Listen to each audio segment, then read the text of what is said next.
The journey to the West is one of China's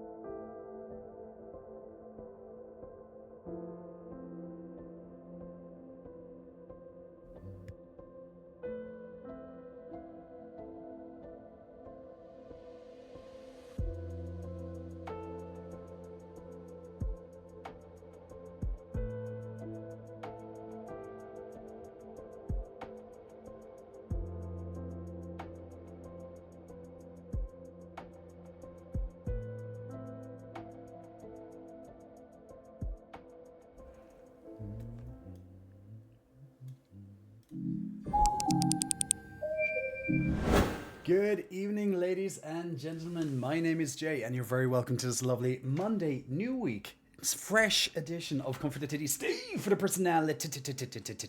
Titty. I hope you're keeping fantastic. How are you guys? I hope all is well. It's not even been 24 hours since I've seen you, of course.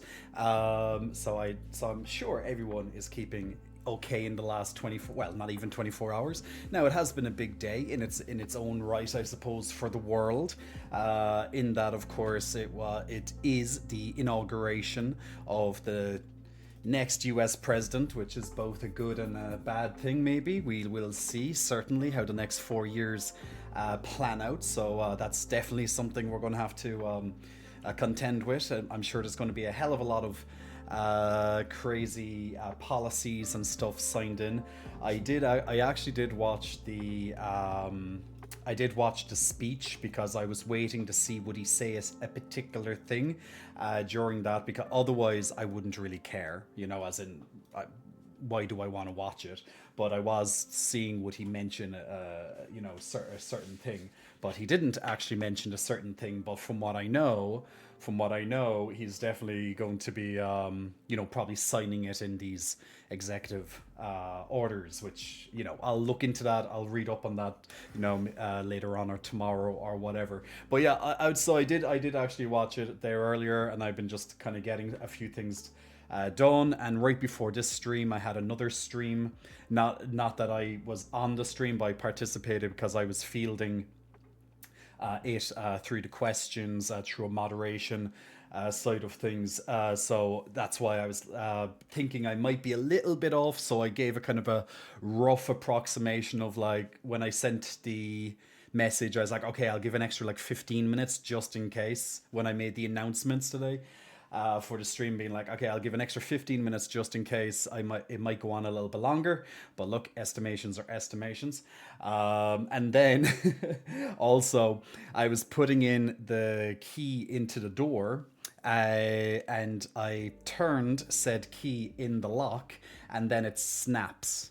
Did anyone ever have that happen? Now, luckily, the door opened when it snapped, but I turned the key in the door and it went and literally half the key was left. So then I had to get on to the landlord, the actual owner of the property, and just be like, yeah, I think we need to get like a locksmith or something. And then he said, could you just try and like get the piece out that's stuck in the lock? And I tried, and I got it. I did get it eventually, but I had to go with a pliers, and I had to go with a screwdriver, and like just be tipping away at it until eventually it slid out. Sometimes you have to go into the hole to grab some stuff and bring it out. But at least we got it, and then tomorrow I'll just go and get like a new key.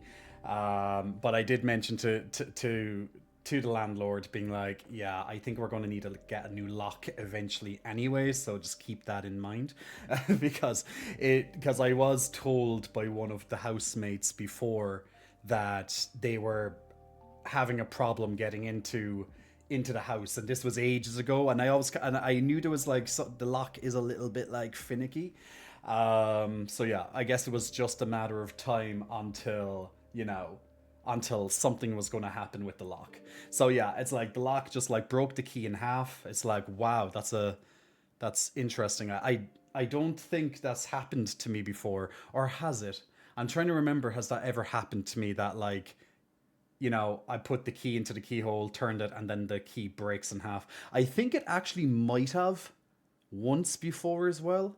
I'm trying to remember, but something tells me I think it may have happened in my previous when I was in my previous apartment, but I can't be too sure on that, and I don't want to say a lie. So we'll just put it as maybe. But biceps, big muscle flexing, welcome to you. Thanks for being the first person in the chats tonight, followed by Benjamin, number 2 tonight. And we have Dub in 3rd place, 1, 2, and 3 in the top 3 positions on the chatting. Welcome to the stream also to GWG. Welcome back. Hey everyone. It says, did I watch the Wukong video? As didn't get, I actually forgot to do it, but we will watch it before we play Wukong shortly, because then we can understand the story a little bit. So that'll definitely be something good to watch on stream. I checked it already, and it's about 12 or so minutes, or just under 12 minutes. So it's not that long. The memes are here. The memes are here, people. It's hilarious too, which is worse. Which memes? Which memes? I want to know which memes. I like memes. Or are you on about the inauguration and stuff? And nope, nothing special happened anywhere to anyone today. It was just a random boring day. You know, I just woke up in just a bit of a strange mood today. Maybe it's just because of the day that it is. But it is also happy Martin Luther King's Day. So happy MLK. To everybody, you know, who is interested in that side of things. And Twerk Baby, big muscle flexing, welcome for your first time in the chats. Nice shirt, Jay. Why, thank you. If it fits me, doesn't this shirt fit me quite well? You know, it's going to be a little bit harder to get into this shirt in the next couple of months, I imagine, as I bulk. Now, you know, gradually, of course. It's not like I'm going to wake up tomorrow and I'm like, you know, but that's not how it works, you know. I was alluding to that last night when I was answering a lot of like fitness questions and health questions that were, you know, being asked in the chat. And, you know, I was pretty much talking about like how some online trainers or personal trainers, or even like in magazines, you know, they'll preach you what you want to hear. They're going to preach you the results, like unbelievable results, and they're definitely unbelievable, where you can be like, yeah, gain 20 pounds of pure muscle in 6 weeks, you know, that type of stuff. So just to kind of like tamper the expectations, that's not how it works. So when I say bulking and getting a bit bigger, that's going to happen gradually over the next couple of months, provided I keep my discipline. So that's what I need to focus on, to the best of my ability. But there we go. And hopefully no injuries this year. Hopefully no arm or other injuries or anything else that gets in the way that stops me going to the gym and achieving my goals or whatever. Hopefully I don't like become homeless or something like that, or I don't know, some other catastrophe happens. It would be nice to actually get to start putting on the pounds again and reclaim the J Cott's King of Pecs title. Well, maybe I still have that title. I'm not too sure. Was there ever a competition? I don't know. Miles, I am doing well. Thank you very much for asking. How are you doing?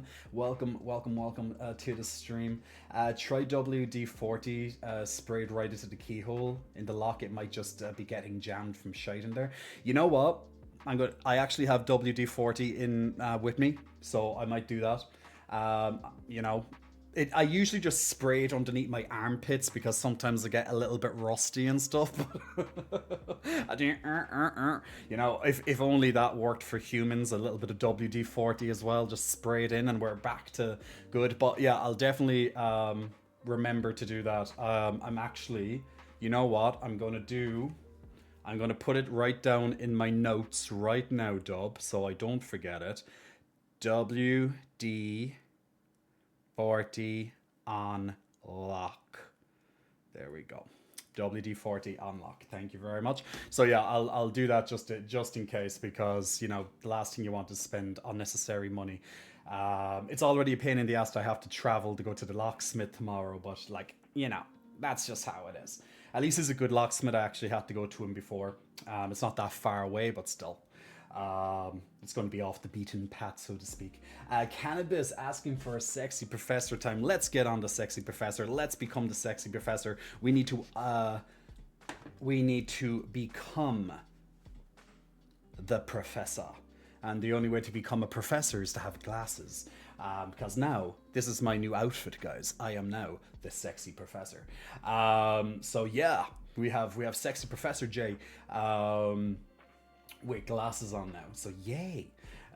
What you mean you're not going to just take a bunch of supplements to make you retain water and look larger than you are? Man, you know what? The thing is I freaking... Probably one of the worst things about bulking is actually the water weight. I hate that.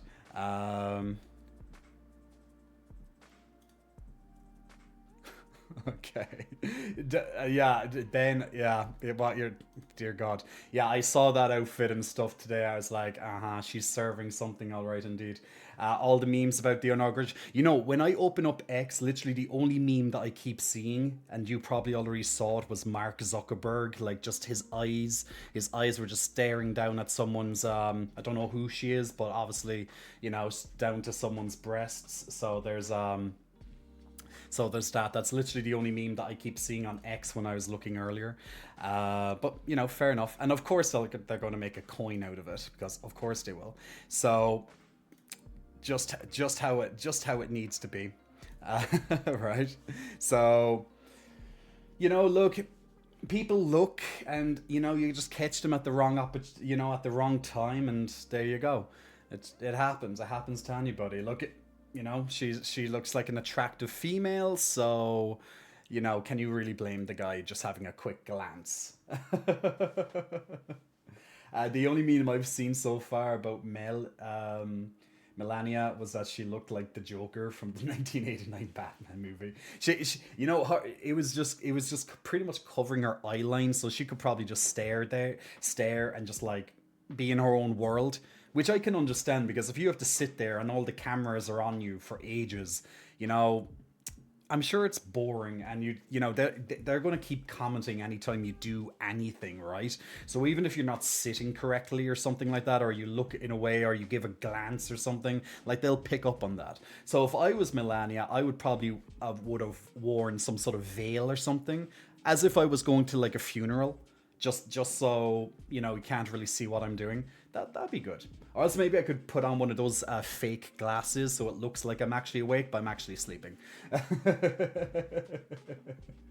Kek, welcome to the stream, man. Welcome to the stream.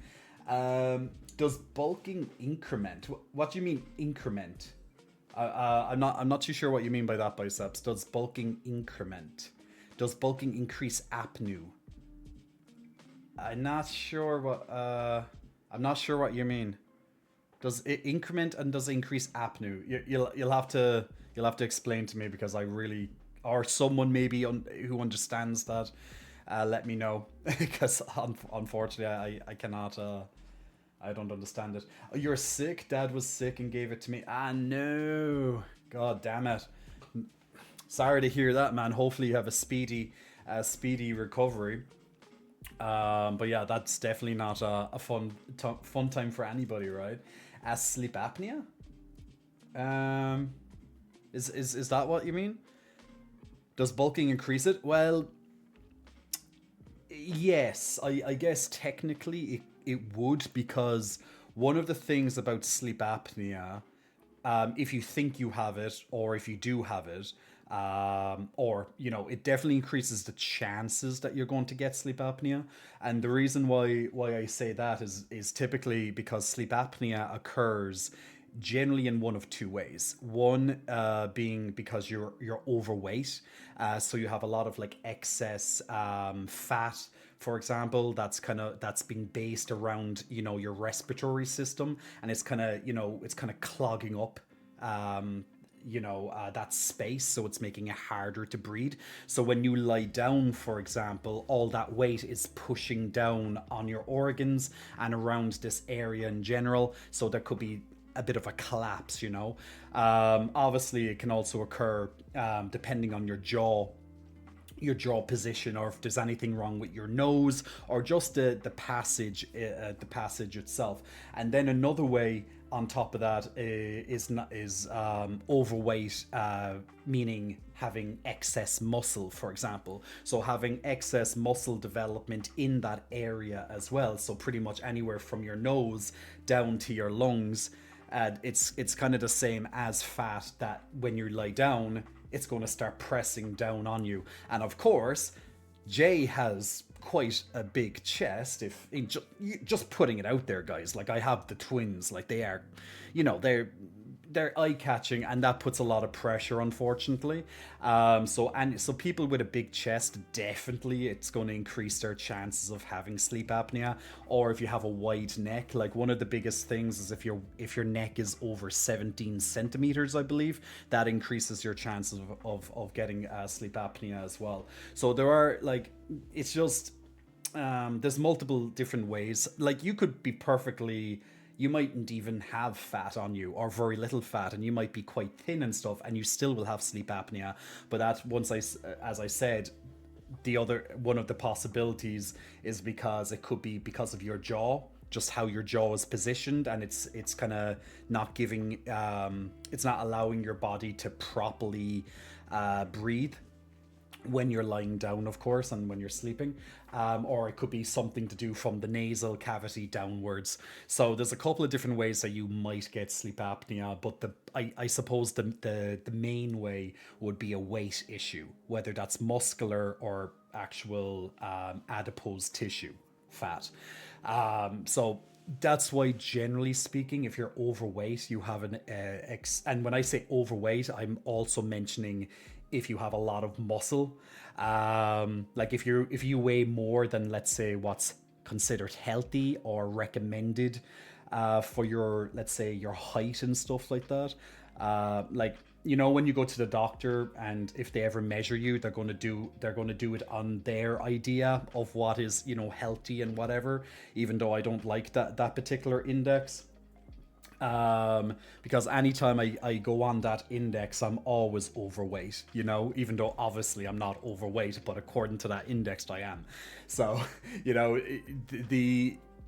it's more of a kind of a guideline. It doesn't take into effect of muscle and stuff, but the more overweight you are compared to, let's say, what's good for your height and your stature and stuff, then yeah, it will also increase the chances of getting sleep apnea as well.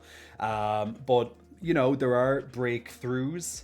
There's something actually that I do want to try eventually with sleep apnea, and that would be this kind of night guard that you wear when you're sleeping. They're a bit expensive, so down the line, I definitely would like to try the kind of dental route, because it would be better than, let's say, having a machine, like which I have to use with sleep apnea. So it's just how it is, unfortunately. So yeah, gaining weight, bulking, etc., it can definitely be hazardous for your health in its own way. Obviously, we love looking at big, like, the vast majority of us, without a doubt, love looking at big, beefy guys, right? Whether they're like big bodybuilders, whether they're like big bear type men, whether just like these big let's say gladiators, warriors, whatever, or just guys just have a lot of muscle. As much as we like to most likely look at those men, there is, of course, the danger for their own personal health is that, well, they can develop other symptoms as a result of gaining weight. So as much as I like to gain muscle and just put on weight, I always have to be extremely careful about it. Like, I can't just go and just put on 20 pounds or something, because that will endanger my health. And that's why I actually had to stop in the past when I was gaining weight, because my doctor was literally telling me to just it's like, the more weight you put on, the worse it's going to get. So I always had to kind of pull back from it, because my maximum weight was 98 kilograms at 5'7", which, you know, you're looking at, what is 98 kilograms? It's 210 pounds or so, I think. Let me just double check. At 98 kg in LBS. 216 pounds, yeah. So like 216 pounds at my weight is like excessive, to say the least. And obviously there's plenty of guys like pro bodybuilders out there who go way higher than that, even if it's only temporary, you know. But you know, there are guys who walk around like that every day, and even much higher than that. But you know, that's obviously extremely risky for your health, for multiple different reasons, right? So as I said, like, as much as we like to glorify and fantasize about muscle and all that, and we might not necessarily think about the repercussions of obtaining this stature, it is something we have to be mindful. Because sometimes when you're like, oh, I just want them to get bigger, I just want them to get bigger, like not to sound morbid, but that could also be a little bit of like a death sentence. You're almost asking for a death sentence at that time, because there's only so big you can get before it starts to really impact your health. But you know, a lot of people have that mantra of like, I'm here for a short term. I'm here for a short time, not for a long time. So it's like, you know, they're going to live it up, they're going to party up, they're just going to live their life as fast and quick, you know, as possible. And there we go. I only have one life, I'm just going to live it fast, boom, in and out. And unfortunately, that mantra can actually is almost like a prophecy. It's like a self-fulfilling prophecy, because unfortunately, there are guys who, on their quest to gain all this extra weight and all this extra muscle, unfortunately, stuff happens, you know, whether it's cardiovascular disease, heart attacks, or they choke, even something as simple as choking, or they die because of, you know, other issues, or else they're, you know, because they're pushing their body sometimes so much to the extremes that other things might happen. So sometimes in the quest for power and size and all that, we can really mess up our bodies. So it's always important to, you know, pay attention, do it as safely as possible, of course, you know, contact a physician and such if needs be, work alongside with a coach if you're not sure. Like, always get your blood tests. Like, I tell people this like all the time, and I even mention it to you guys at least once a year, to get your blood tested, just to make sure that everything's working okay on the inside. Because at least with a blood test, you can kind of spot something early, but especially if you get like a full blood test, and you can find out, you know, what you need to kind of focus on. So like, do it at least once every year. Like, I'm due for a blood test myself soon. I only had one a couple of months ago. So, you know, like, this is how serious I take my health. So when I make a decision that I want to bulk up, I have to do it as, you know, I have to be very mindful, and I have to just take it nice and slow and steady. Like, because I know from doing this for such a long period of time, between gaining weight and losing weight, like, I know what parts of me grow extremely quickly once I start eating versus other parts. Like I said to you guys last night, that my upper body just it blows up a lot quicker. Like, you'll definitely see it in my upper body when I start bulking much faster, because that seems to be where a lot of my receptors are ready and waiting to start, like, you know, gathering and just, you know, gathering all that food and all that. So yeah, I do have, you know, from my upper body, and look, that's obvious, you know, I don't, like, you don't even have to know much about science to be like, yeah, Jay, your chest is quite excessive, you know. It's like, okay, obviously he has a lot of, you know, fast twitch fibers, type 2s and stuff, there in that upper body area. So like, my chest, my arms are going to start seeing it, my shoulders, like, all this area really from the chest and kind of my upper arms to my traps, you're going to see that very quickly when I start bulking. You're going to start being like, you know, It's just where all my weight kind of piles on quicker. And then it also onto my face as well. You're going to start to see my face just getting a bit bigger too. That's all part of the bulking. But look, at least I'm aware of this. So that's why I want to try and balance, to just try and get it in as much leg and get in as much back work and leg work as possible, because those two areas lag. It's not that I don't work them out. Of course I work them every week, but they don't seem to expand, let's say, as fast as the frontal part of my body. And that's just how it is. So always be mindful, guys, that as much as mentioned, as much as it's great to have people get bigger, or else even yourself get bigger, bear in mind to get blood tests, keep an eye on everything.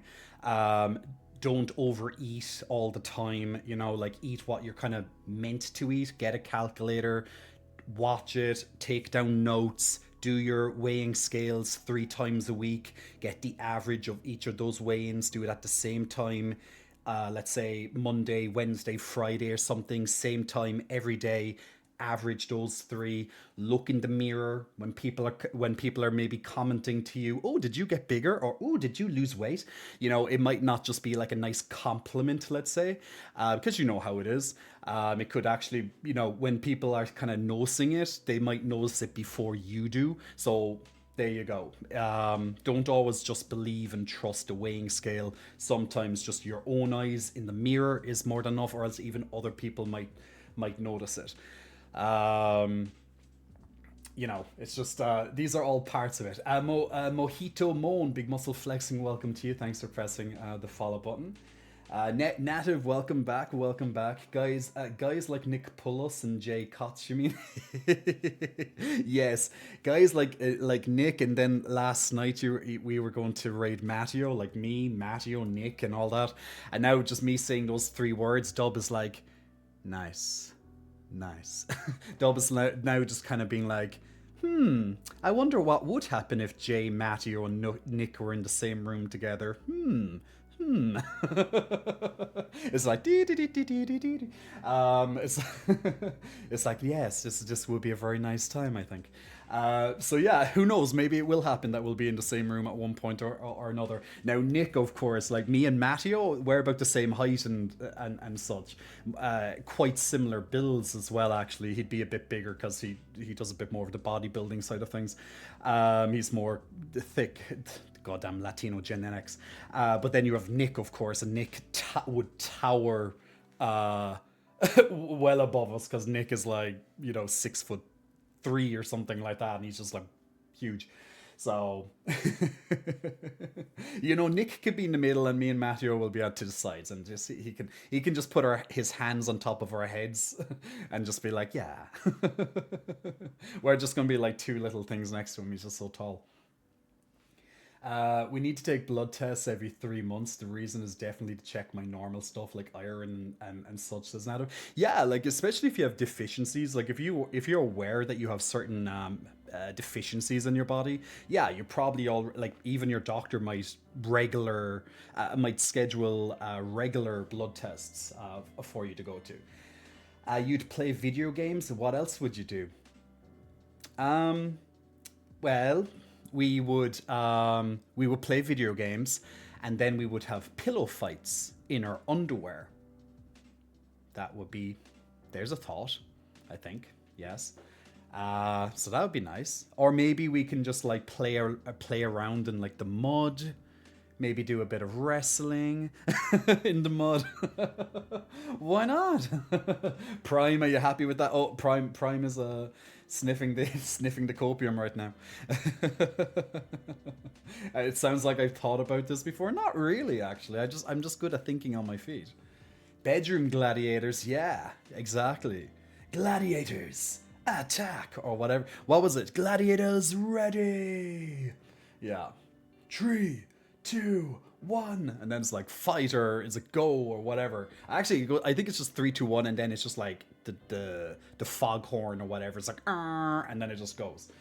But yeah, gladiators ready, contenders ready, or whatever it is. Ever see the gladiators, guys, growing up? Because wait, let me type that. Let me bring that up. Gladiators. Um, I don't know. It's just like I'm gonna try. Like, surely you've seen. Like, I think gladiators was everyone's like sexual awakening. Back in the day, didn't they like bring back the gladiators or something? At one point, nah, these are. I think these are like the newer ones. Let me try and find like. Can I find like '90s gladiators? I'd gladiators '90s. I'm just gonna say '90s. This might be them. Is there a way to like? Oh, thanks. Just let me get a bigger photo of them. Uh, so yeah, like you remember gladiators and all that, you know. I'm sure everyone liked a little bit of looking at gladiators back in the day, and of course you'd have different gladiators over time, depending on um, where it is. Let me see. Is there any Trojan? You know, and you know the thing when it comes to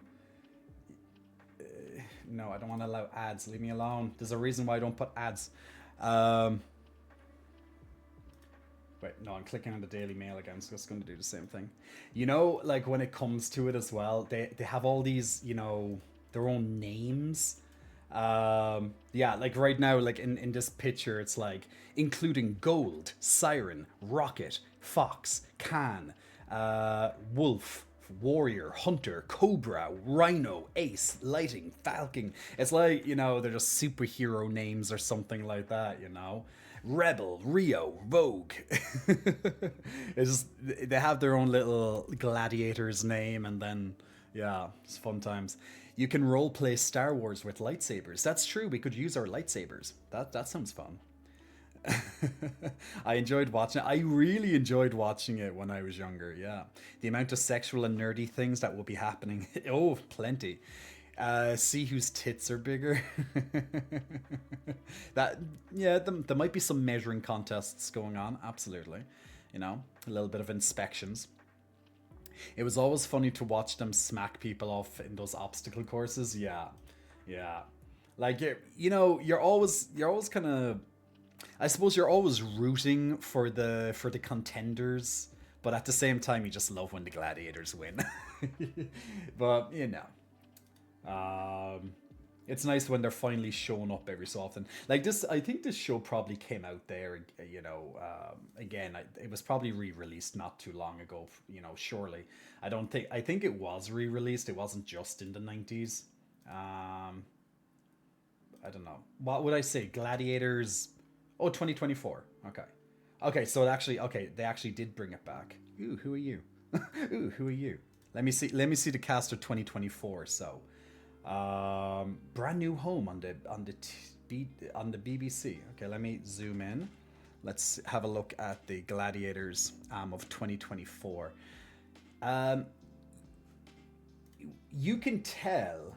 Wait, if I go back to 90s, I just want to kind of do a comparison. Like, look at this, okay?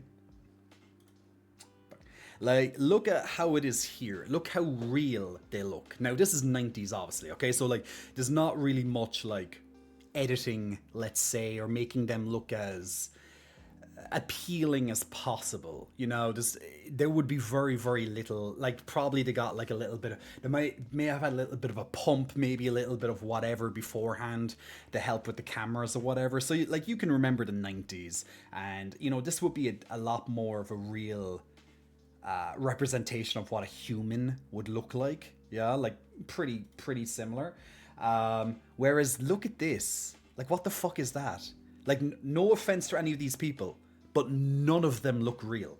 Like, it's completely touched up out of, like, it's completely air. It looks like AI. It honestly looks like AI. There's nothing real about these photos.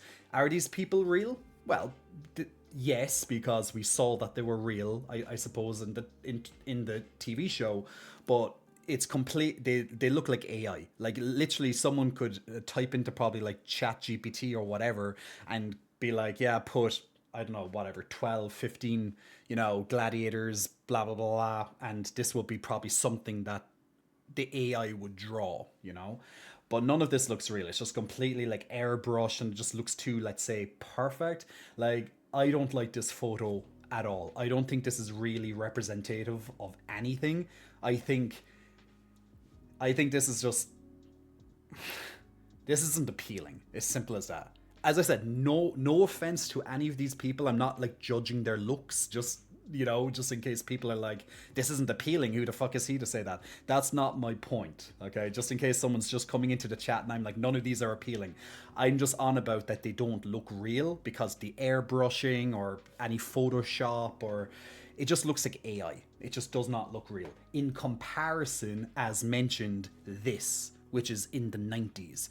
These look like real people, very little editing, if any, you know, just maybe a little bit of, you know, maybe a little bit of oil or some sort of thing to help with the lighting, or maybe they had a quick pump before the photo. Like, this looks very representative of what a human being looks like, at least an athletic, you know, human being, but human beings. But this, like, this looks like a you know, when, you know, for people here who watch RuPaul, you know, when they do, like, photos of the new queens when they, you know, before the season starts, and they usually have those photos, and even the queens don't look like themselves because they look like this. They're all completely touched up. So, like, if I want to see what any of these look like, I'll actually have to go and look for more photos, because that's clearly not representative of what I'm trying to look for. Like, anyone agree with that analysis? Hey, Ego. Dang J out here being naughty. Middle one below the top one. Oh my god, on the new 2024. The middle one, let me look at that. The middle one below the top one. Oh, the guy in the middle there. Okay. But the thing is, like, see, it's not appealing when I can't see what they look like in real. Is this them now? I don't know. Yeah, I think, okay, this looks to be them, or at least the male team. That's just what popped up there. Okay, well, this is probably, this would be a bit more representative. At least it's not completely airbrushed to shit. Now, this picture is still probably somewhat touched up, obviously. Like, you know, it's probably a bit touched up. But at least this would be a lot more representative of what a human being looks like in comparison to whatever the fuck this is. You know, like, look at that right behind me. Oh, look, see, I have the bigger one there. Like, look at that right there, and then look at this. Like, there's just a point where you just have to be like, yeah, this is just too much, man. It's like, come on, this isn't even good. I don't even like this photo at all. It looks far too fake. Whereas this, at least, I can be like, okay, all right, I can see these are real people. Okay, maybe a little bit touched up or whatever, but at least they're fucking real. Or looks more real. Look at Apollo on the French version and tell us what you think. Apollo on the French... Okay, is it from the 90s, or when should I look? Or will I just say Gladiators Apollo France? Maybe that might work. Is it this guy? Is this Apollo here behind me? He's very handsome. Yes. Just you can let me know, Vod. Okay, this one. So this guy right behind me. Yeah, he's handsome, man. Good looking man. Let me see more of him. Ooh, hello. There's a video. Why can't I go on said video? It won't let me go on video. God damn you. Looks good to me. Yeah, he's... Where can I... no merci. Oh, god damn, I can't... Yeah, I won't be able to go into it, but yeah, fair enough. And I don't know French, so I could be clicking on anything. But yeah, looks good, looks good. Looks good indeed. Handsome man, definitely handsome man. But yeah, as I said, this is not representative at all. Like, this will be, but this isn't at all. So yeah, good looking guys. I still prefer this though. I still think this is even better. I don't know, I just really like that kind of I guess I kind of just like that 90s. There's just something about about it, you know. I just think people look more authentic back in the 90s, and maybe that's why I find it more appealing to me. Not saying that any of these guys are not appealing. It's just that there's just something about this that's just way better. Um, this is a great PC wallpaper if you were a 2024 gladiator though. Could I be a 2024 gladiator? You know, when I bulk up and all that, could I be a 2024 gladiator? I don't know. What's my name? You know, it's like J Cottz, ready. I don't know. We'll have to give me like a proper, superhero or esque, type name, just like these guys, like Cobra, Rhino, Falcon, all that stuff. We'll we can figure that part out. We can figure that part out. The one in the middle of the 90s gladiators looks like Homelander from The Boys. It actually does a little bit, right? It does look like him a little bit. Yeah, I remember in the 90s, if you were ugly and had muscle, you were ugly, but at least you had muscle. That's still kind of the case to this day. The only major difference between the 90s and now is that you're going to probably add in how much money do you have on top of it. Like I said last night, you're not ugly, you're just poor. You know. And that's not my expression, that's what they say. It's like, you're not ugly, you're just poor. Because, if you had lots of money, you wouldn't be poor, you wouldn't look ugly. Probably if you had lots of money, you probably wouldn't look ugly. And I don't like using the term ugly. I really despise that word, but it gets the point across. Or you have so much money that they don't really care about your looks, because all what they want is your money, right? uh, so that's kind of part of it too. I didn't watch The Boys. I've only watched like clips and stuff. But I actually haven't got around to seeing it. I hear good things though, but I have a limit to how much over the top violence and stuff that I tend to watch. I keep it at a minimum because I just like, yeah. And it probably is quite violent. Gladiator name J Unicorn. J Unicorn. I am J Unicorn. Ready. Bad thing is, yeah, as long as you have money, looks don't matter.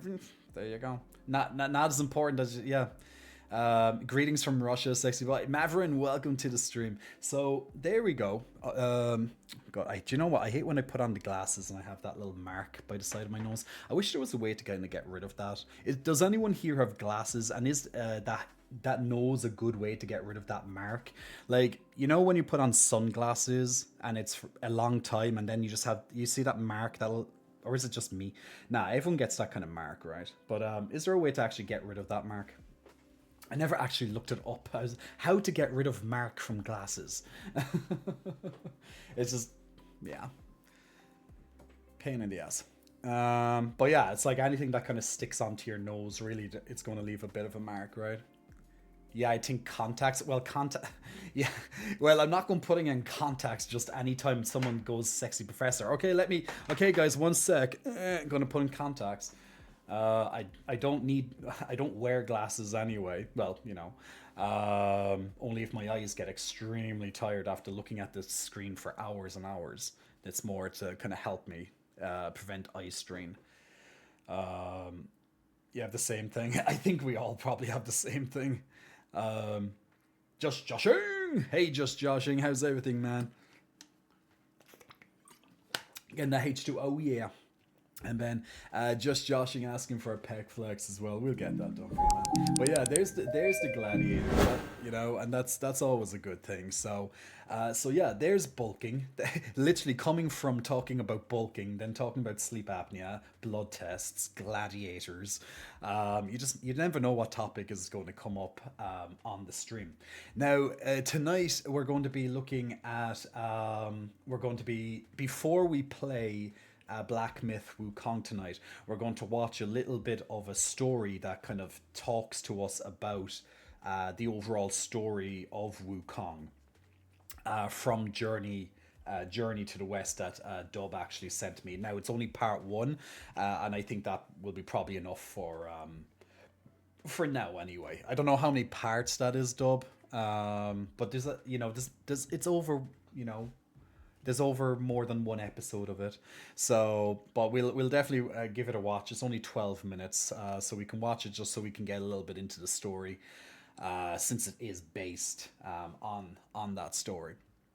But it's going to be interesting now to see over the next couple of months. Hopefully, no issues with my muscles this time, injuries wise, or other complications, to stop me from actually putting on a little bit of size, regaining some of the size that I've lost over like taking such a long time off. Um, the whole muscle gaining stuff. They're like 12 parts. Okay. But the first part is the only one that really matters here. Okay. Okay. Okay. So, people who want to like dive into it more, I can definitely share that link with you. And we can definitely go from there. Um, Wraith, you were a child in the 90s, can't really remember that stuff, but I know I'm ugly and I'm proud. Look, I admire your honesty. I admire your honesty. If you know, I personally don't like to use that word. I really just don't like the term ugly, but it is, I suppose it is an easy way to kind of get your point across with certain things. But yeah, like calling someone, like I think it's quite devastating to say to someone, like even if someone is very resilient. Now, obviously, if you're saying it as a joke, it's obvious as a joke. But you know, if someone is very resilient and almost like impervious to like people's taunting or whatever, like what, like that word in particular, it can be quite hurtful. I think it's one of those words that can be, yeah, it can be quite demeaning. It can definitely just eat into someone, like someone calling you ugly. It's not a nice thing to say to people, but look, that's me. Some people just say it, because they're angry or whatever the fuck is wrong with their own life, whatever they're unsatisfied with in their life. Like, but look, beauty is in the eye of the beholder. Like, I don't like I just don't like using the term, really. But I think it's just a very, it's just not a nice word. It's a quote from SpongeBob. Okay. Good. Good is the quote from SpongeBob. But yeah, I just don't really like the word. Like, I've called myself ugly in the past, and that's not really great for anyone's self-esteem. Now, when I say ugly, I mean like uh, Jay from, my teenage years or something. Not that I like I wasn't ugly, but like the I kind of reframed it over the years. I wasn't ugly. I was just kind of just blended in, I suppose. There was nothing particularly that made me stand out, I suppose. Because I suppose at that time when I was a teenager, and I was still like, I was in school, and all the guys would be, well, not all the guys, but guys would be able to, like, let's say, hook up with girls and stuff easily, but that would never kind of seem to happen for me in comparison. So I was always kind of thinking like there was something, not appealing about me. And then even as I got a bit older, I was still kind of thinking the same, being like, okay, I'm not really very appealing, but I'm not even trying to make myself appealing. Like, I'm not really trying to help myself either. Like, it's not like nowadays where I have like a good skincare routine. I look after my health. I go to the gym. I do a lot of study and research. So, I have a good brain on my shoulders. I'm not just muscle and all that stuff. So I have, a lot more desirable features or traits to me nowadays in comparison to what I used to be when, let's say, I was a teenager or I was in my early 20s or something like that, So I just reframed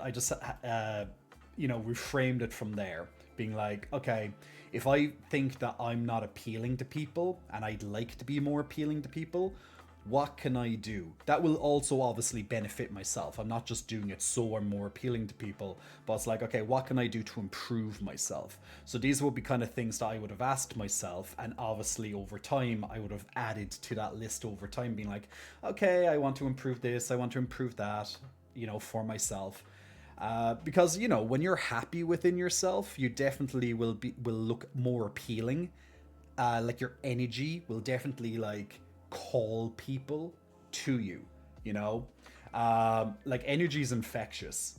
People can tell, when you're, when you're good, when you're happy, when you're secure within yourself. Like people can get that in a second. Whereas if you are like unsure of yourself, if you're not confident, if you have low self-esteem, it's a repellent. People can smell it. It's almost like when people say you can smell fear. It's true.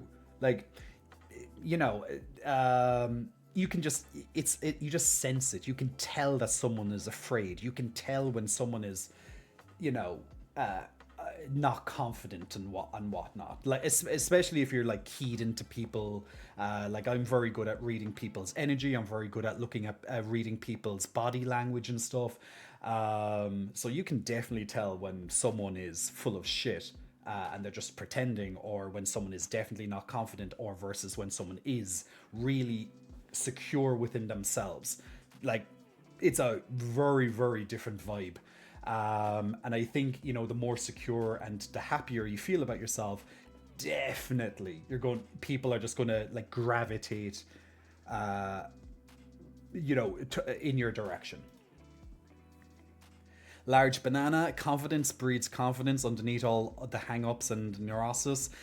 We are still a pack animal. That's true. That's true. That's true.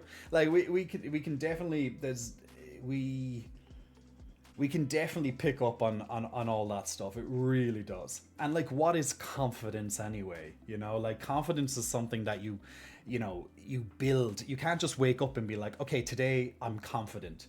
It doesn't work like that. You get confident because you get, I suppose, competent in, let's say, a skill, or being able to repeat something again and again, and you're confident at something, right? It's more of a compounding effect to be confident. It's more of a compounding effect of competency over a period of time, because you're not just like, for example, take a skill. Let's say you developed, you wanted to, you're a beginner of a new skill and you wanted to learn this new skill, right? Like, of course you're not going to be confident, even competent at that new skill. But once you practice it and you do it again and again, and as you learn it and you almost master it to a degree, of course you're going to be confident. I'm confident I can do this. I'm confident because I know it. I live, breathe, eat, sleep it, whatever the thing is.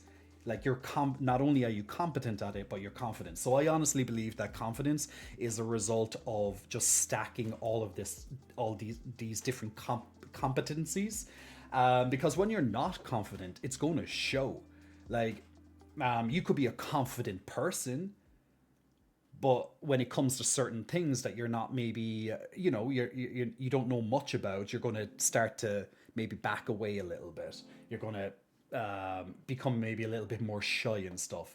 So it's confidence in general. When someone says you're confident, it's just a compounding effect of different things that you've developed. Like, that's my kind of interpretation of confidence. Like, as I said, you can't just wake up and be like, okay, today I'm confident. Like, what the fuck is even that? What does that mean?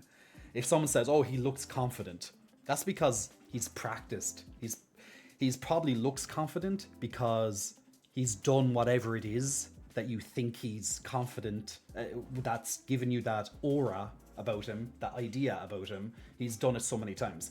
So let's say you walk into a room and people can just see your aura, and you're resonating this confidence.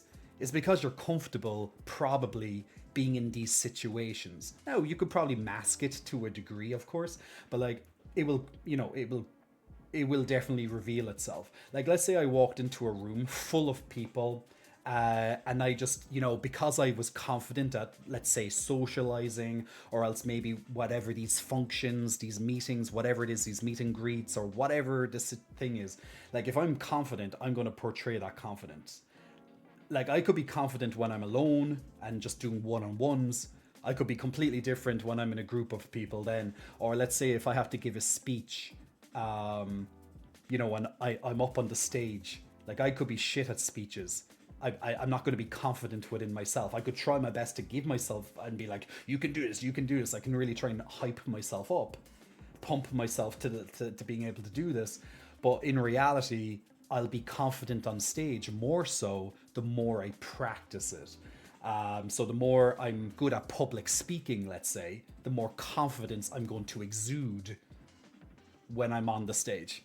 So like confidence is universal sex appeal. Like being confident um is very it's very appealing.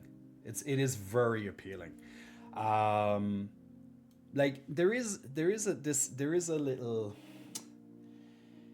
I suppose there is, it depends on who you are, of course. There is this cuteness, this adorableness, I suppose, when people don't feel confident. It's like it really depends on your personality as a person, but some people will be attracted to you because, they just find you adorable. Because you're a bit shy, you might be a bit reserved, you might kind of shy, you're kind of just shying away from certain situations, and some people really love that.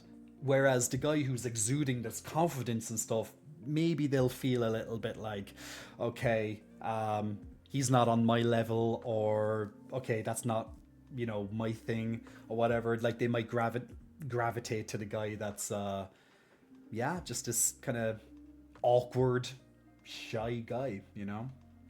But in general, I think someone who really exudes confidence does have that sex appeal. It doesn't mean that they're better than you or anything like that, of course not.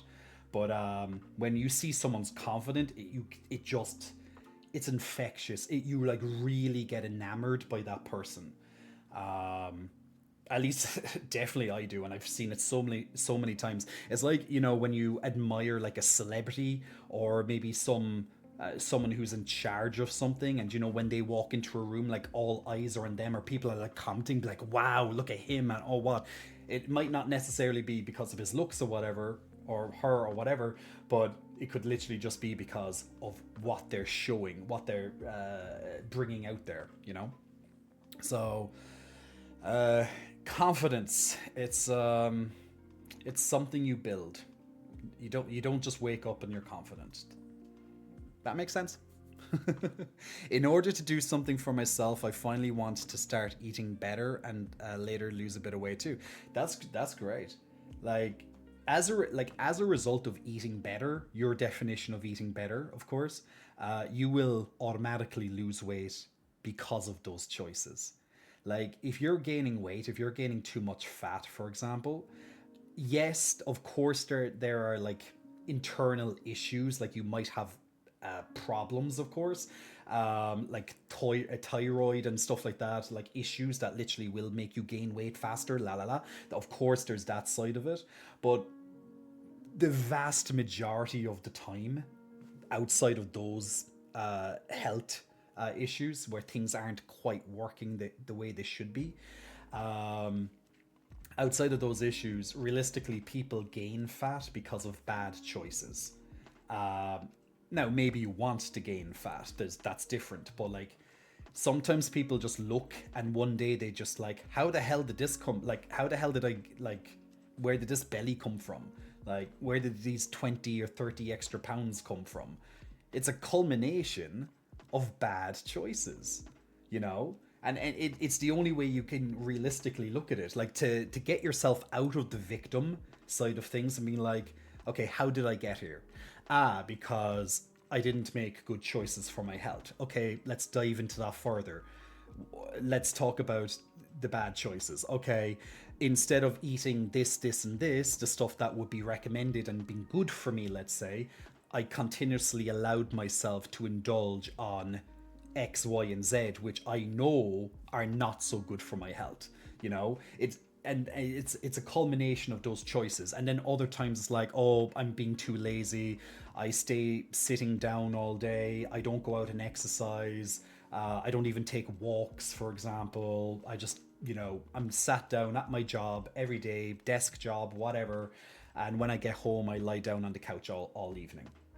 I'm not saying any of that's bad, I'm just saying there's your answer. It's a culmination of bad choices that gets you to where you are when it comes to, let's say, well, it could be for many, many things, but in this case, weight gain. Uh, in definitely in most likely a way you don't want it. Small problem for me is that food tastes so good. Yeah, it does.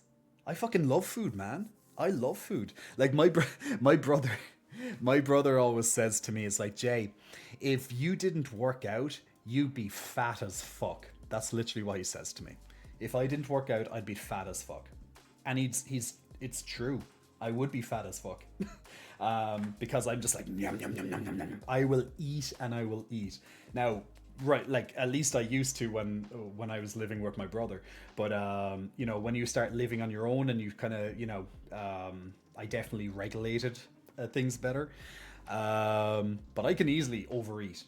You know, and I suppose the good thing when I'm bulking is I intentionally overeat. You know, those extra calories to get me, you know, just eventually accumulate and get those extra pounds. The problem is that like my body gains weight very easily. It loses weight very easily, but also gains very easily. So I have to be I have to be careful. I have to be quite careful. Like last night we were talking about like the ectomorphs, mesomorphs, and endomorphs. Like people who are like naturally, let's say, very thin. Then you have the other side, people who are naturally large and you know they're broad people. And then you have the people who are in between. If you're naturally thin, you know you gain. It's harder to gain muscle, but it's easy to lose weight. If you're naturally broad, it's easier to gain weight, harder to lose weight. And then if you're in between, it's a bit of both. You can gain and lose quite, you know, easily enough, like with a bit of effort. So it's just how our bodies are constructed, you know. I'm in between, and you know you can definitely have a mix, but I'm definitely on the in between, gain and lose quite easily.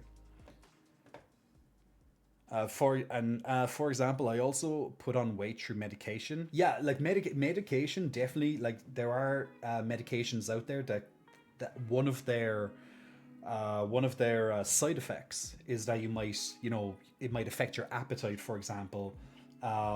So you might unintentionally, let's say, gain weight, or maybe some of these medicines it might make you retain like more water and stuff like that. So like you're gonna be maybe a little bit more puffy and stuff, just because of what the medicine does. So there is that side of things too. Like one of the side effects of my ADHD medication is literally weight gain.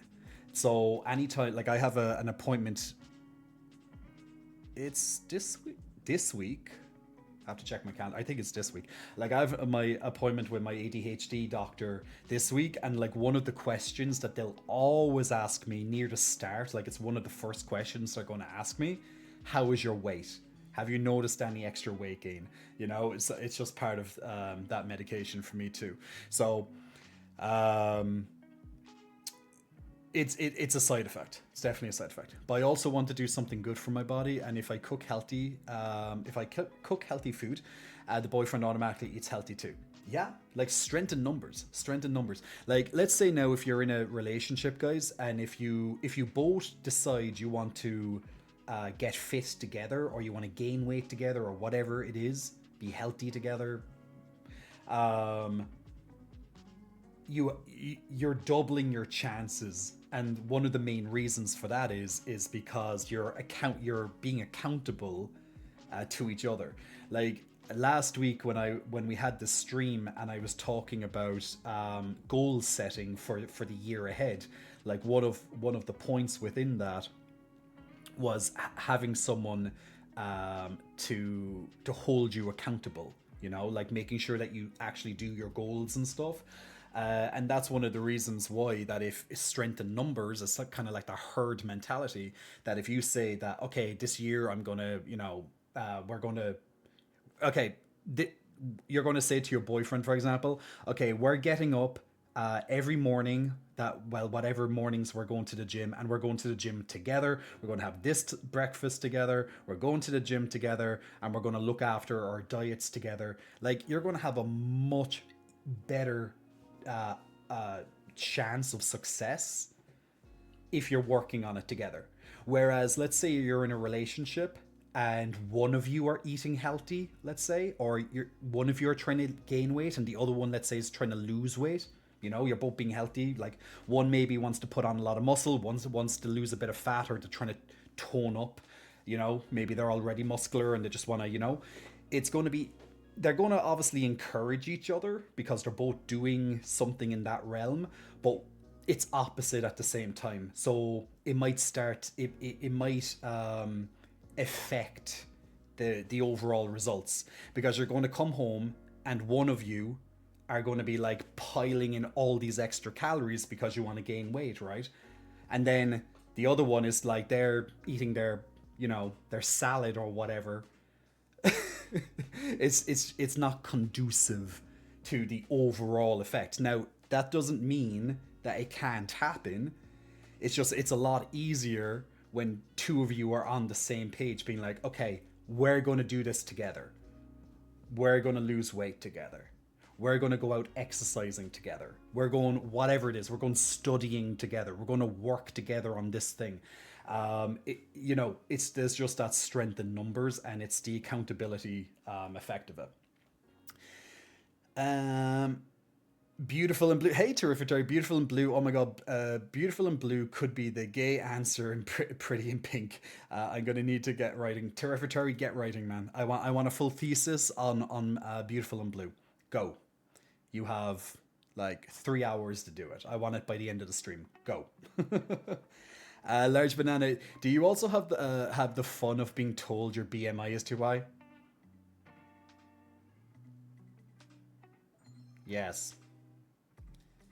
Constantly by my doctors, and I even tell them, stop telling me my BMI is too high, because you know it's because I'm muscular. But they're like, oh, but we need to do it for it's the basically ego. It's the index. It's your body mass index. They use it, like doctors use it as an indication of like if you're underweight or if you're like a healthy weight, or if you're overweight or excessively overweight, obese, etc. And it's just like an index of, you know, your weight versus your height, pretty much. So obviously, like for someone of my height, I'm overweight because I have a lot of muscle on my body. And when I was much bigger than this, I was pretty much borderline obese according to their charts. So not fun. Hey, Evil Derek Lady, how are you? I'm doing well, my dear. How's everything? Are you still doing your traveling? I think you said you were in Brazil or something. No, you were drunk. Are you drunk in Brazil? You were drunk last night and you were asking me about Brazil. So I don't know, were you in Brazil on a holiday being drunk? Or was it just a question about, did I ever go to Brazil and you were just drunk? I have this endless hilarity with the NHS, and for the NHS would be the National Health Service in the UK, for people who don't know. I'm 194 centimeters tall, 100 kgs, 226. Oh, puts into the other. 220 pounds, 6'4". They're convinced I'm borderline obese with 17% body fat. I know, right? You're a perfectly healthy body fat, but you're borderline obese. Like, make sense of it. Make sense of it, you know? Just make sense of it. No, you want to go to Brazil. I was tipsy. I forgot they said that. My boyfriend is a soldier, and he was told in the army that he's too fat at 190 and about 110 kg. Yeah, well, look, as someone who wasn't that far away from that weight at one point in my life, yeah, and I'm shorter than him. He wasn't fat, obviously, but you know, the military, man, and their regimes, and you know, BMI doesn't work if you're muscular, very tall, or short. My mate lost a leg in Afghanistan and got told, in all seriousness, he was dangerously underweight.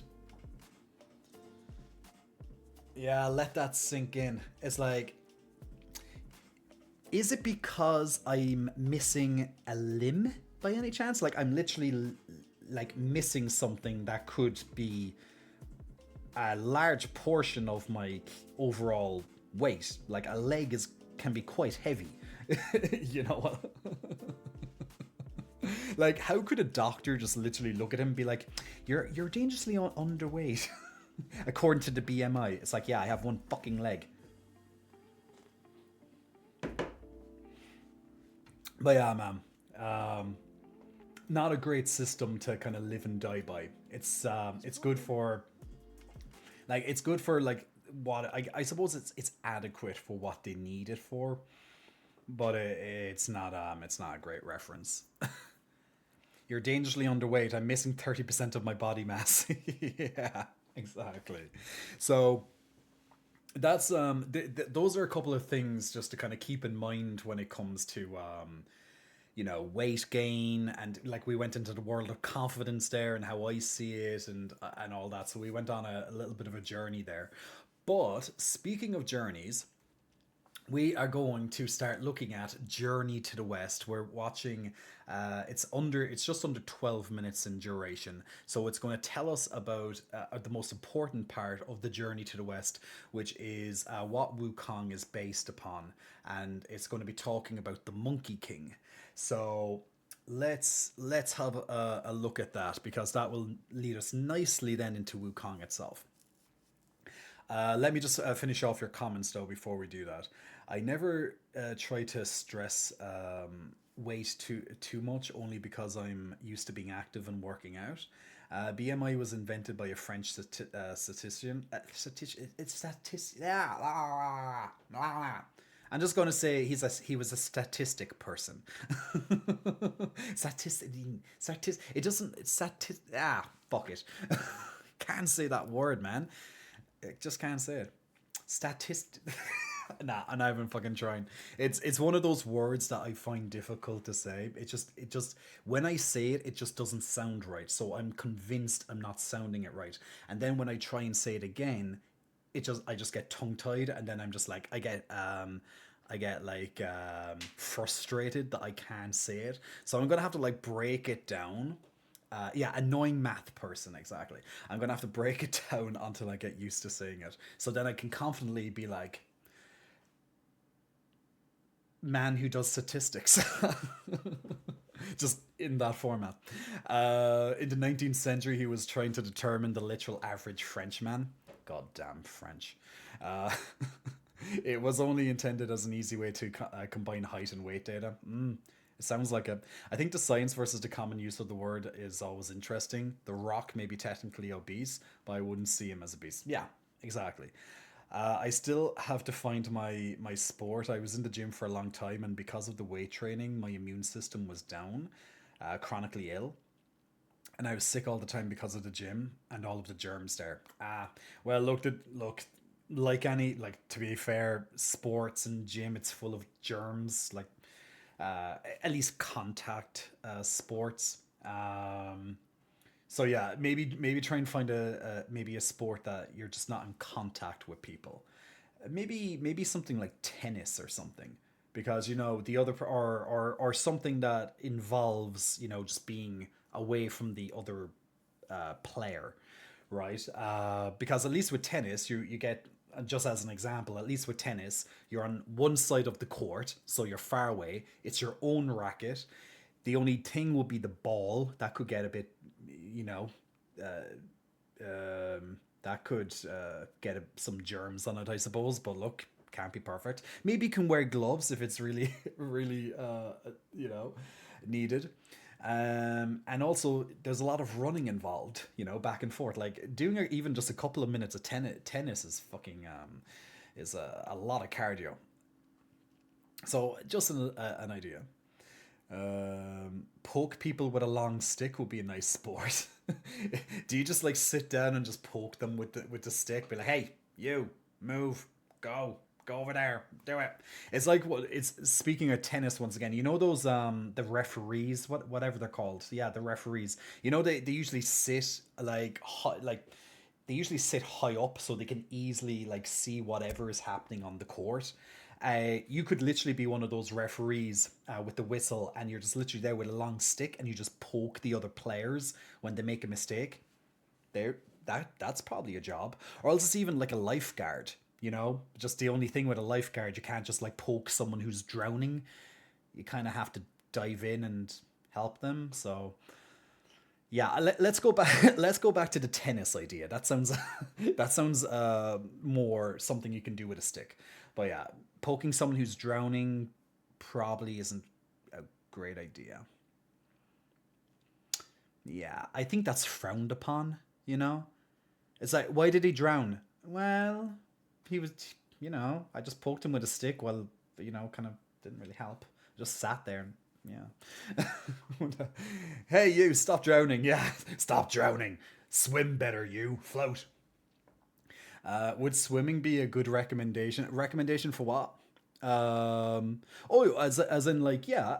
Well, swimming, yes and no, because the thing is that swimming, like swimming pools, would be full of germs, right? Now obviously the chlorine in the water is there designed to get rid of them, but come on, you know that swimming pools are not like 100% sanitized, right? Like people could be pissing in the pool and all that. You know what I'm saying. So obviously the chlorine takes a part in helping, but it's not completely immune from germs. And then when you get out of the pool and you're walking, like when your feet are touching the ground on the outside, on the perimeter of the pool, that's a just a breeding ground for germs. And then when you go into the locker room, obviously you can put on your flip flops or sandals or whatever. But when you go into the locker room, another cesspit of germs. So swimming probably would not be ideal for his situation if germs are a thing. But in terms of like a sport or an exercise, absolutely incredible, incredible. It's basically in limbo. Yeah, so that's what I'm kind of thinking. Something that's like some sort of like ball sport would be ball sport. Yeah, playing with balls. There's a sport for you. Did you ever consider playing with balls? Um, there's plenty of sports I'm sure involving playing with balls. I'm sure you'll have fun. Let's just put it that way. Russ Cat, big muscle flexing, welcome to you. Thanks for pressing the follow button. So yeah, plenty of recommendations. On this year's list of things to try is the new fad for paddle. What's paddle? Paddle? Okay, I'm gonna have to Google whatever the hell paddle is because I'm not too sure what that is. Paddle. A paddle. Oh, a paddle. Oh, paddle, also sometimes called paddle tennis, is a racket sport of Mexican origin.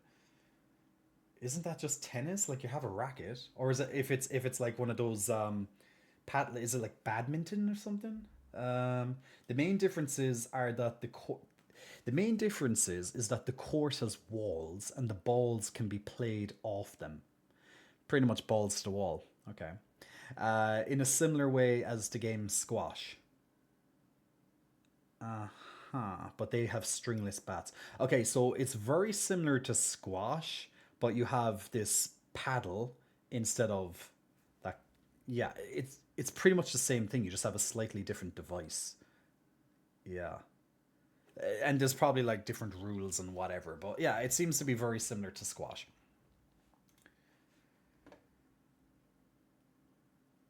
Baseball, yeah, I'd imagine. Yeah, it's just there's multiple ones. There's multiple ones. Halfway between squash and tennis. Okay, that's why I always that's why I would have said what badminton was. So kind of all the same thing. I'm sure if you can play one, you can play them all.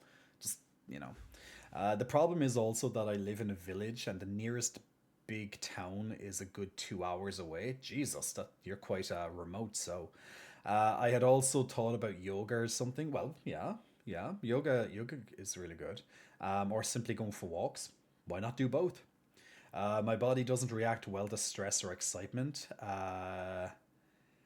This all has an effect on my nervous system, which is already severely damaged by disease. Yeah, walking. Look, walking's fantastic, and yoga, why not? You could even do Pilates and stuff. Like, yeah, do Pilates. That would be really good strength like you could mix walking with Pilates with yoga, and you can do it all by yourself. You don't have to have a teacher there with you. Like I'm sure if you just look up YouTube or something, you can find, you know, beginner or even advanced Pilates moves. Just obviously be careful when you do Pilates because it can put you into compromising positions, kind of like yoga. That can, you know, if you do it wrong, it might hurt you. But you know, start easy, advance it over time.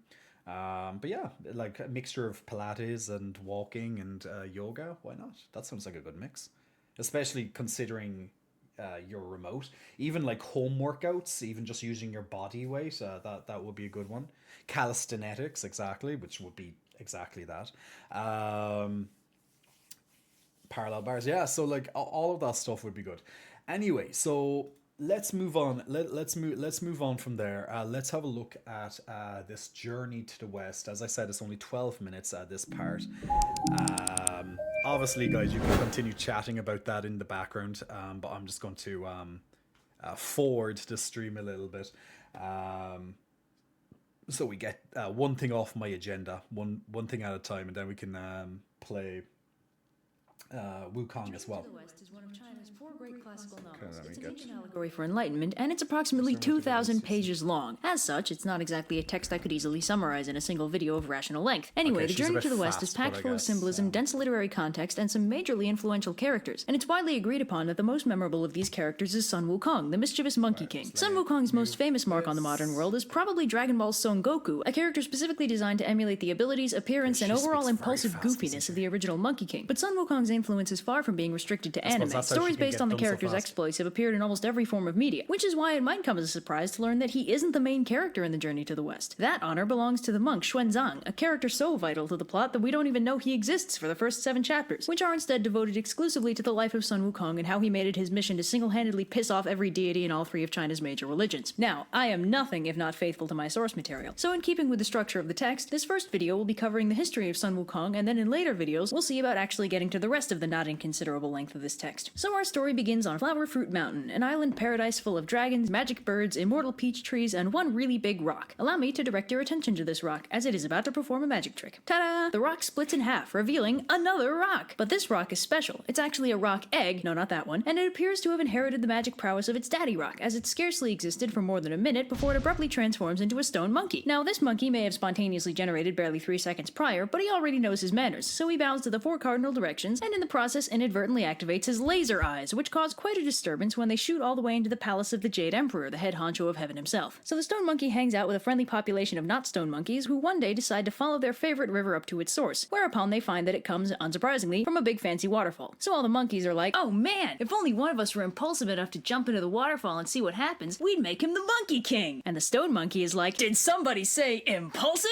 And dives in. So on the other side of the waterfall, he finds a gorgeous cavern decked out with an iron bridge and an enormous stone mansion, fully furnished with all the necessities of life. The monkeys are understandably impressed, and they all pile in to live in this newly discovered cavernous paradise. And for his achievement, the stone monkey is now officially crowned the Monkey King. So the monkey population of Flower Fruit Mountain live in peace and security for several hundred years, but one day Monkey King has an existential crisis, pulls a Gilgamesh, and goes on a quest for immortality. 9 years and 2 continents later, he finally finds an immortal Taoist sage who lives on top of the mountain of heart and mind in the cave of the slanting moon and 3 stars. Man, these names are a mouthful. So the immortal sage Subodhi takes on the Monkey King as one of his disciples, and he gives him a new name, derived from a large number of increasingly complex character traits, and long story short, his name is now Sun Wukong. So after a 7-year training montage, Subodhi finally teaches Sun Wukong a way to become immortal, which Wukong starts practicing. Another 3 years go by, and Sun Wukong is feeling pretty good about life. He's practicing the Tao, he's functionally immortal, and life is good. But Subodhi warns him that he's not out of the woods yet. Turns out, the court of heaven doesn't actually approve of this method of immortality, and will send down 3 calamities in an effort to kill him, one every 500 years. First, they'll strike him with lightning, then later, if that didn't work, they'll set him on fire. And finally, if neither of those do the trick, they'll straight up disintegrate him. This understandably wigs out Sun Wukong, but Subodhi offers to teach him the art of the earthly multitude, which will let him transform into 72 different things. With this, the 3 calamities won't be able to touch him. He also teaches Wukong how to fly, just because. But, unsurprisingly, giving awesome cosmic powers to a suicidally impulsive magical monkey leads to some wacky hijinks, and Master Subodhi has to kick him out so he won't accidentally reveal his secret teachings. So Sun Wukong, now immortal, 20 years older and hypothetically wiser, at last returns to the Water Curtain Cave on Flower Fruit Mountain, and he returns just in time since the monkey population has been being harassed by a monster known only as the Monstrous King of Havoc, who's been intermittently stopping by and kidnapping them to use as servants. So Wukong goes and challenges the monster to a duel and proceeds to absolutely kick his ass with his newfound Taoist superpowers, and then he rescues the captive monkeys and flies them all back home. So all is well on Flower Fruit Mountain, but Wukong decides that his monkey kingdom should probably have a monkey army so stuff like the kidnapping thing doesn't happen anymore. On that note, Wukong also takes a trip down to the Dragon Palace in the Eastern Ocean to see if the Dragon King has a weapon befitting his strength that he could borrow. Long story short, after dismissing every superpowered weapon the Dragon King offers him, Wukong ends up taking an obscenely heavy magic size-changing iron pillar out of the palace treasury and using it as a staff. So Wukong's very happy with his new weapon and asks the Dragon King for some fancy new duds to go with his fancy new stick thing. And by now, the Dragon King is so terrified of this super powerful monkey that he gathers all of his dragon brothers and together they assemble a fancy outfit for Wukong just to get him out of their house. When he returns to Flower Fruit Mountain to show his mates his gear, he gets so hyped up that he briefly turns into a huge demonic caricature of himself, which terrifies the local demon population so much that demon kings show up at his front door to form an alliance with him. So life is going pretty well for the Monkey King, until one day, while taking a nap, he's abruptly kidnapped by two emissaries of Yama, the King of Hell, who carry him off to the underworld. Wukong is understandably pissed, seeing as this is technically death and violates the whole immortality deal, and he starts bashing his way into the Palace of Darkness to lodge a complaint with the 10 Kings. So the 10 Kings are like, "Whoa, there must have been some kind of mistake. I mean, there must be a bunch of dudes named Sung Wukong, right?" And Wukong is like, "Yeah, right. Show me where that's written down." So they sort through all the ledgers of the dead until they find the one about him, and he scribbles out his name, along with the names of as many monkeys as he can find, thus freeing them from the jurisdiction of the underworld gods. Satisfied, Wukong bashes his way back out of the underworld, then wakes up and tells all the monkeys the good news. But all is not well in the Kingdom of Heaven, as the Jade Emperor finds himself inundated with complaints about this Monkey King who keeps causing trouble. So at first the Jade Emperor wants to have him arrested for his shenanigans, but the Spirit of Venus suggests instead that they offer the Monkey King a position in the bureaucracy of heaven, whereupon they'd be able to better control his actions and easily discipline him if need be. The Jade Emperor gives the thumbs up and they send down the Gold Star of Venus to deliver the offer to Wukong, who eagerly accepts. So the Gold Star takes him up to heaven and takes him to meet the Jade Emperor, who appoints him the position of Pima Wen, which makes him the head of the Imperial State. So he gets a golden star. So basically he gets like a Super Mario type of power and he goes back to heaven. Like, okay, this is I know she's condensing like it extremely quickly. I'm just about following it, but like, you know, basically Monkey wants all the power in the world. He's already immortal. He can transform into 72 different creatures, so he can escape, you know, being killed by the gods in heaven, right? And then one day, you know, he wants to set up an army of monkeys, so they don't get kidnapped again, and they, you know, they can defend themselves and stuff. But then he gets like kidnapped by the, you know, Lord of Hell or whatever, and then he goes down and he lodges a complaint with the Kings of Hell or whatever, and then he decides to change the rule book, and now they're all like, okay, you're cool, whatever. Then he comes back, gets some sort of star, and now he's in heaven. Okay, we're kind of, yeah, Chinese, yeah, you have interesting mythology, I can definitely say that.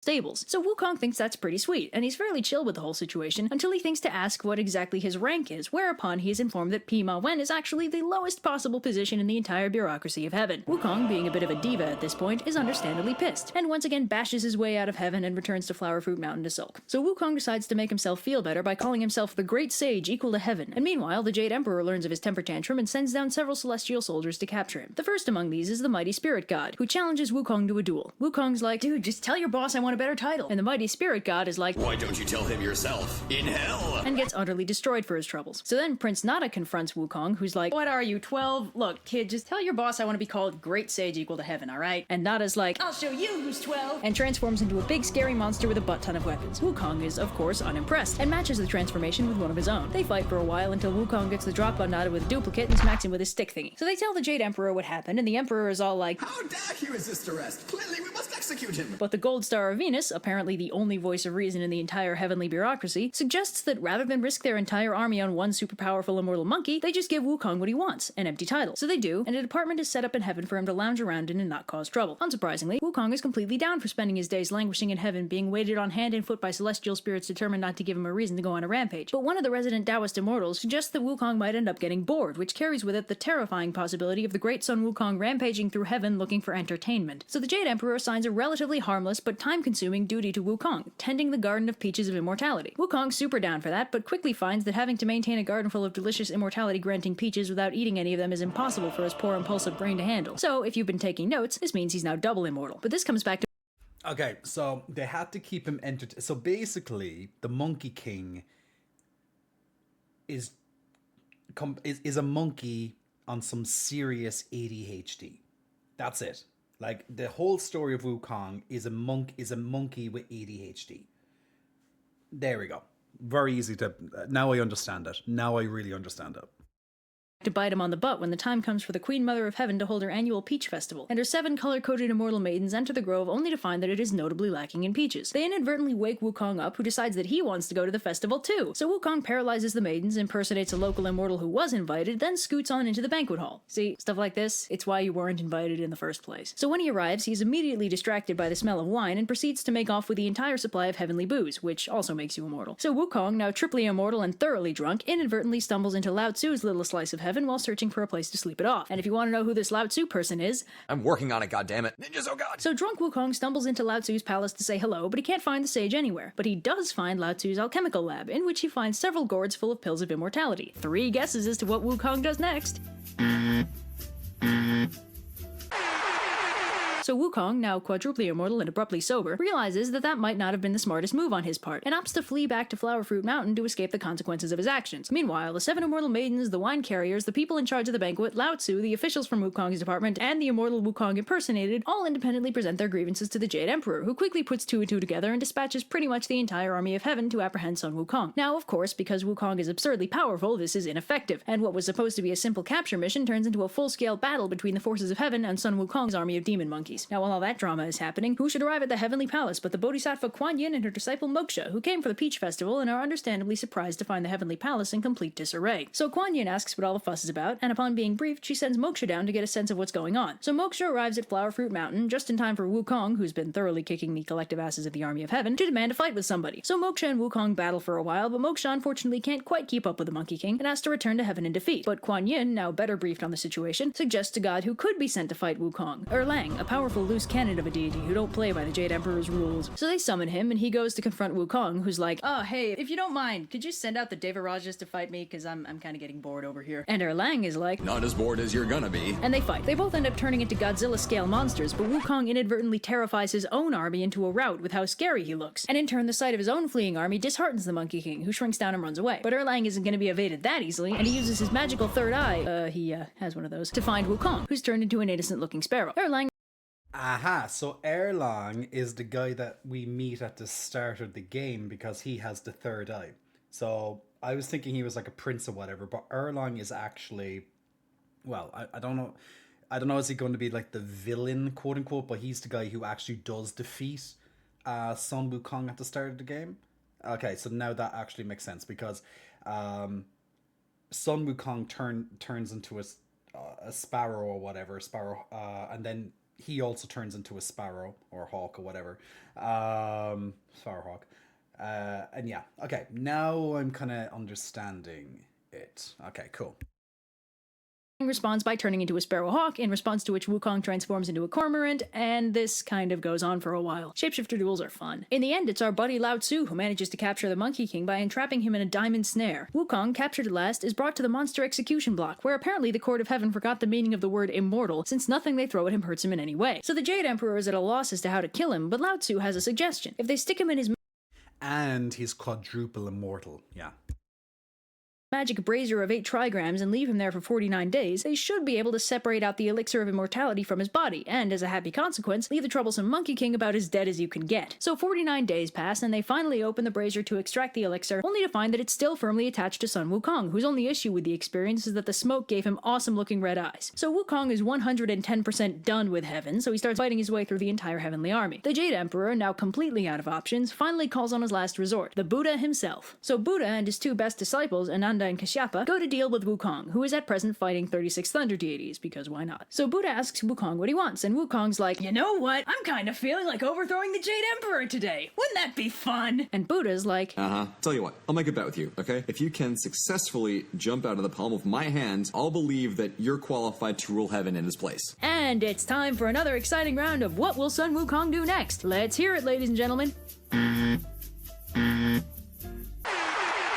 Unsurprisingly, Unsurprisingly, Sun Wukong takes that bet and blasts off from Buddha's hand until he reaches the very edge of the universe itself, where he finds 5 pillars supporting the sky. Wukong decides to leave a memento of himself there, graffitiing one of the pillars, and then, for good measure, peeing on it. I mean, he is a monkey. So Wukong backflips all the way back to Buddha's palm like, "Shows what you know, old man! I made it all the way to the pillars of the universe!" And the Buddha's like, Is that so? Well, I have a little plot twist for you. See, one of the perks of enlightenment is that I'm one with everything, and as it turns out, that's not just hyperbole. Sure enough, written on one of Buddha's fingers is Wukong's graffiti, along with the faintest whiff of monkey pee. Turns out the whole universe is the palm of Buddha's hand. Whoa. So Wukong freaks out and tries to skedaddle, but the Buddha uses more of his Buddha magic to trap him under a mountain, which is also his hand. It's complicated. Which Wukong would ordinarily be able to escape stupidly easily, but then they stick a magic seal on top of the mountain and that's that. And it is here, under this beautiful and scenic locale, that Sun Wukong spends the next 500 years.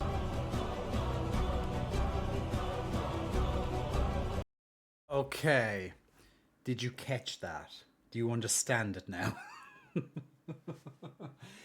Yeah, mythology's fun, right? Which makes sense because Wukong is the analogy for the mind in the story. Wukong is the... Wukong is the mind.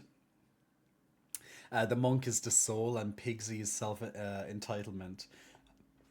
Erlang is what they call an immortal, which is kind of like a demigod. I think he's immortal times 10. Wait, it's even more with all the peaches he ate. I thought he didn't eat all the peaches. Wait, he got drunk and then he ate all of them, didn't he? Yeah. Yeah, okay. Not Buddha. Erlang has his own story, but that would be another video. So there is Wukong's origin. Okay, so basically Wukong is crippled by his ADHD. He obviously doesn't have medication like like I do, for example. So he's crippled by ADHD, and because he might have ADD and not ADHD, but either way. So I'm just going to say he has ADHD. So he's crippled by ADHD, and he is so impulsive and he gets bored extremely easy. Classic. And he starts just going off the walls, causing him as much trouble and mischief and wanting titles and all this other stuff. And heaven is getting pissed off at him. Everyone's getting pissed off at him. They all come fighting him. He resists them, and nothing is working against him because he's immortal. He's immortal. At least 4 times, possibly even more because of all the fruits that he ate. They tried to extract the immortal out of him, but it was unsuccessful. So as a final resort, they got Buddha to eventually seal him away underneath a mountain, which is a little bit different than how the game does it, because at the start of the game he's fighting Erlang, which I only found out what his name actually is, and they have their fight, but then he gets controlled by some crown or something, which I don't think the crown was I don't think the crown was in this video, was it? Or did I miss that part? I don't think the crown was there. There was something about controlling, but I don't think that it was a crown. But maybe that's something just in the game, and it will be explained in the game. So I'll just leave it maybe there. The crown comes after the mountain. Okay. So, but in the game at least, now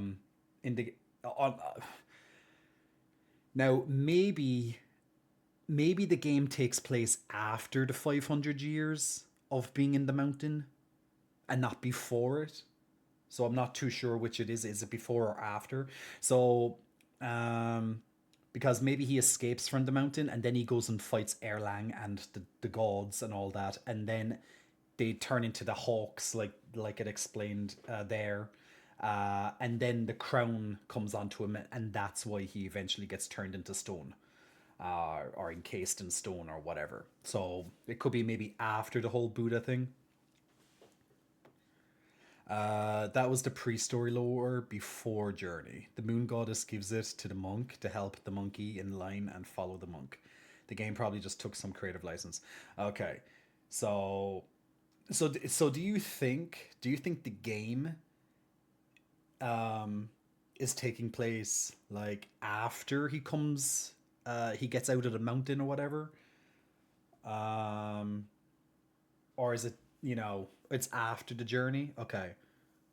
Yeah. Because Black Myth Like Sun Wukong, we see him in the past, like we see the fights and all that, and then it, it goes into the future. Then, when we're the chosen one or whatever it's called.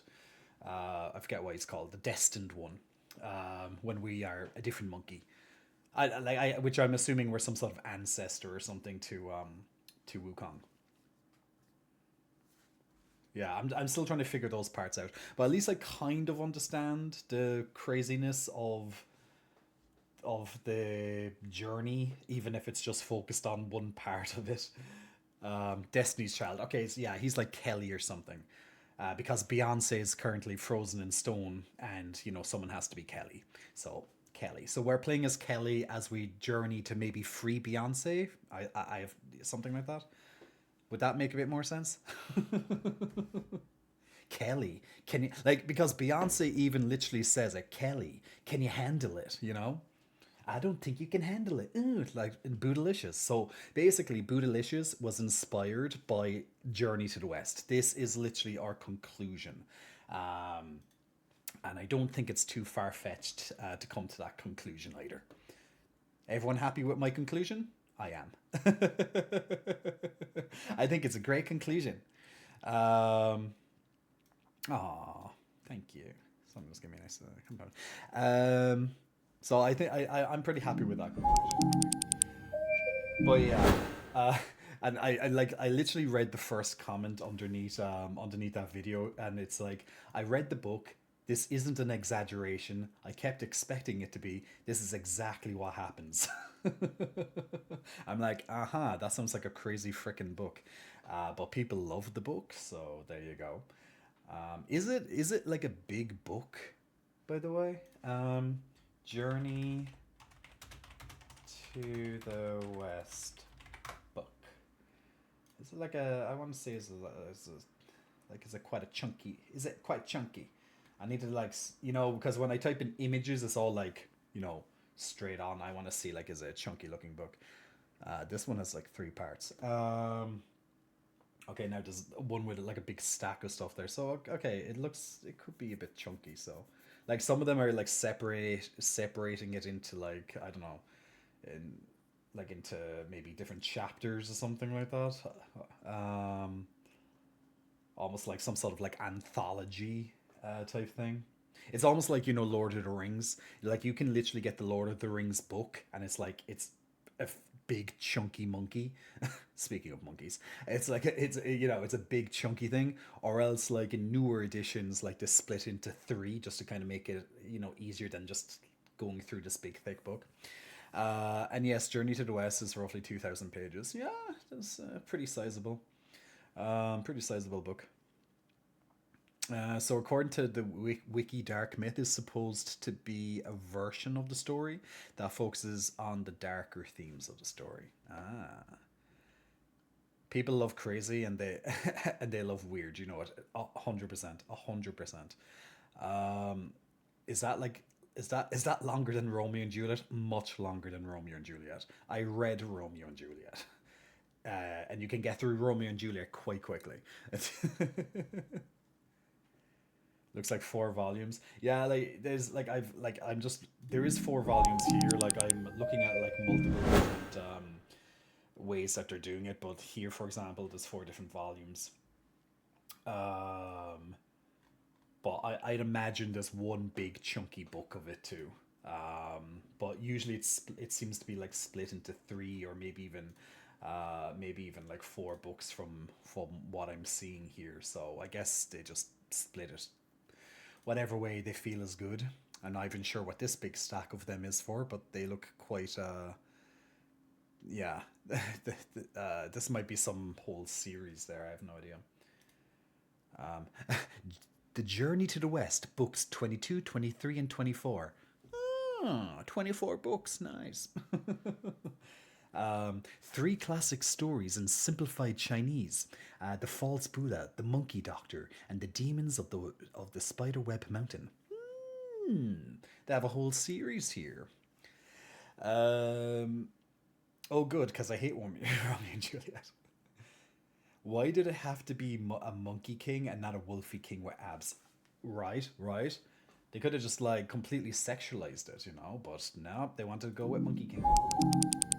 Maybe that's why, because like Chinese, like not just Chinese, obviously, but like Chinese culture is like very like it's kind of prudish, you know, like they kind of stick away, they stay away from all of that side of things, and so they're not going to like sexualize the Monkey King.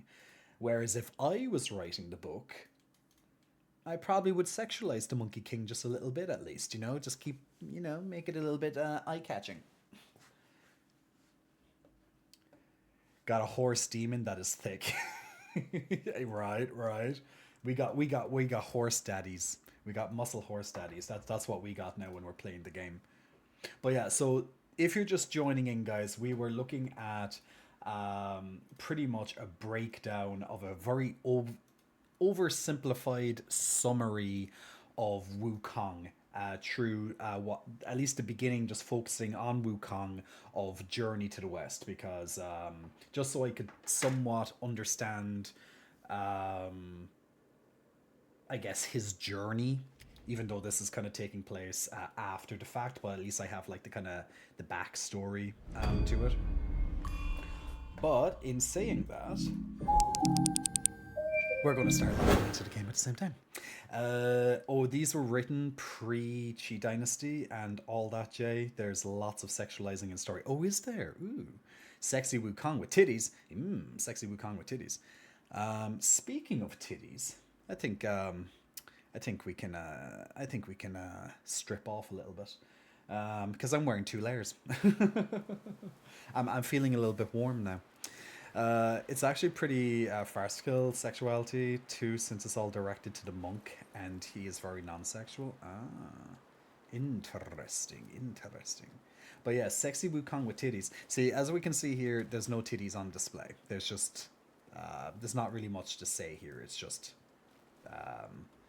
Destined One, as he's called. He's just a monkey. Nothing, well, I won't say there's nothing special about him, because obviously there's something special about him, but there's definitely no over sexualizing here with this monkey, you know. So there's definitely that. I'm an artist, I can draw everything. Well, look, take the monkey and sexualize it. Knock yourself out. Be creative. Take some creative liberties, maybe, when you're making the monkey quite sexual and stuff. That might help.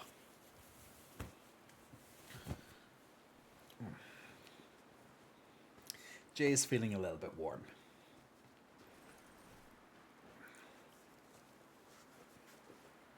Meow. Now Jay's feeling comfy again. We's good. We're in a happy place now. Hey, Gamone. Gamone is here, guys. Gamone is here with the smiley face. Gamone, are you playing more Marvel Rivals at the moment? Are you going to be like slightly tuning in while you're playing? So let me get the headset.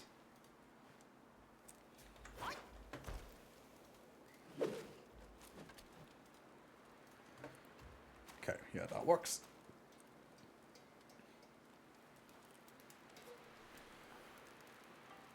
Give him Tom of Finland. Look, apparently the monk is super hot and doesn't know it, so he gets a lot of attention. All while his pig demon sidekick is, I'm interested, and the girl's like, ew. Poor pig doesn't get anything. Yup, somehow won my match. Congratulations. I enjoy watching Jay streaming while having my corgi pup chew on his squeaky toy and body bashing the walls in my house. Since he sprints all over the house, he doesn't know how to stop before hitting the walls. It's like a tennis ball. How old is your corgi? Actually, I'm just trying to adjust the volume again. That's why I'm just like moving around, so I can just like adjust the volume, because I don't want it like too loud in my ears. Okay, I think that's pretty okay. Yeah, okay, that's okay. I'll change it if I need to. So, guys, we are going to start playing a bit of Black Myth Wukong. So we're going to pick up where we left off exactly last night, which is in chapter 2. So we finished up shortly after fighting a boss on a bridge, wherever the hell that was. Was it there or somewhere? And then we went down into the underground after the other boss. We're backtracking a little bit. We're in a cellar, and we have to, well, probably explore all this area here. Probably will end up coming out here at this site, but we will see. In 8 days, he'll be 6 months. Ah, okay, he's only a pup. Okay, no wonder he doesn't know how to, well, how to kind of control his perception of walls and stuff yet, right? So, oh, okay, we're not underground. Oh, only temporary underground. It was more like we were going into a cave. Interesting. Okay, so we're in... Okay, if I go down here, am I able to go down here, or else do I die? Can I go into the... Ooh, okay. Besides every sage of villain Well, of course there's a boss straight away. beneath every mountain an abyss lies. Where disparities persist, bloodbaths may arise. I cannot escape. And Why is he nor holding a head? can you. Well, his voice actor's doing the work, isn't it? Shit. Do you know what? I hate fighting a boss when I'm just like getting warmed up because I'm not like ready yet. It's like I'm not ready for this boss. It's like I need to warm up first.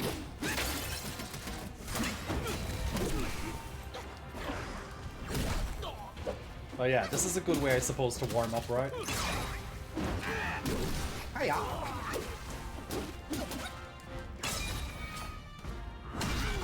Oh, nice. Oh, we knocked him the fuck out. We got him a little stunned. Oh. Uh-oh, out of stamina.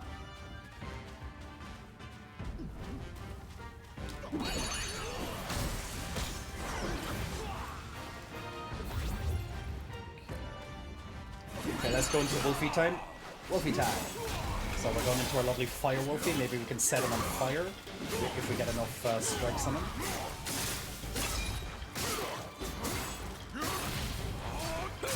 He looks on fire. Yep, he's on fire.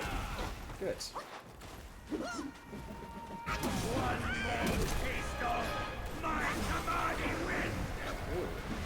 Okay, so what is he going to do? Like summon a tornado or something? Okay, he's disappeared. Okay. Why is he... Oh yeah, he's attacking my my kind of mirror vision. I was like, why is he doing that?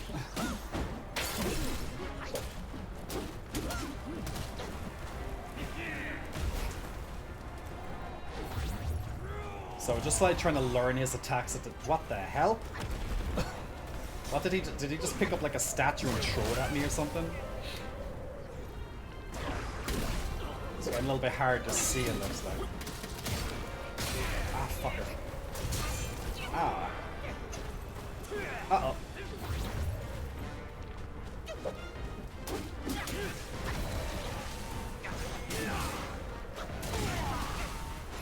There's a lot of like... Oh shit, I'm out of drink. I'm out of drink! Need more mana!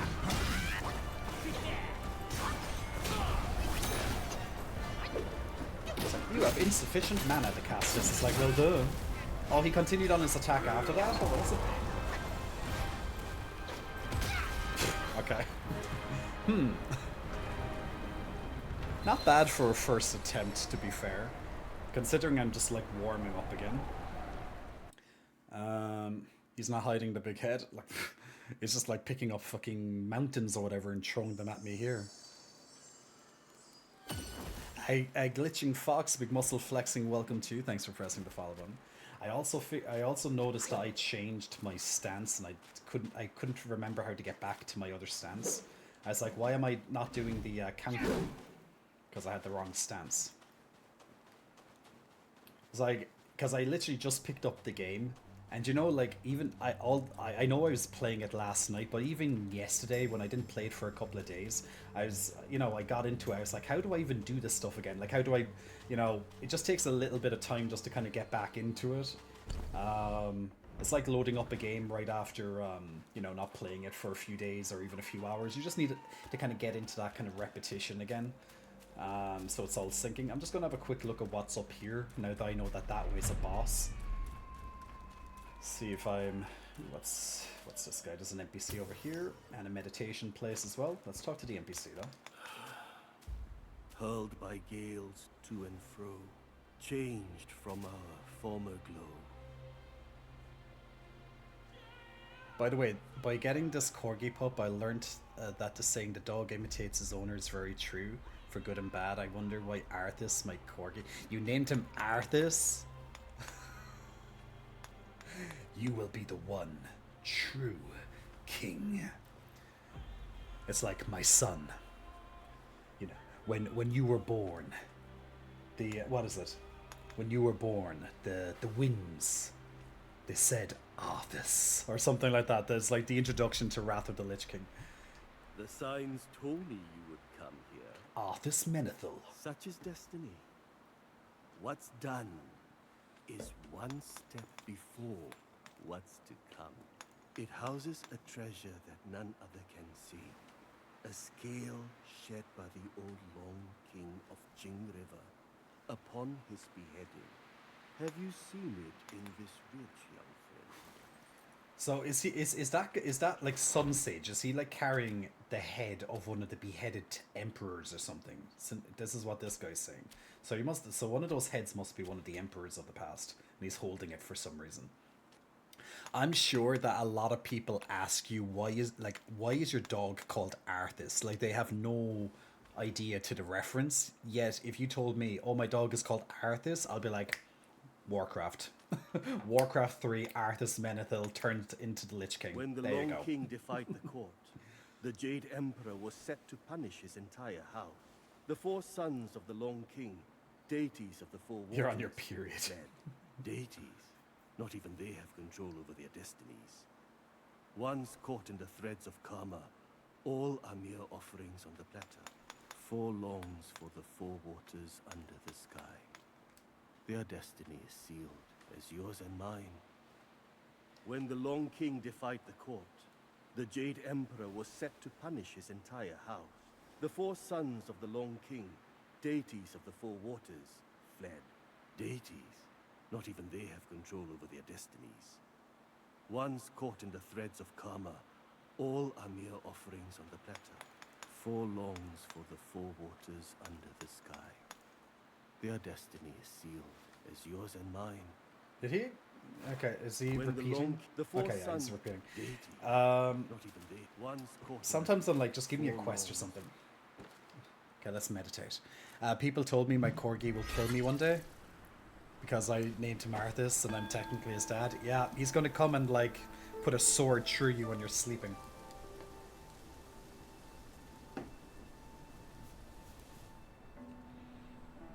It might be a sword, but he'll figure out a way. He'll take you down.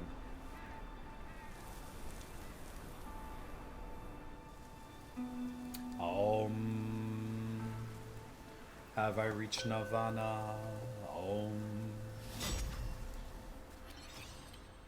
Okay, well, at least the extra spark. Okay, so now that we have an extra spark, we can, well, essentially like a level up.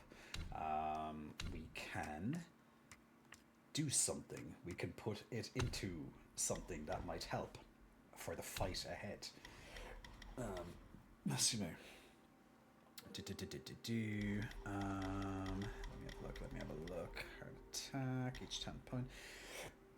So that cost a focus point deals additional damage to the enemy based on their health. I like that, but I don't have enough points in it. Alteration, rock solid. I haven't used rock solid spell yet. It might be useful.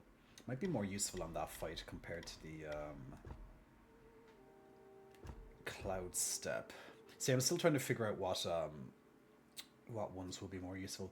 A defensive spell that transforms the caster into a rock. If the enemy strikes the rock, it will be deflected and grants the perfect chance to counterattack. See, that might be very, very useful for that boss.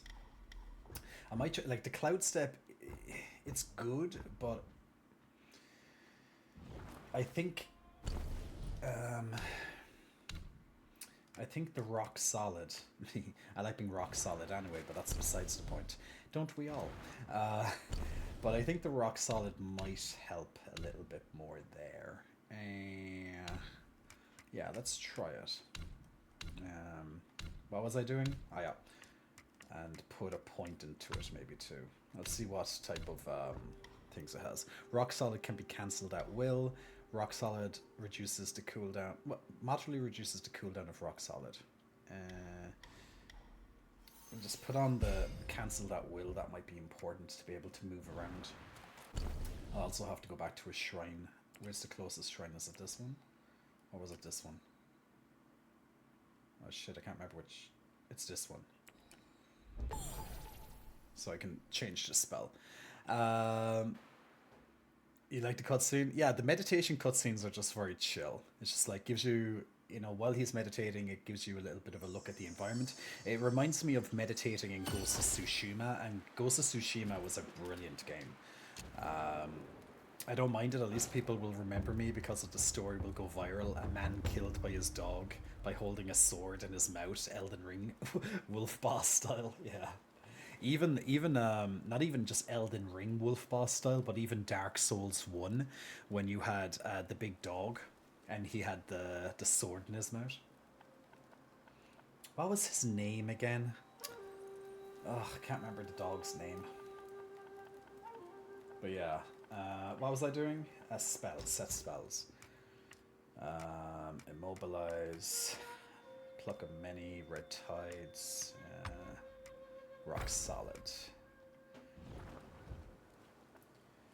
I should really cultivate my spirits as well, but I still don't know what spirit I like using, so I'm just like afraid in a way. Like, can I get my points back actually from cultivating spirits? Like, you can reignite your sparks, so you can get your sparks back, but I don't know, can you get your points back from Gamon or anyone who's played this game? Can you get your points back when from the spirits? Like, can, you know, if you don't want to or is it like a permanent selection?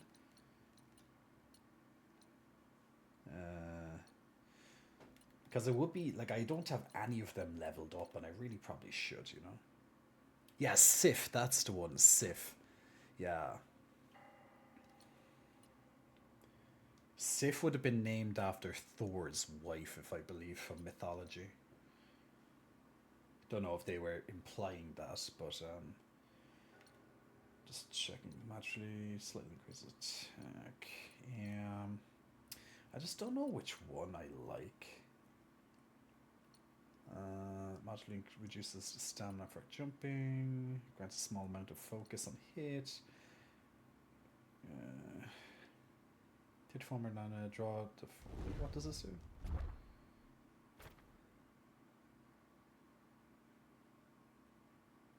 Hit form of Tiger's Acolyte, draw near the foe in a flash and hack sword, dealing single instance of damage. I love mythology because it's so weird. Yeah, totally. Module increases maximum see, I could use this before I go into a combat, but I don't know. Maybe I'll just go back to the head bashing guy. This one's is easy to do as well. I'm just gonna level it up 2 times. Oh, I don't even have enough materials to put it up further. Okay, fair enough. So it's fine. I'm gonna, you know, it's the first spirit that I had, and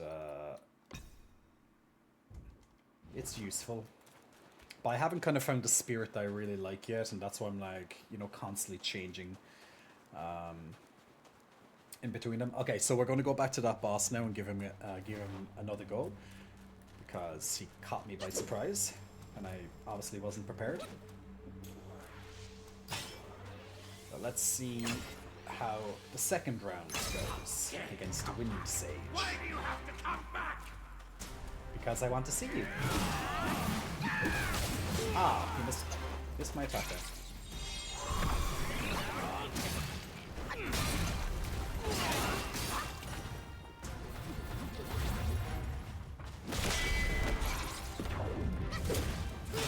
Nice.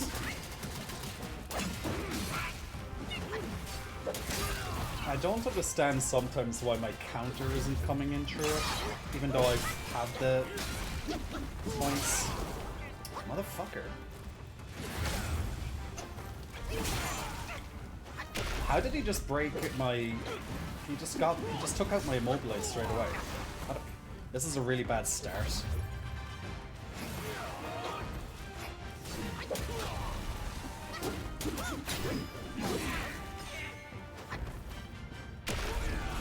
Oh shit. My timing of the rock solid spell is awful. But I'm only getting used to it because it's my first time actually trying to use it. But I think it would be really useful for this boss in general.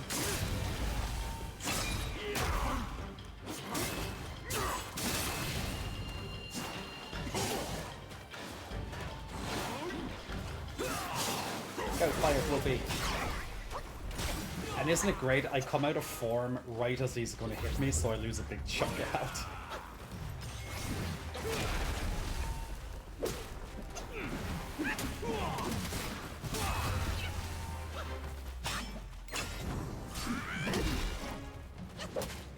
If I can just hit him with a couple of heavy attacks, it really helps.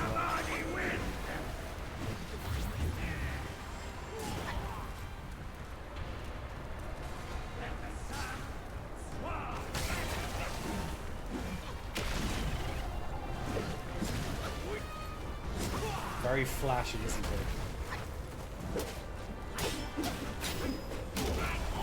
Oh, he just rolls on me. Right. Ow. Oh, cool, it's like a big special. Oh, wow. That looked cool. How am I not dead? I have like 0 health. Okay. Oh, he's gonna just be like, yeah, I'm just gonna throw the big statue at you instead.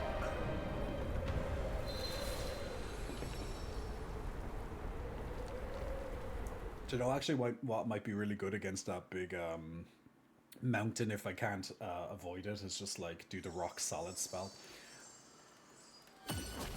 I want to see, like, with the rock solid, do you cancel it by pressing a button, or what is it? Because I keep... Okay, he just kind of breaks out of it. Do I have to keep my finger on it, or what is it? Is he a hyena? I'll have to have another look at him. No, it seems to be, like, instant, but, like, didn't the, wasn't the description of rock solid it's a simple cast it too early or too late and it won't work. Yeah, so it's all about the timing. But then it says rock solid can be cancelled at will, so I was like, But yeah, I just have to get it right on time when I really need to. It could be more of a like it probably is amazing if you have great timing, but you know, when the boss is like jumping all over the place, it can be a bit difficult to be, you know, to get the exact timing of shit. Because it's not like he's just standing still and be like, I'm gonna do the attack now. It's more like he's jumping all over the screen.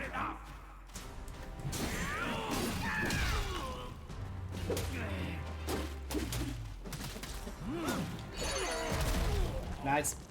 Very nice. Lovely start.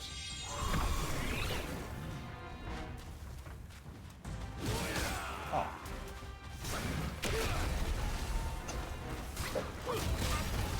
Okay, don't roll that way.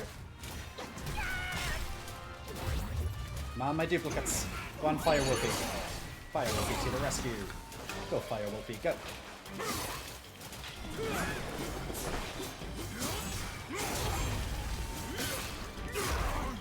The thing with Fire Wolfie is that he gets locked into his attack, so he can't leave when he is. But look, everything else has a downside. Yeah, at least I got him on fire, so at least he needs a little bit of the health.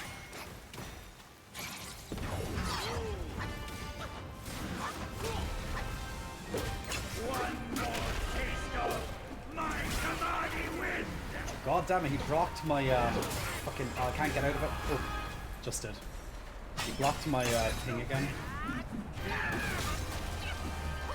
My immobilize. Lovely. That was a brilliant timing of the rock solid there.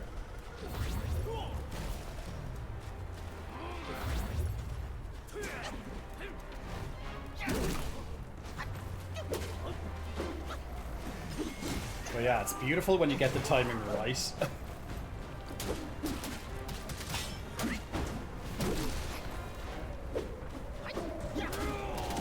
gonna be a bit of a pain. Oh god, there it is. Yeah, at least I dodged it that time.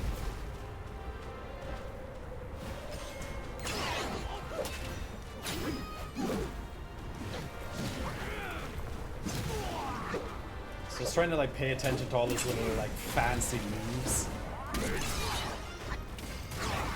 Lovely. Punish him.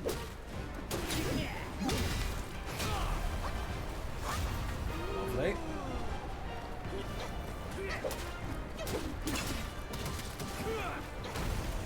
But, okay, a little bit harder to see him now with the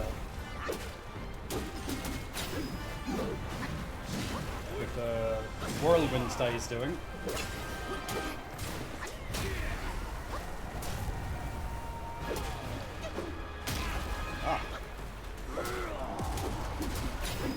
Oh god. Oh god. Oh god. Yeah, I'm just gonna throw the mountain at you again, you know, just as you do. Statue or whatever it is.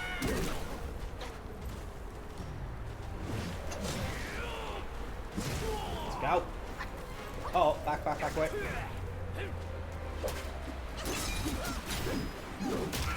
Fucker.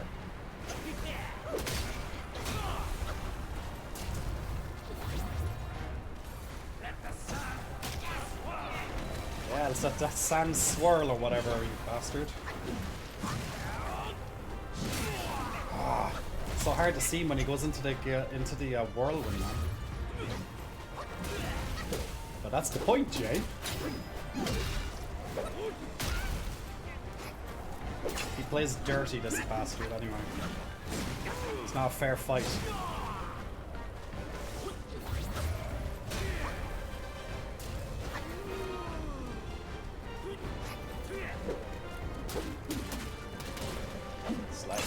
Oh, okay, yeah, I'm getting a bit faster at that. Yeah. Didn't get away fast enough that time, no? Wolfie, go! Doing much better this try. I don't know if I'll get him, but definitely doing a lot better this time.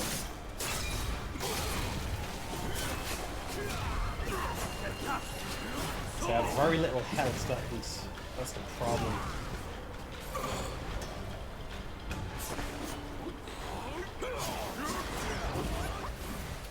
That's annoying because you get blocked from,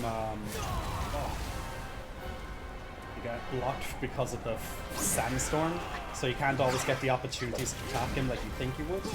Ah!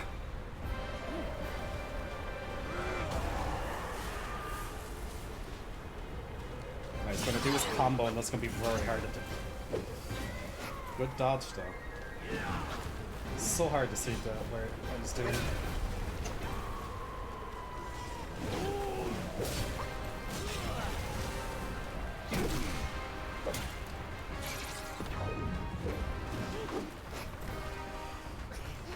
Oh, what the hell? What just, oh shit, I think I went into the tornado at the end there. Okay, that was really good. I survived a lot longer than I expected, actually. That wasn't bad at all. Can you heal quick? No. I'm out of healing.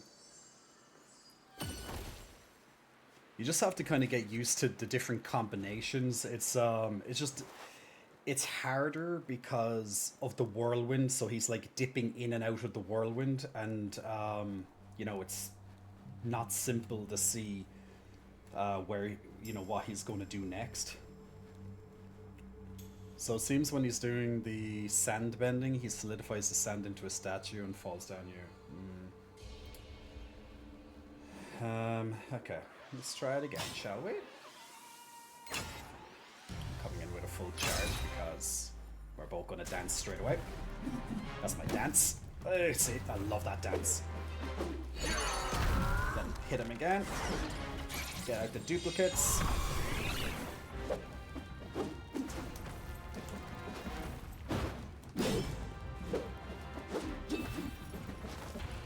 What the hell? It seems like some of the sound is gone from me or something. There's something not quite right. I think something just happened there.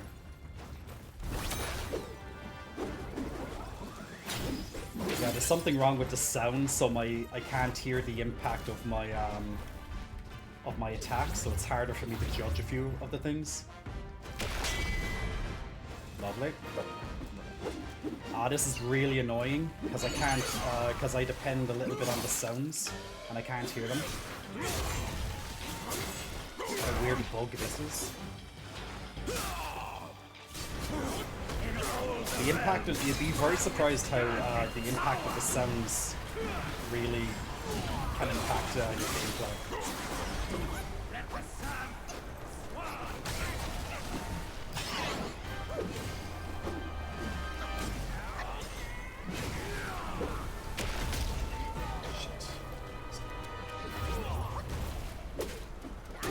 See, it looks like I'm not even hitting him sometimes, or it feels like I'm not because I can't hear the sound. And it stops me from being like, okay, did I get the right clash on him or not?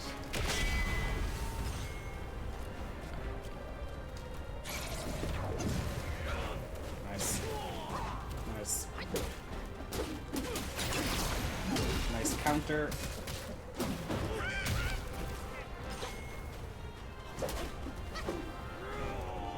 Oh shit, I used that too early. Back away. Here comes his big statue thingy. Okay, good dodge. We're ready for you, baby. You're a winner, baby. Nice.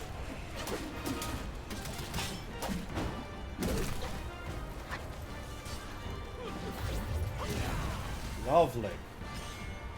Very sexy. Okay, here comes this lovely whirlwinding, which is a pain.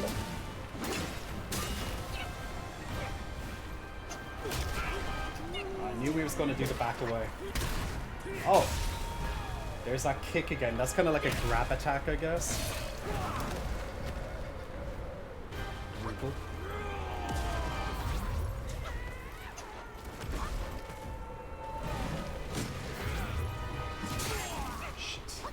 God damn, that freaking whirlwind. That whirlwind's really pissed me off. Like, that's so annoying. I think I just have to kind of get him away from the whirlwind at times, but it's not always easy because he intentionally goes into it.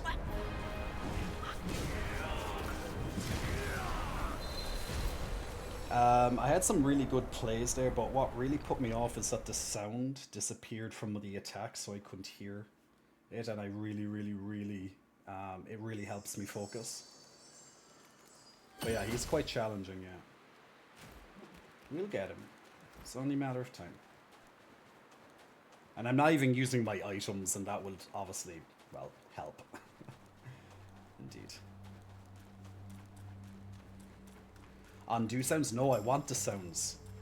But the thing is that when I done a combination at the start, it just seemed to nullify the sounds for me. That did not work like my last time. And I'm out of stamina.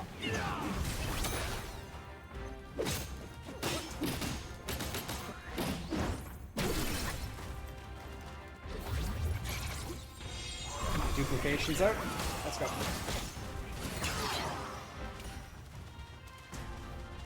Go duplicates. Oh. Did not expect that. Fucker. Don't back away in it like that, Jerry. To the side, to the side. Did you play Lies of P? Yeah, I bought. I really liked Lies of P. That was a good game. Quite challenging. Overall. I thought the last boss would be harder though. Well, actually no, second last boss, technically. The last boss is optional. It's actually funny because the last boss is actually an optional boss. some people might even fight it on their first playthrough because they choose a different option. But the proper last boss, he was a pain in the ass until I got used to it. Like I had to cheat my way through. Well, not cheat my way through it, but I had to be very fucking creative because he was just kicking the shit out of me. Shit, too early. Had to get like an extra step, maybe.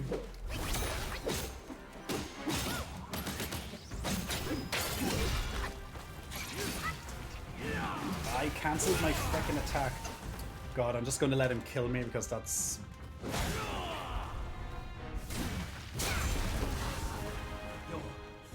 I don't like when I start bad.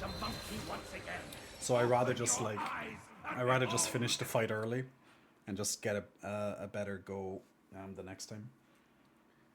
Yeah, I think I'll get it. It's just those humanoid dolls look creepy. Yeah, to be fair, just some pretty somewhat disturbing visuals in that game. Really good game though.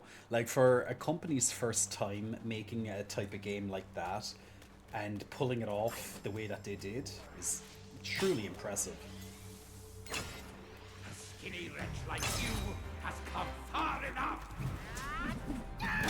That's how you do it. Now we'll have no stamina. Ah, to the side, Jay. Get my stamina back.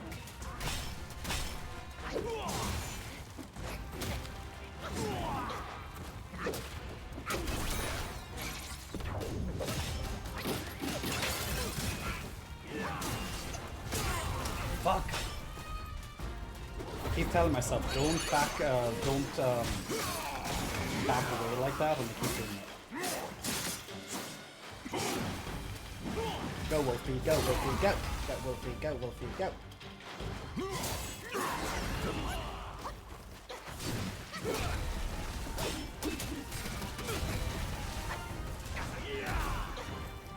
Go.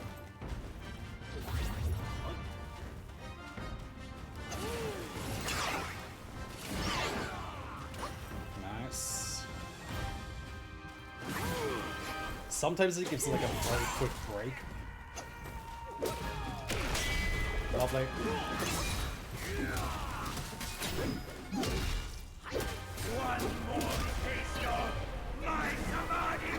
Shit, back away, back away, back away, back. At least that one gives you enough time to react. Lovely. Ah, lovely. I didn't actually think you could interrupt that. You can.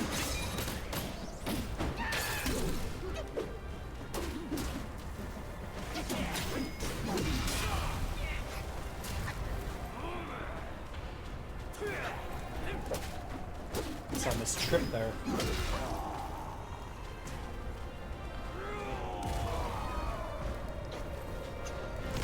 Oh, come on. I was like dodging. It's like, yeah, but you didn't dodge, you know, out of enough, do you? Oh, fuck.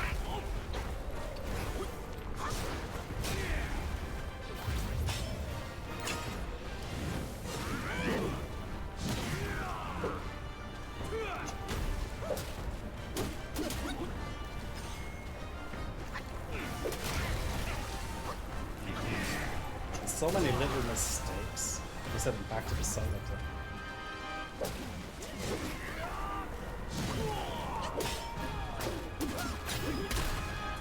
What? That goddamn move.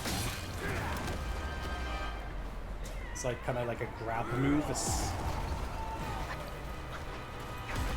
See, the last time he done that attack, it didn't kind of lock me in like it normally does. That's why I couldn't dodge it.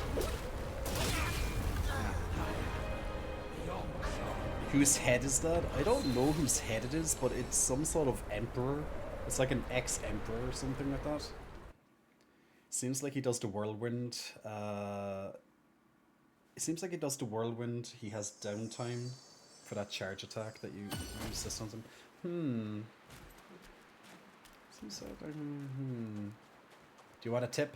I'm fine at the moment. No creepier than the Little Sisters and a Bioshock. Oh god, yeah. Those were interesting.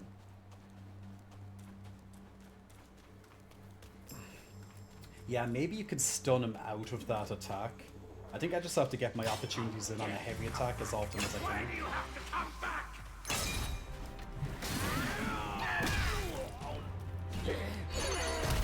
Headbutt!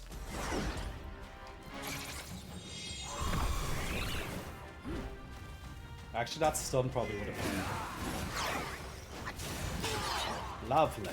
Very nice.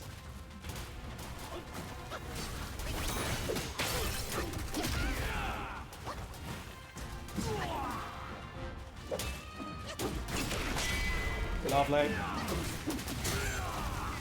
Let's go, Wolfie.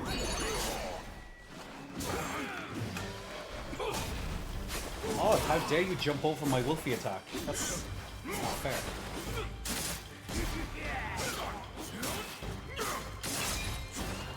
Come on, Wolfie. Good boy. Set him on fire. Good boy. Oh, that's a bad time to exit transform. Who in all the realms can withstand his power?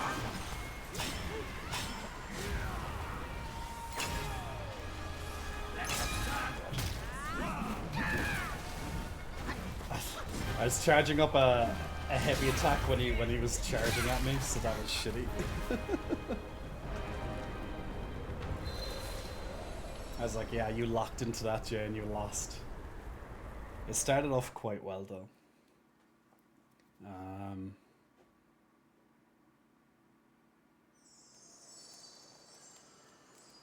I had some really nice deflections there as well with the... Wait, you can't hit him after the whirlwind. He's intentional. Yeah, you can't hit him when... You can't hurt him. You can definitely knock him out of his kind of phase thingy, but it's only briefly. Hey, Feify, I'm doing good. We're fighting a pretty challenging boss at the moment, actually.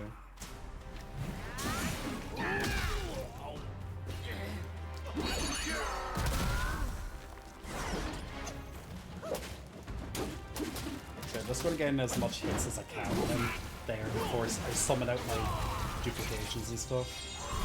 Might as well just, like, layer them out better.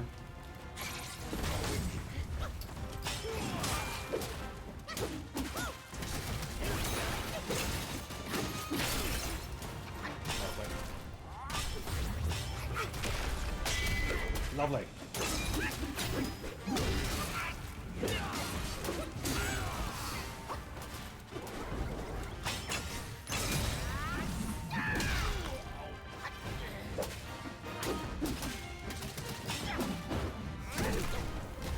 Right. Shit, can't. Get out of it, get out of it, get out of it.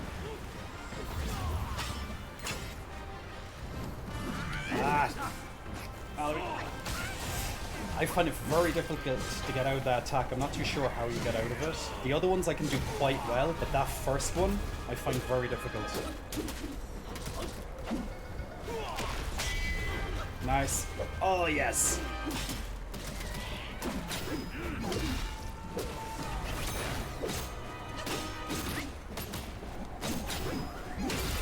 Very nice. Go, Wolfie.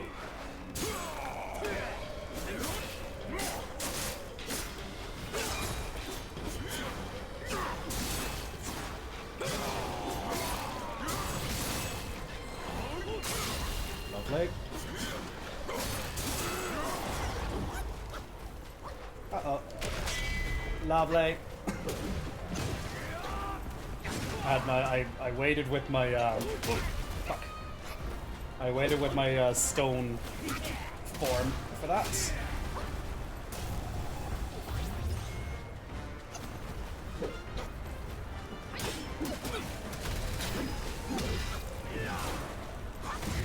Good. Punish him.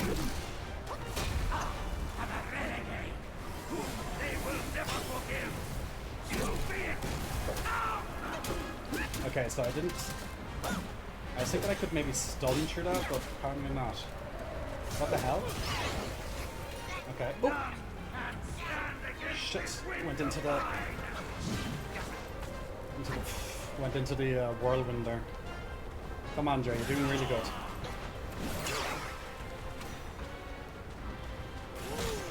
Ah! Just as I say it. Just as I say it. For fuck's sake. That was a brilliant attempt. That was a brilliant attempt. I had plenty of health left and he just caught me with the whirlwind and the wind strikes. I found a loophole, the free peck bounces. Jay gives you a peck bounce for each follow, so if I follow and unfollow, that means he has to do a peck bounce for a follow. Nope, Jay's got insane memory, he'll know. I actually have a very good memory.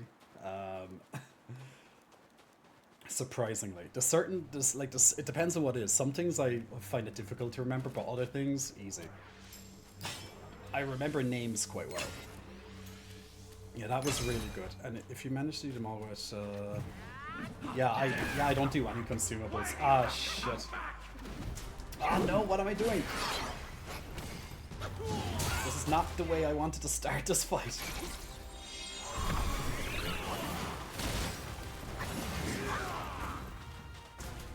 Okay, we'll get back on track.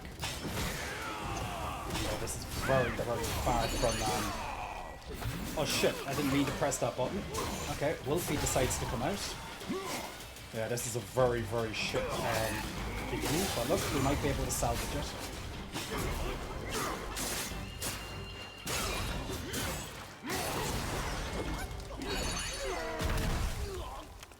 Oh, nice!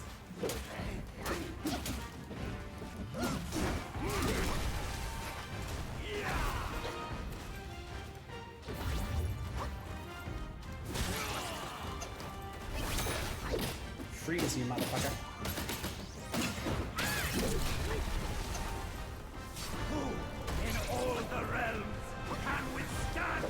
Oh shit, he's doing that whirlwindy. Ah! Okay, that didn't fully hit me, it kind of slightly hit me. What? Why didn't my stone form stop that?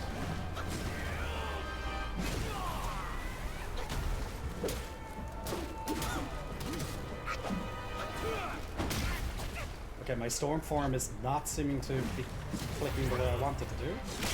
There it is. Oh shit. What's annoying is that attack is hard to read.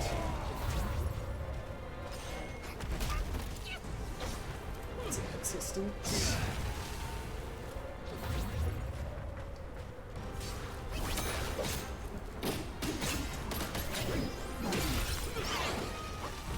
Very nice. Oh.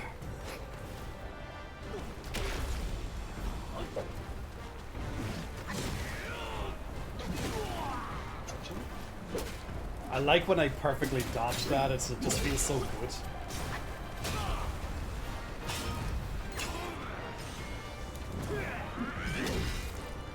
Nice, make him stumble.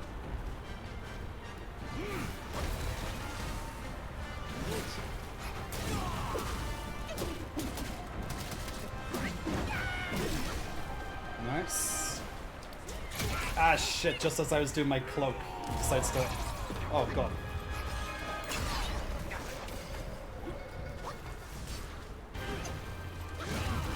Nice.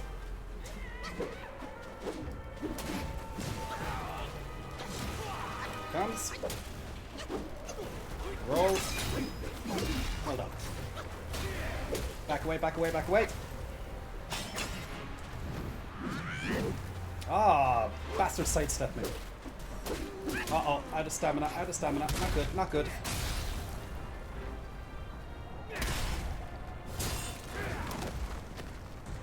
And that's what happens.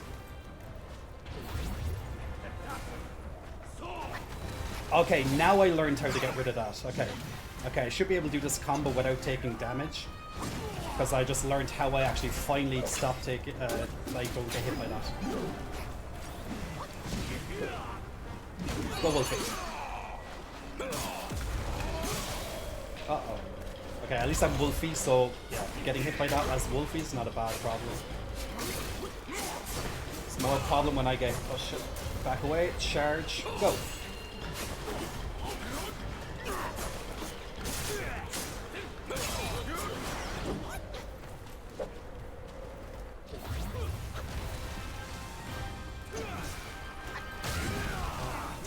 I was dodging to the side, but he still got me on the...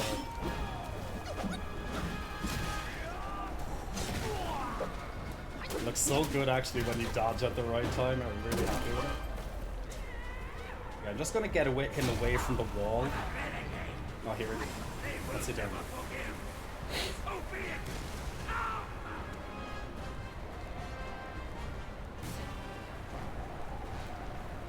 I'm not sure. Okay.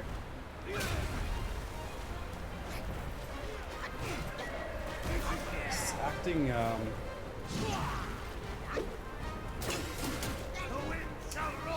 Goddamn wind.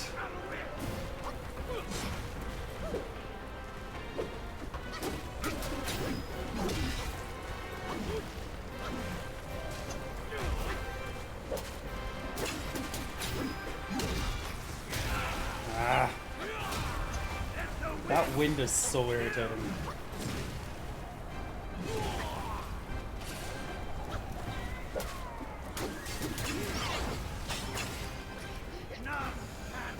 Keeps picking me up, man, because it can kind of sneak behind you. I can't even see where I can move. Okay.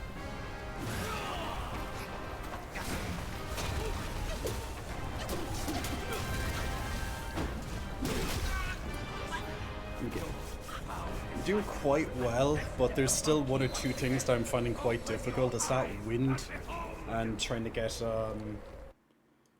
my way around it, because it's hard to know when you're kind of at it like the barrier or not, so you can't move the way that you want to move, and that's irritating.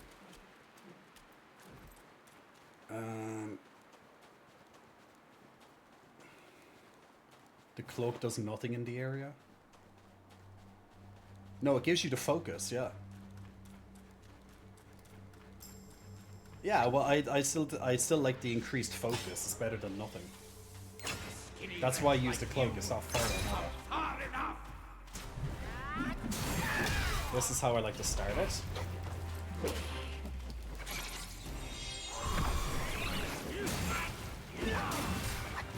But I ran out of stamina this time, so that wasn't useful. Nice. Go, my monkey brethren. Gang up on the little fucker.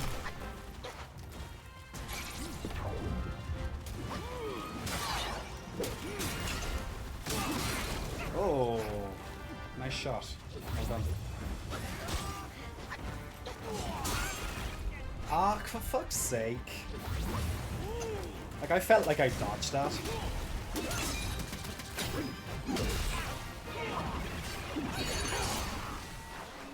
Go, Wolfie. Fire Wolfie to the rescue!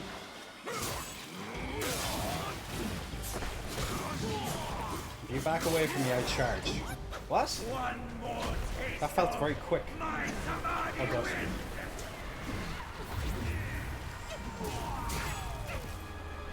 Got me in the end. Now! Now! Now! Oh, got him. Now. The one that I normally can attack, I missed it. And I never get hit by that one, but I got hit by that one. That's great. Ah, for fuck's sake, how'd you stop that hit? Like, it's... It seems so random. It's obviously an attack that I'm not seeing. You should get bonus points for doing that.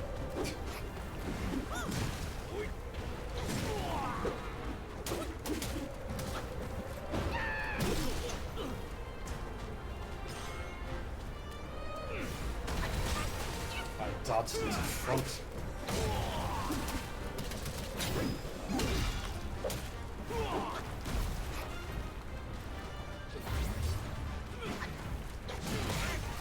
Into it again. Okay. Lovely.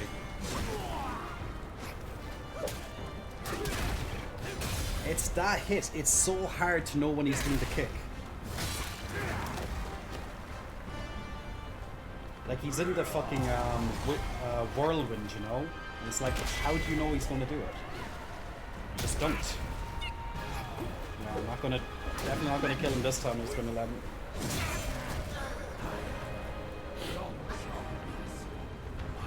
Yeah, you can do without, without that, I believe. Without what?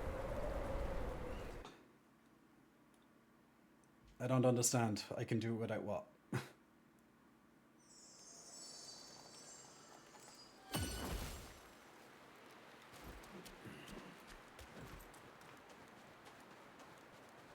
What items do I have? Like, I never use my items. I don't even know what to do.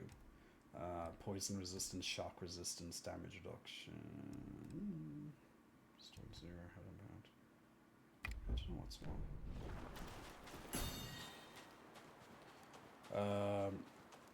The whirlwind. You can actually do without the whirlwind. You can stop it. I tried to heavy attack him to break it out of it, but it didn't seem to work. Unless you have to do like a triple, you know, some sort of... Lovely. Yeah, take that.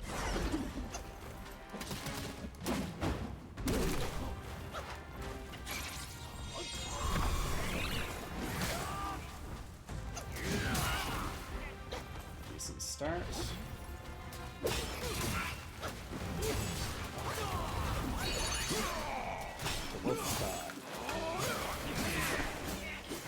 Like, if he doesn't have the whirlwind, it would make it way fucking easier. I can tell that much.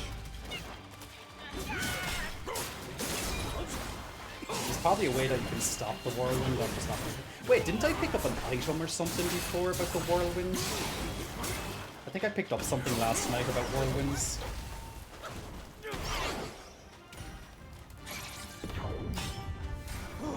In all the realms can withstand its power.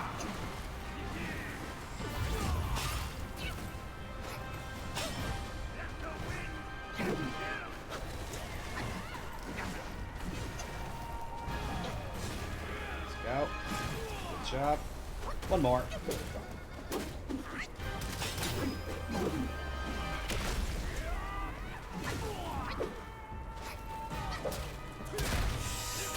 That kick.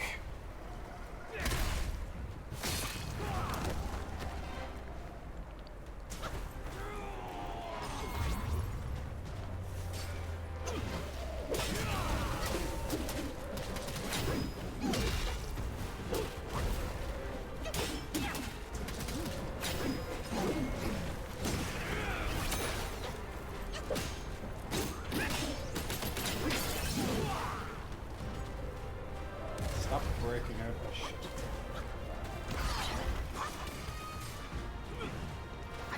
I went into it. At least I only got a little bit of the hit, but not the full thing, but still. Ah, come on. Oh, shit, I can't see. Fucking thing. Where am I? That whirlwind, man, is so fucking annoying.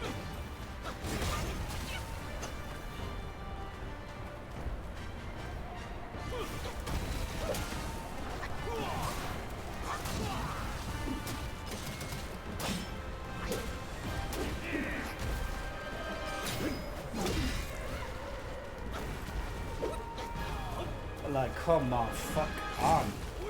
Swear to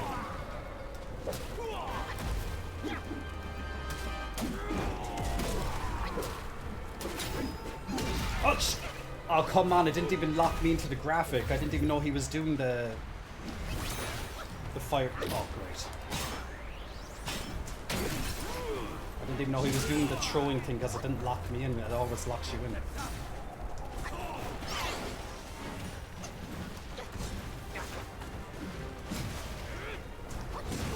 You wonder how you're meant to see him half the time, huh?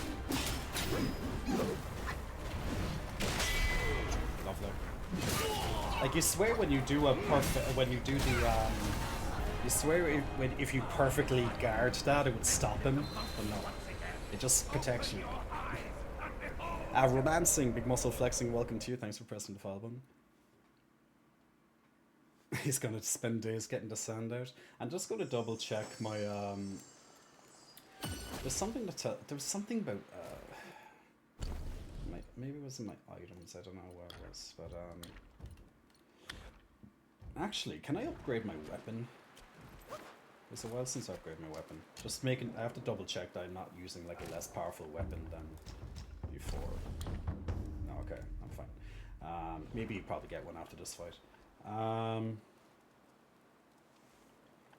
It's hard to predict the kick when he does it in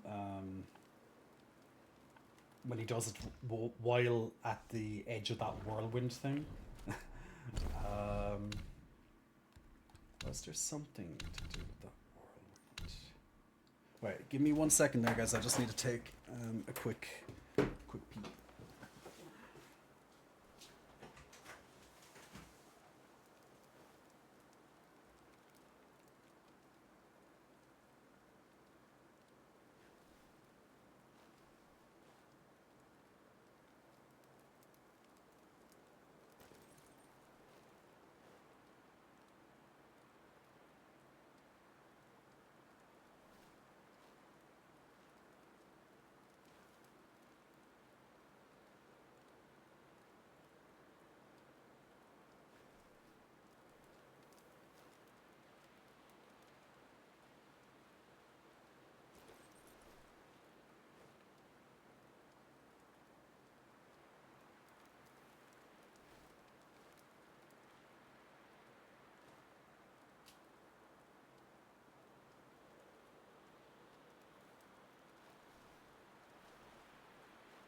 Sits in chair. It's mine now.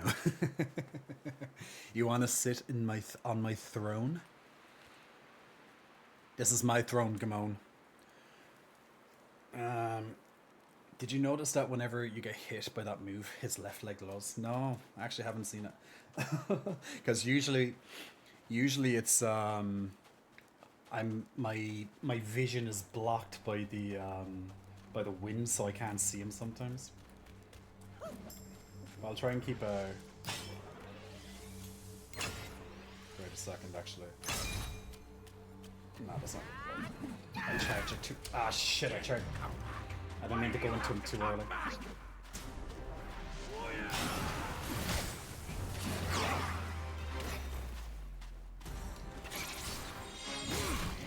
Ah, no, just can't... Just kill me.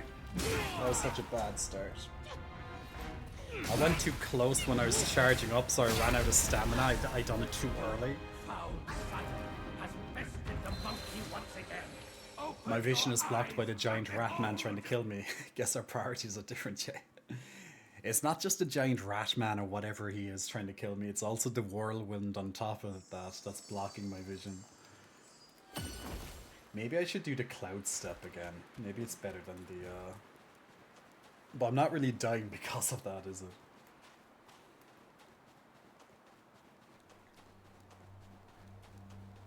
It's a hyena. Whatever it is. It's gonna die, that's all I know. A skinny wretch like you has come Stamina far should be enough. much better. Better. Nice.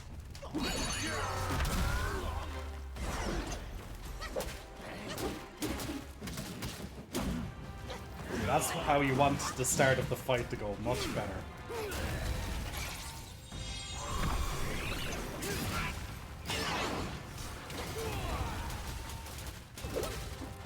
Let's go, boys.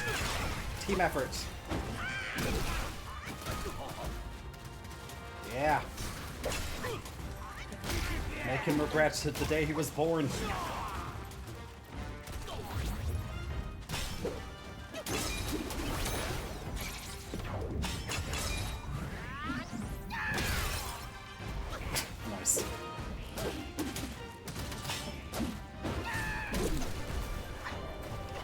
there will be.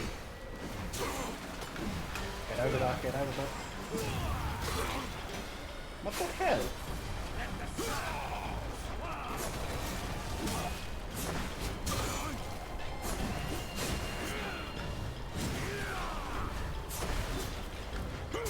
What a waste of my Wolfie.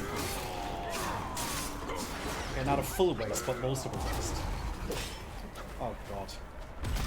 Oh come on, I pressed rock solid. It even went through. For fuck's sake. It even went on fucking cooldown.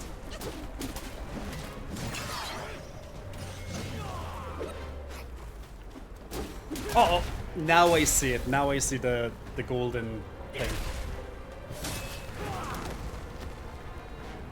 But that really annoyed me. My rock solid went on cooldown and the fucking thing still hit me.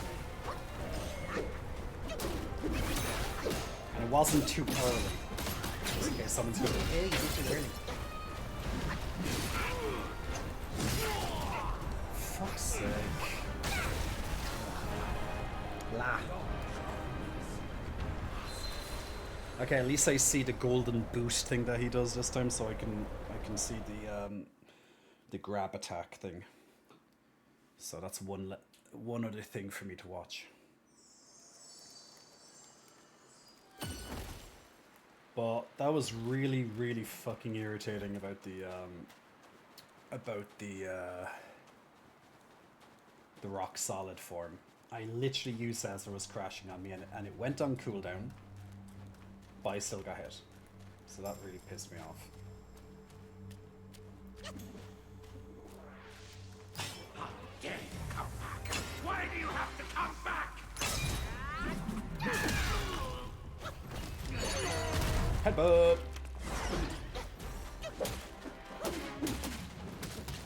It's a nice way to get like a big amount of damage off right at the start of a fight usually.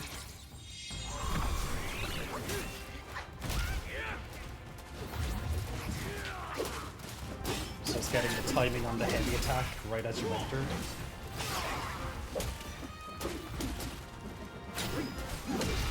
Oh god.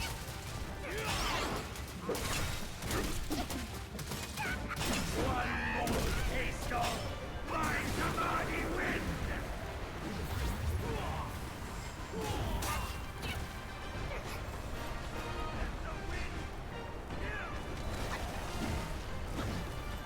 Back up, front, forward, to the side.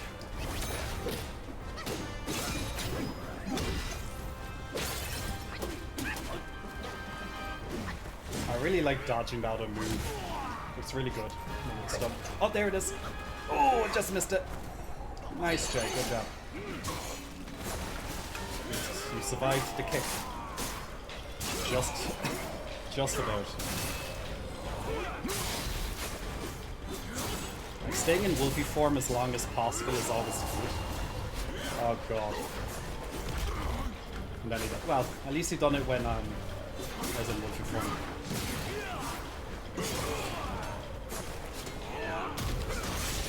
I'm getting on fire.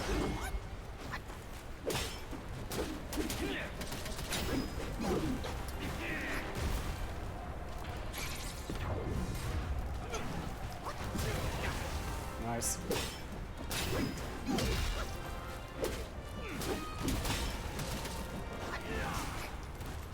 Very nice. Lovely payback there. Straight into the whirlwind, which is a pain. Okay. At least I just saw the flash there at least.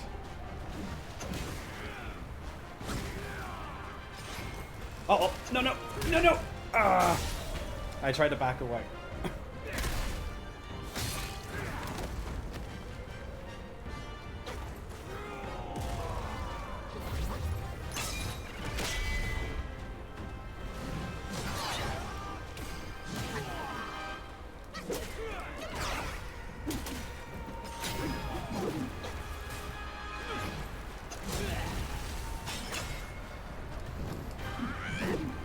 Oh, come on! Like, that should have hit him, but he goes like, oh no, I'm gonna do my attack that, like, makes me invincible or whatever.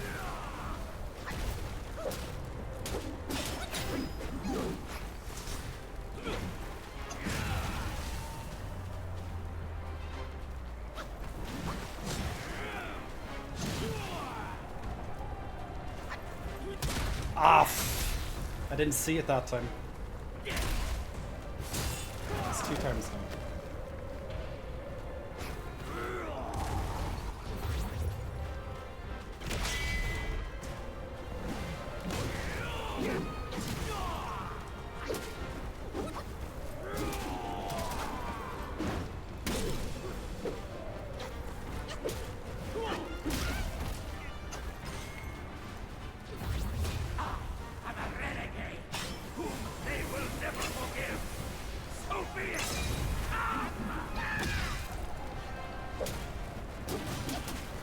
Comes this little fucking whirlwind. Piss me off.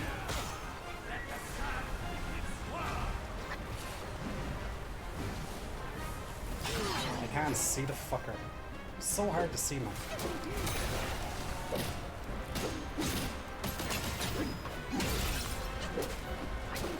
Keep it going, bro. Come on. A little bit longer.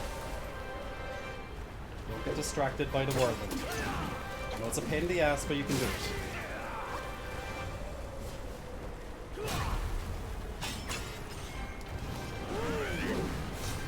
Oh, how did that get him?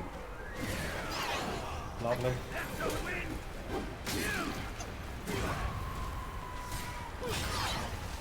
Oh, Wolfie.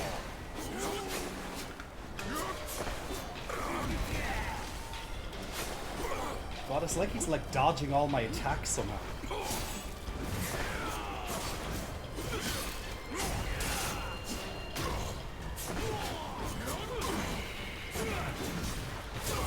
Okay, you're just like... It's like my attacks are like going through him sometimes. That's what it feels like. Yeah! Fuck yeah. Finally. Disciple, you're a fool. You stole and spell and snatched the great sage's relic. You even took your master's heed. Just for a short reign over this barren valley. Are you gonna do that? Oh, no song this time?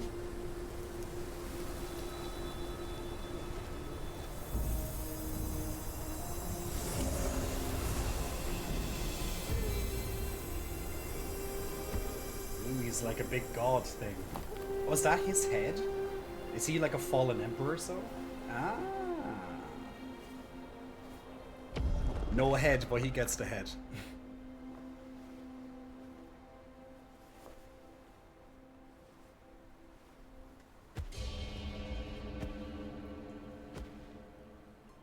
Amitabha. I am Bodhisattva Lingji of New Mount Sumeru, the warden of this rat. After the great sage's passing, his sixth senses were scattered across the mortal realm. This thieving rat chanced upon one of them, yet hindered by his meager might, he could not absorb its power. He was prettier with As the he head. schemed with wicked intent, a victim of his deceit, I had my head taken by him. The sense requires such a grand container to release its power. I should bear the blame for his reign of havoc upon this ridge again.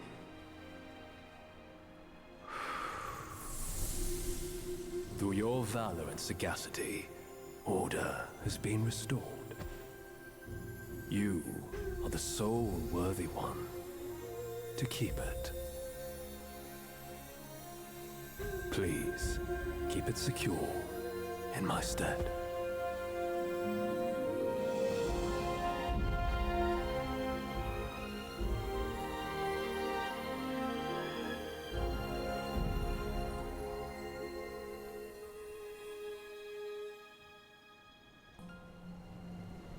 Yeah, we got another relic. So that means that's the end of the second chapter? Yes. Okay, cool. Yeah, that definitely felt like a final boss type of thing. Well, chapter boss, you know, fitting for a chapter boss. Definitely a step up in difficulty.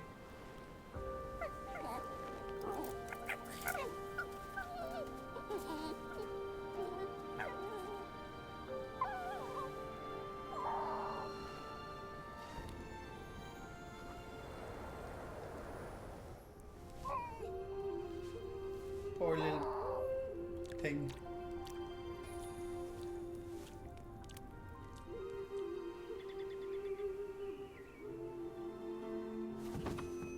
Feel free.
That turned dark very fast.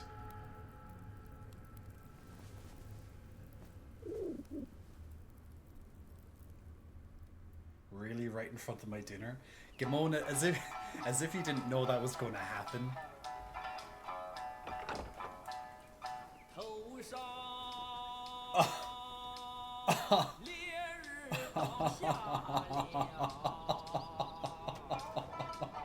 Oh, no way.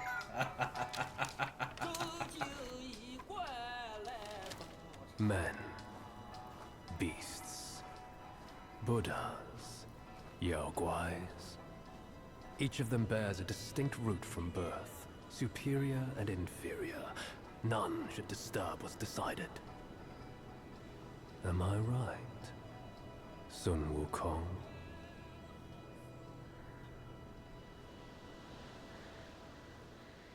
Chapter 2, Yellow Sand Deathless Dusk concluded.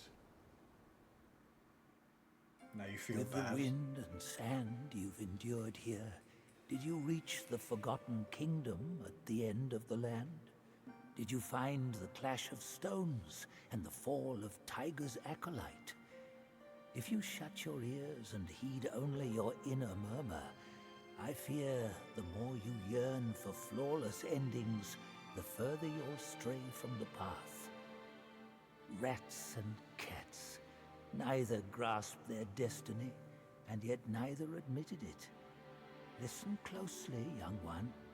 Their complaints ride upon the wind.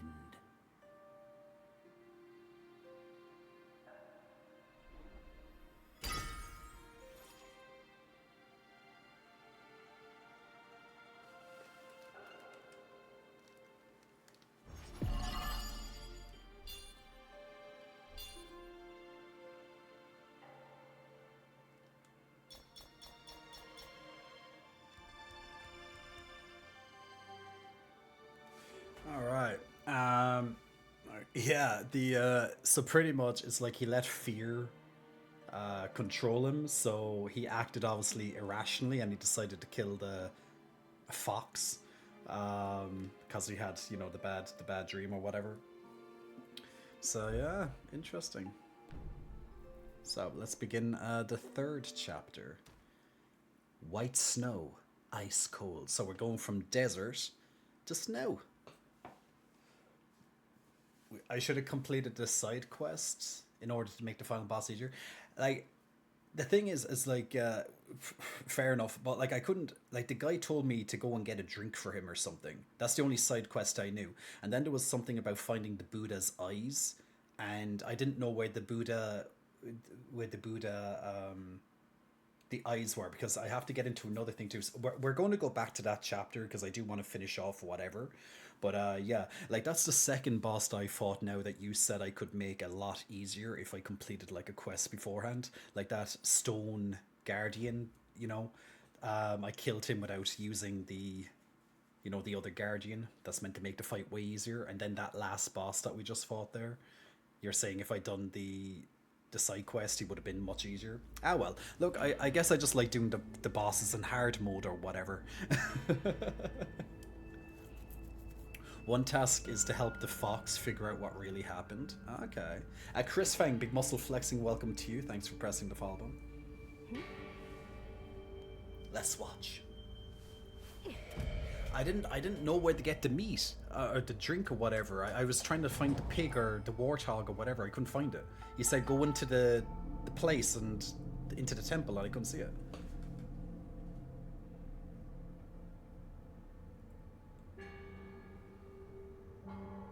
Ben, have a good one, man. Whoa, here's big ears. Damn.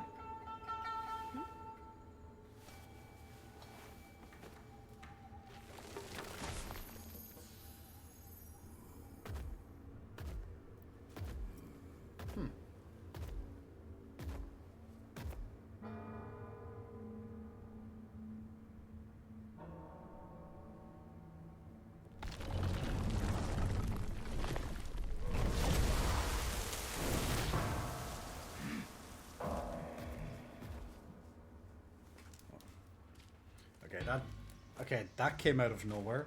What the hell did I just witness?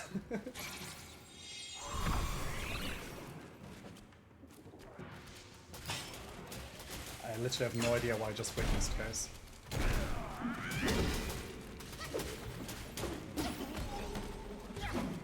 Well, that's an easy way to get a spark.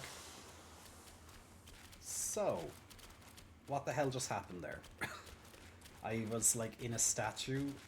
Did I like transform into a statue and then like, I don't know. It's like at the start of the other chapter, I was like, it just started off extremely weird too. Like it was the aftermath of when I had like, I was just lodged with an array of arrows. I was like, okay, what's going on here? Yeah, the start of these chapters is quite odd. This is each time so far. Oh, jeez. Oh, hello. Let's transform into our lovely wolfie friend. What is that? Is this some sort of like bat? It's like a bat, but like a pig? Yeah, it's kind of like a bat pig.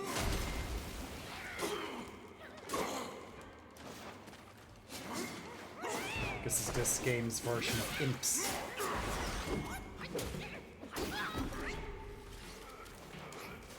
Where is he? Ah! I was looking for him, I couldn't find out where he was.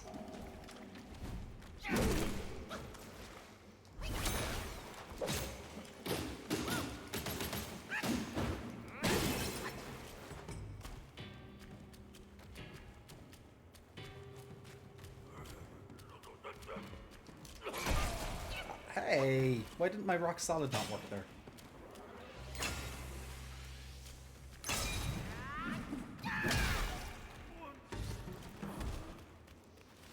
Okay, when I get to like the first save point or checkpoint, I'm just going to go back and try and do finish off the side quest or whatever in the other place. And see if I have any other upgrades or whatever. I should also put some points into my stuff. Let's have a look, see. What will I level up? What will I level up? Did I level? Okay, I did that. Each talent module increases focus gain from perfect dodges. Each talent considerably. Each talent stamina recovery when was above half. That's actually useful. Yeah. More stamina recovery is not a bad thing. Reduces the cost of dodging. Ah, that's actually really useful. So yeah, I pay so much attention. Like, I dodge like a fucking maniac in these games. It's like, it makes a lot more sense to like focus on dodging.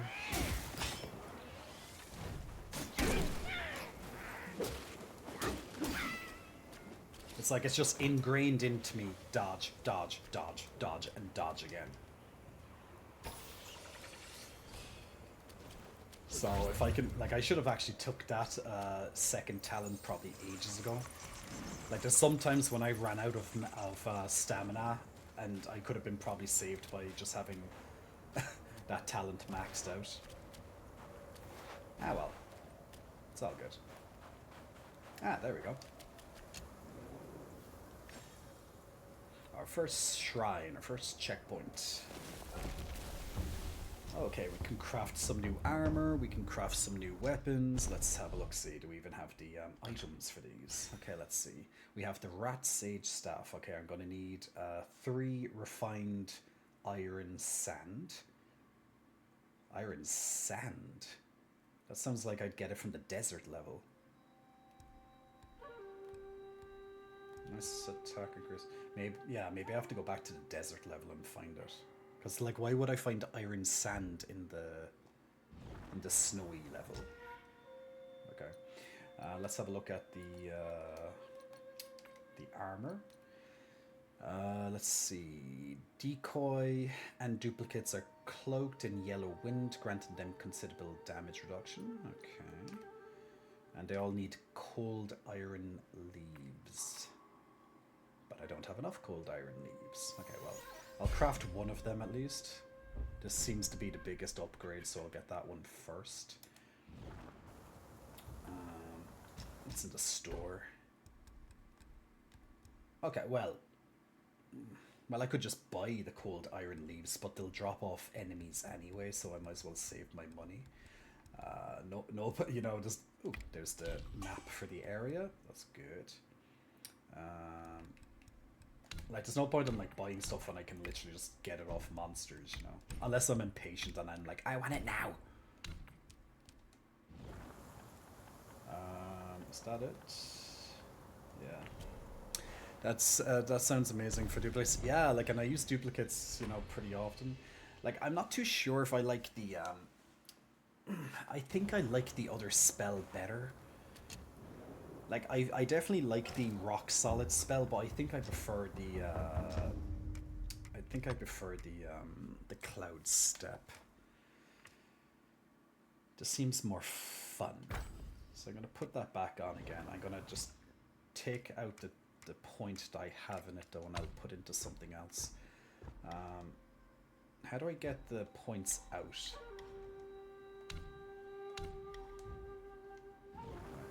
Reignite. Does that reallocate the sparks from awakened talents? Okay.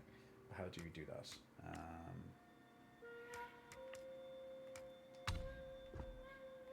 Okay. Reclaim spark. Oh, square. Okay. Okay, so let's see. Each talent considerably increases the maximum health of the decoy.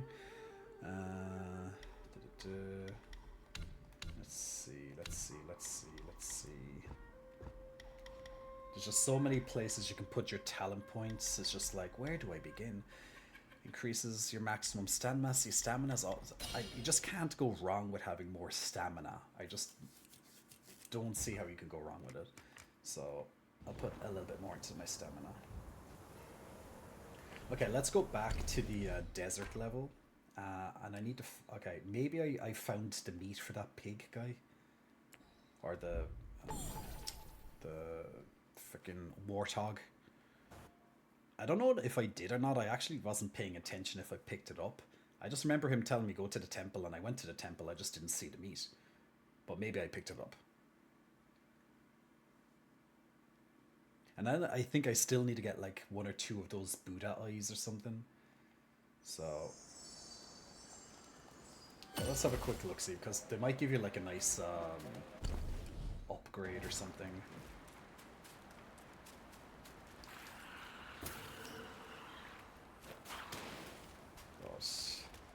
Which way am I going? So let's just have a little back tracking session. Just gonna skip these guys. No point in killing them. Just see if I did get that meat that guy was asking me about. Like, he wanted me to get drink or something, and then he said he wanted me to get a meat. So I was like, Wait, where's he gone? Hello? Where did the warthog disappear to? Don't tell me he, like, disappeared because I finished the area, did he? Is he gone forever now or something? Yeah, maybe he's gone. Like, if you don't do it in the same chapter, maybe he disappears. Is that what happens? Kind of sucks if that's the case, but, okay.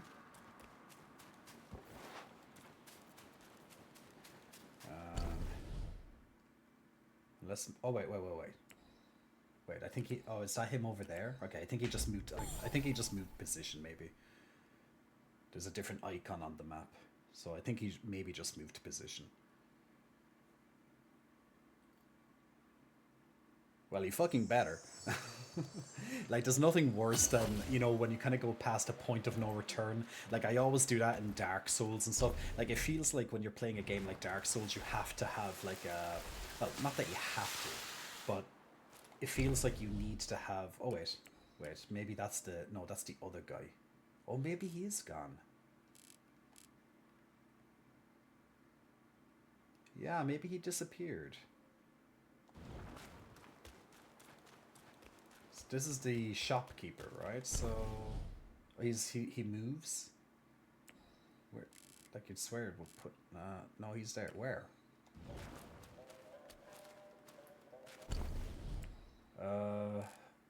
Maybe I'll just do this one. Temple entrance, because like I remember him telling me about the temple, but.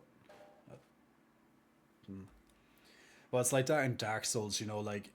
Sometimes when you advance the story too much, like an NPC disappears or something, and I just don't like their quest system because you just don't know when they move and stuff. Like you just meet them at the most random of locations. It's almost like you need a guide to literally be able to do NPC quests in Dark Souls.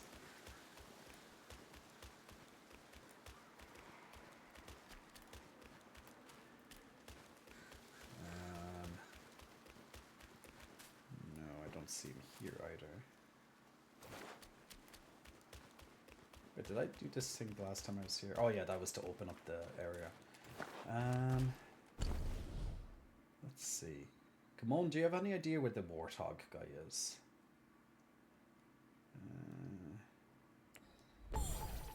Also, do I have to like literally go to every shrine until he appears next to me or something?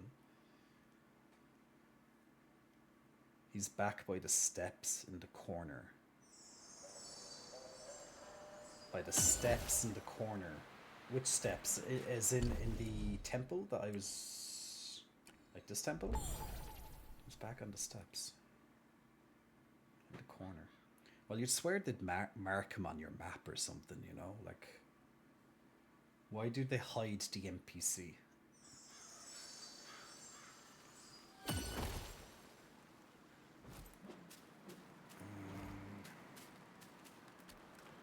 Okay, so he's up in a corner. So he's up the steps in a corner. So, or maybe he's over here.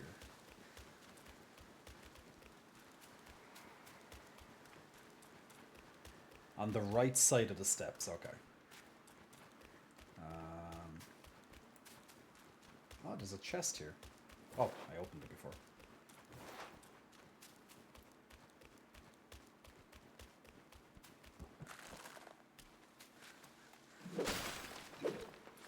Ah, there he is. Oh, Jesus Christ, I would have ran past him a billion times. I would not have noticed him. Like, he's hiding in the shadows as well, practically. Oh, this putrid rat meat is insufferable. Thank you, come on. Help me score a tasty treat, will you? Help me score a taste. I've been craving a taste of that juicy jade lotus. Did I not have it? I wouldn't mind.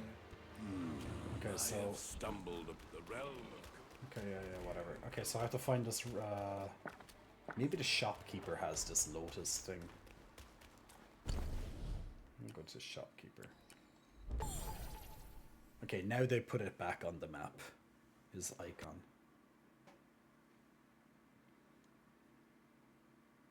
Jade Lotus. Jade Lotus. Or maybe I have to make it. I'll check if he has it, but maybe I have to make it like a medicine or something like that.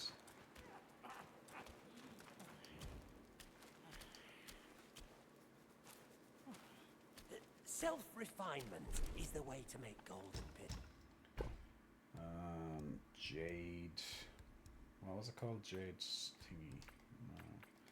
Maybe I have to What say you, brave one? make it.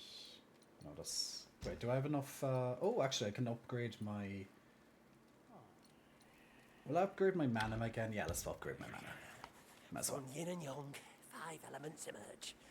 Each nature inherits its unique creation. Might as well upgrade my mana again. I'm also running out of mana anyway. Thank you.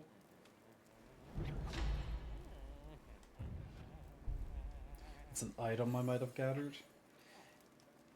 If I gathered it though, it would have told me though, right?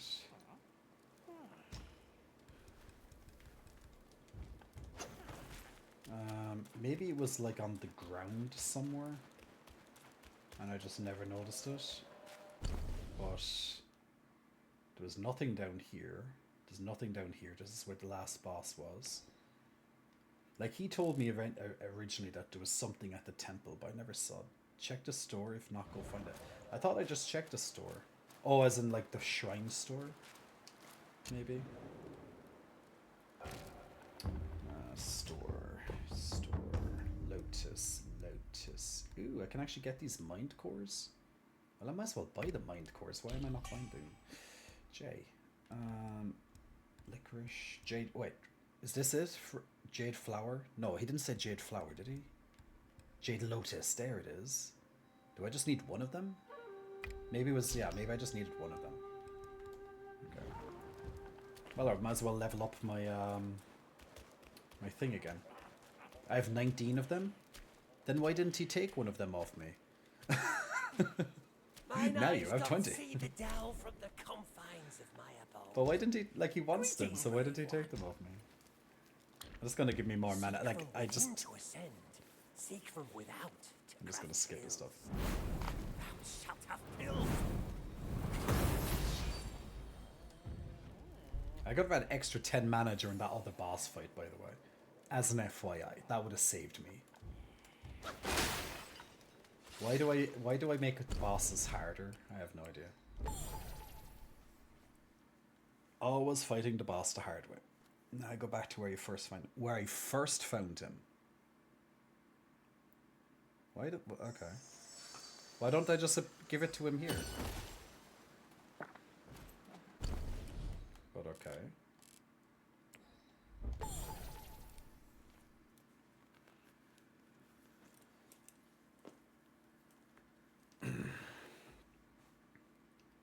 So I had like 19 of these lotus thingies. Yeah, it's progressive when you talk to him. It's weird. Okay. Alright. Well, if it's weird, it's weird.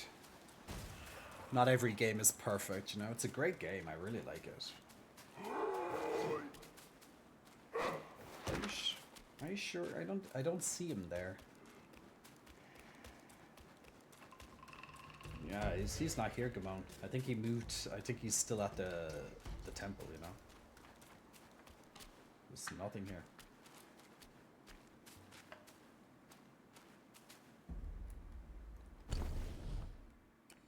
Yeah, he's still marked at the temple too. It's okay. Oh, no worries. Only a few seconds of my time. I let you off, Gamon. You're helping after all, so it's okay.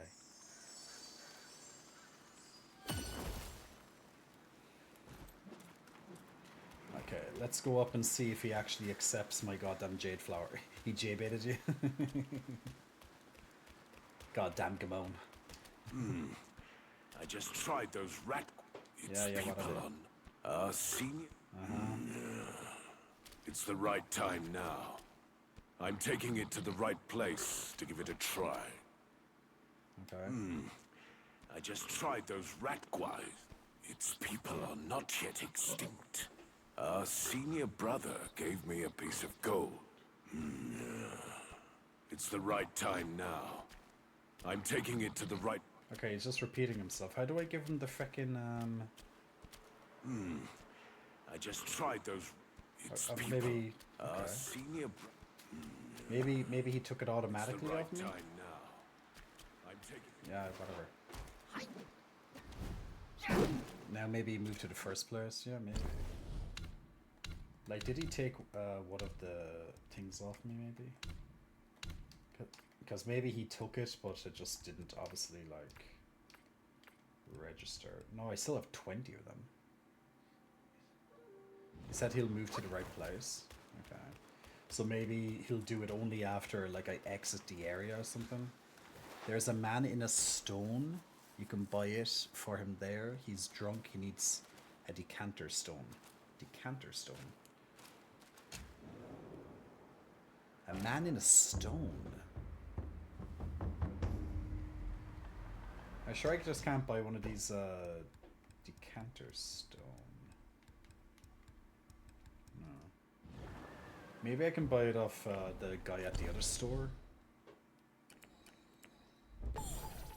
Or is it like a specific guy I have to find in a stone?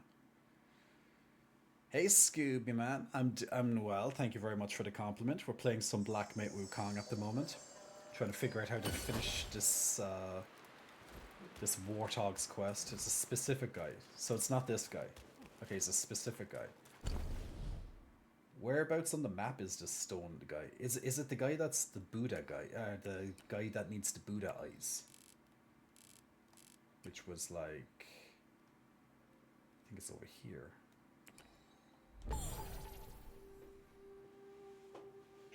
But I don't know, do I have all the Buddha eyes?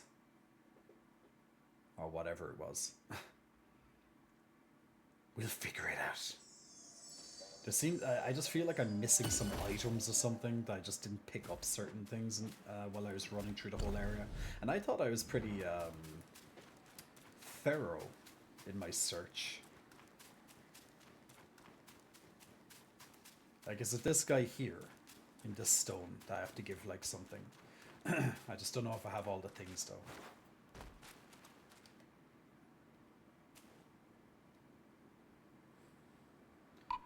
Bound by 6 seals.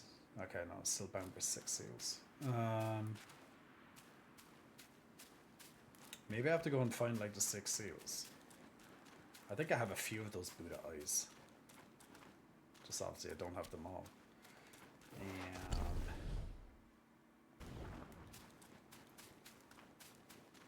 No, that's a boss. I think they're talking about an NPC that's hidden.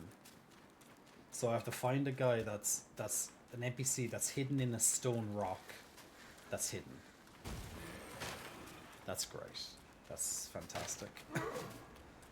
How to make your useless quest more convoluted than it needs to be.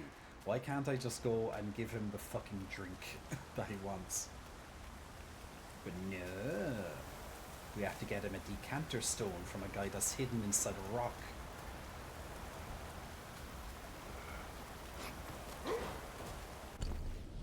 Let's see.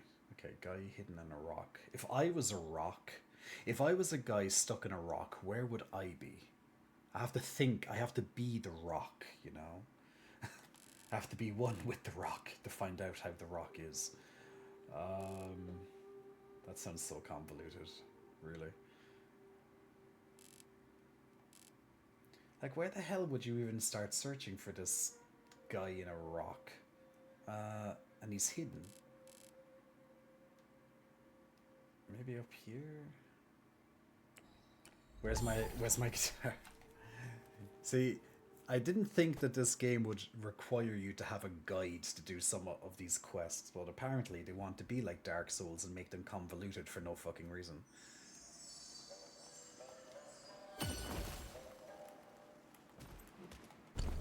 Alright, let me just check, is he like maybe up here or something? Like, I really don't want to waste my time looking around the place for this, like, you know, this... a guy in a rock that's hidden.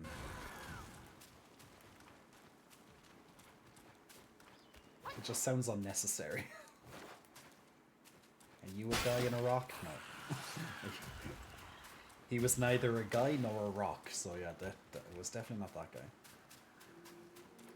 Hello, are you a guy in a rock? No, you're a guy... Well, actually, you are kind of a guy in a rock. You have a boulder for a head, so... Okay, this is just a dead end, is it? Okay, this is a dead end. I don't see any guy in a rock here.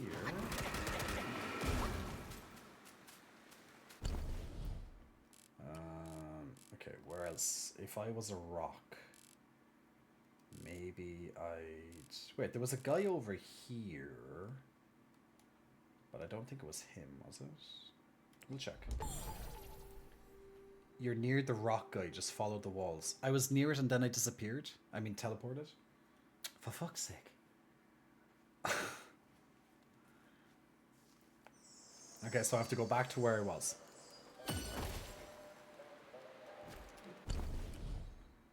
Okay, so the rock guy is somewhere around here. In this area. I have to follow the walls, is that what you're saying?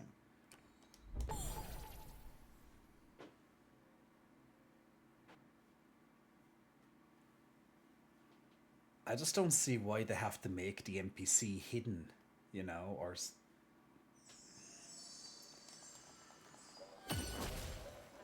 Well, that's okay, game. You do your stupid side quest thing. You do that, game. You want to peek?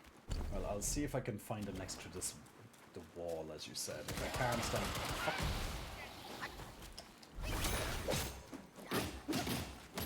Like, I didn't want to fight it because it's just a waste of my frickin' time.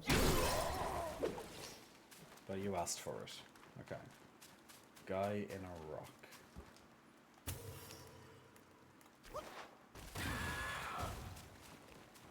Okay. Where is guy in a rock? Guy in a rock.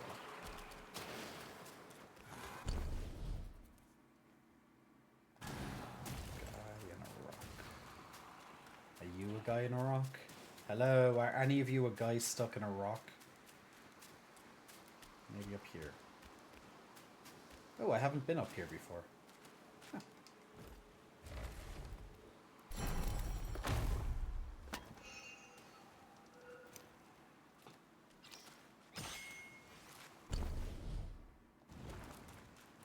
I thought I was up here before, but apparently I missed that chest.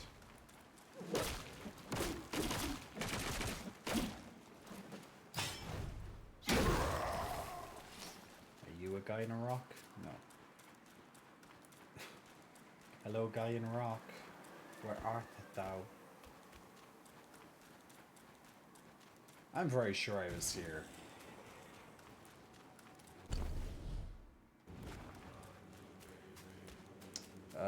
Just this place. Just up here, fall down the small cliff. Small cliff.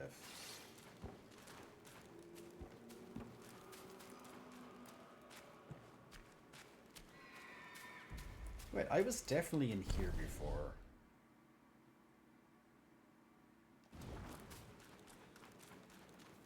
I remember those screaming guys. Maybe I wasn't over this side. Oh, I wasn't on this side of it though. Oh, I found some Buddha eyes. Great. Oh, Jesus Christ, the other guy just come out of nowhere.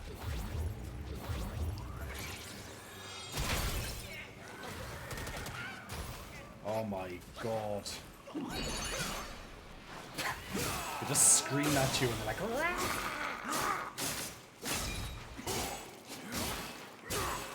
All I wanted to do was like bypass them. I don't want to attack.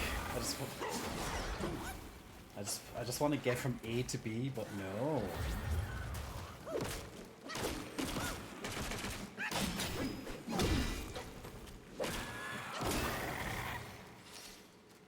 Nice. Okay, well I found the Buddha eyes, so that's good. I think this might be my last set of Buddha eyes, so actually that might be good. But I could be wrong. But at least I got the Buddha eyes. earlier spot, go north on the map. So up this way. So back to where it was, pretty much. Okay. Come on, hidden NPC in the wall. Come on, hidden NPC in the wall. No. No. No. Okay, where? Go back and jump down the small cliff. NPC. What small cliff? There was a small cliff? Where was the small cliff? Okay, let me. Okay, where's the small cliff? Jesus. Ah, God, now I'm lost. Okay, I was here. There was the chest, and then I came up this way. Okay. There was a... where was the cliff? I don't know what cliff. Is this a cliff? No. Is this the cliff? No, that's just down there. Sigh. To the west? To the west. We're on the journey to the west. Okay, so I was in here, right? And backseat gaming is hard with this himbo driver. You bitch. Okay, am I going the right way now? Okay, I'm going to the west. Is it over this way? Or do I have to go like more north towards this temple looking place?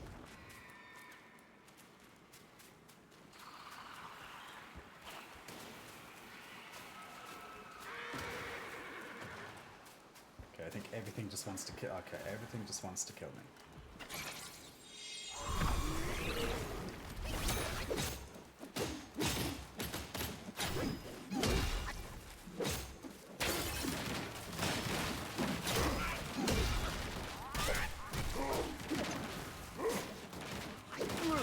See those wooden construction things? Okay, wooden construction things. Wooden construction things. These. Is this where you're about? These?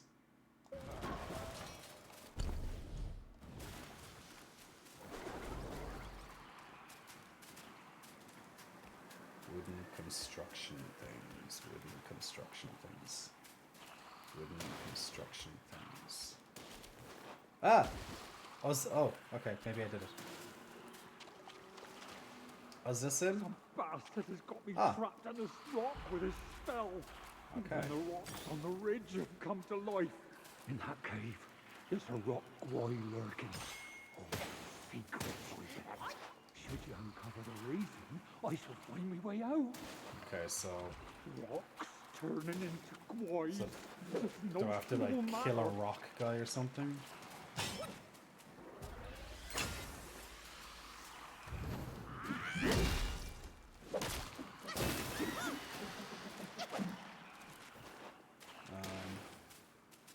Where did he said it was in a cave? Well, somehow just going. Oh, this isn't a cave. Where the hell am I gone? Maybe the cave was behind me. He said there was a rock guy in the cave. Maybe it's the cave that I came out of a moment ago.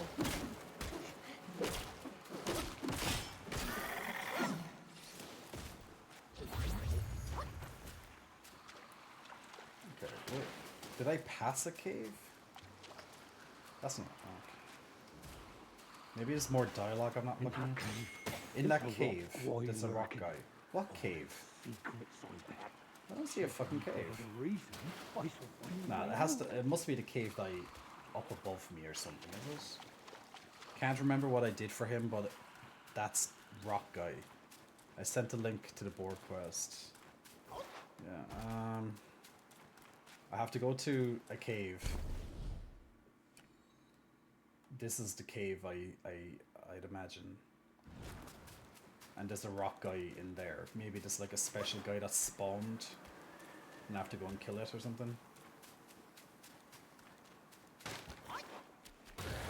If this is not it, I'll go and look at your link. Because I really just like... This is just too convoluted for just, yeah. But then again, like that's so easy to miss, you know. But yeah, I'm just gonna fall down a ridge and see, and this thing that looks like a rock, I just talk to it. It's just a little bit far-fetched. Even about a game that I'm a monkey, it's a bit far-fetched.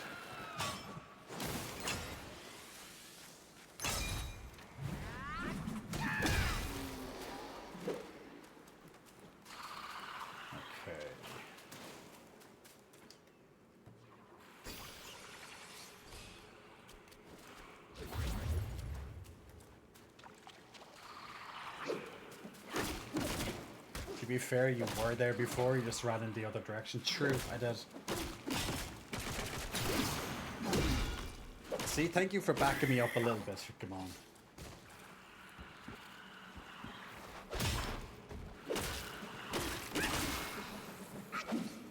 Okay, let's see. Is there anything else in this cave? He said there's a rock guy in the cave or something. Just don't, need to beat a boss in a cave. Yeah, I'm just... Where the fuck is... I thought I killed... Oh, wait, maybe it's up here. Okay. Oh, I haven't been up here yet. According to the map, so maybe he's up here. So easy to miss little things, right? Yeah, this is definitely...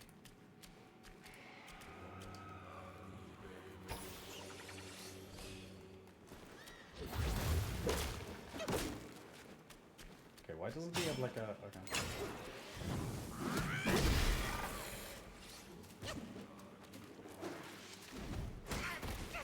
Lol. Hey, Canadian songbird, how's everything, man? Oh, this is an elite one. Okay. Oh, motherfucker. Yeah! Yeah! Heal, heal, heal, heal, heal, heal, heal. Ah! Oh, you got knocked the fuck out, didn't you?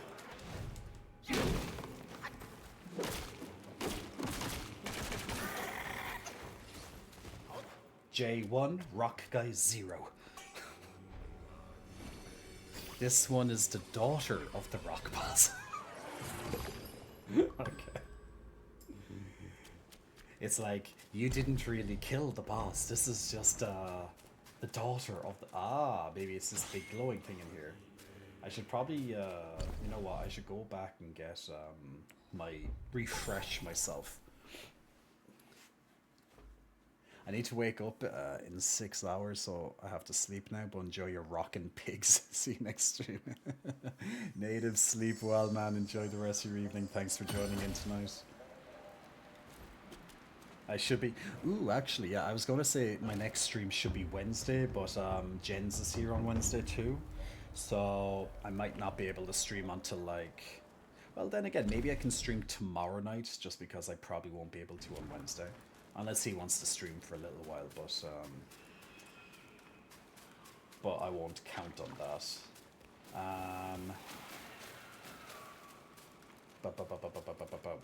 Yeah, let it whip me. I'll figure that one out.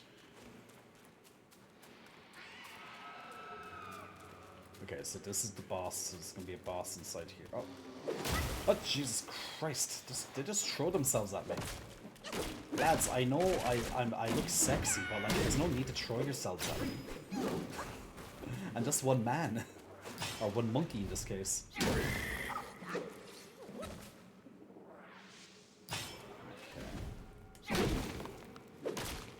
I was like, why did I launch too early? It's like, you ran out of stamina, that's why.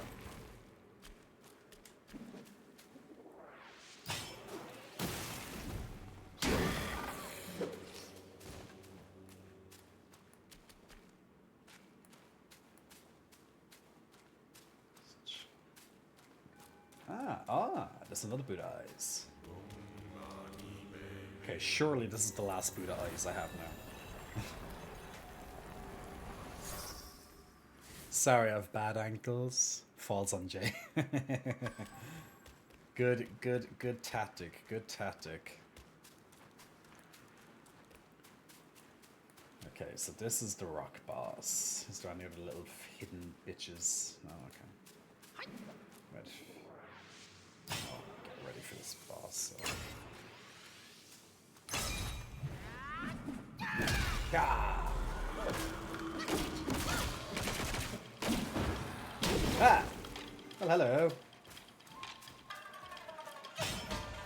Just have your friends come in and do it all for you, do you?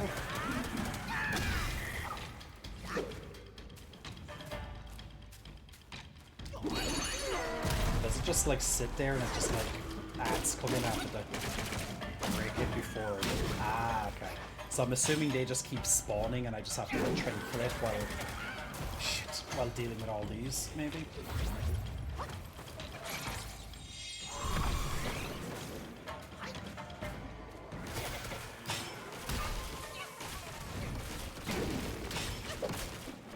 Well, I'm just gonna try and kill it while... Oh, okay, they come in. Okay, they might come in at like either time or else maybe at like set health intervals.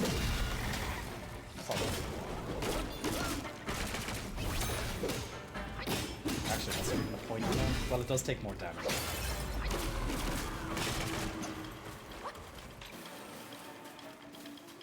Okay, so the boss is pretty much just like I'll stand there while my daughters do everything. Because she is the mother of stones.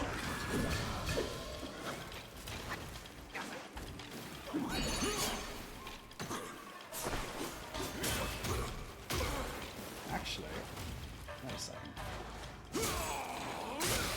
I could just maybe kill it before.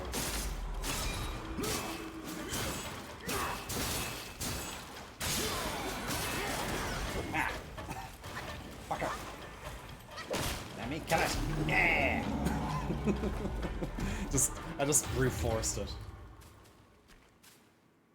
You dead, rock bitch? Okay, rock bitch is dead. Bye, rock bitch.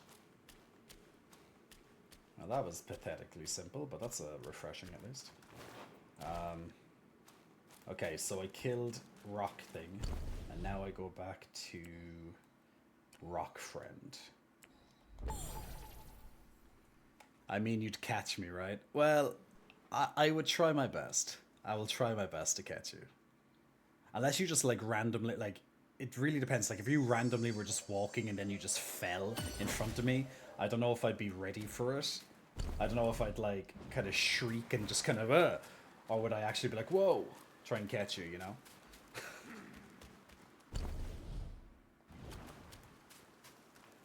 I'll have to, okay. I thought I was running around the side of it, but no.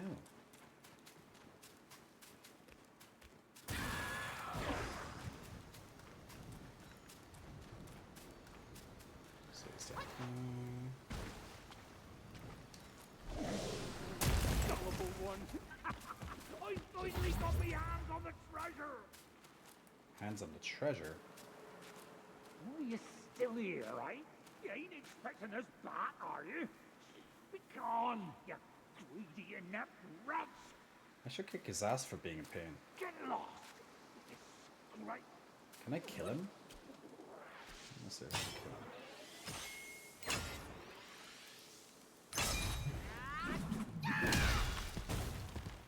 Ah! Oh man, it's still out.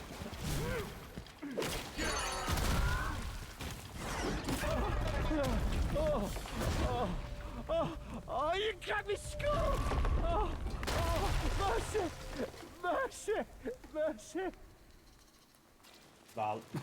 In the cutscene, and then after I come out of the cutscene, that guy's still trying to kill me. Lol. Well, technically that was a boss. Technically. Oh, Jesus Christ! Where are they coming from?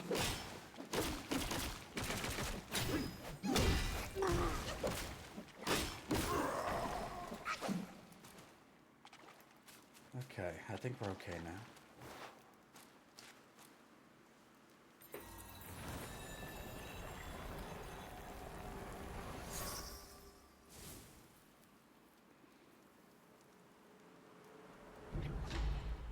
Azure Dust. From Azure Dust, a rock guy stands robust. Transform into a rock guy immune to all 4 banes. It builds up might when hit. You ain't expecting another treasure, are you? You wicked twerp. But I can't be handing it over to you for free. Come back later to trade with Will. A new TF. I'll need a bit of time to get restocked. Okay, so I probably just have to like teleport out and teleport in, like reset the area, so to speak. Oh, actually, I got a relic, didn't I? And I don't think I have activated it. If it needs to be activated. Ah, okay, like a wolfie. Ah. Oh, a transform. Ah, okay.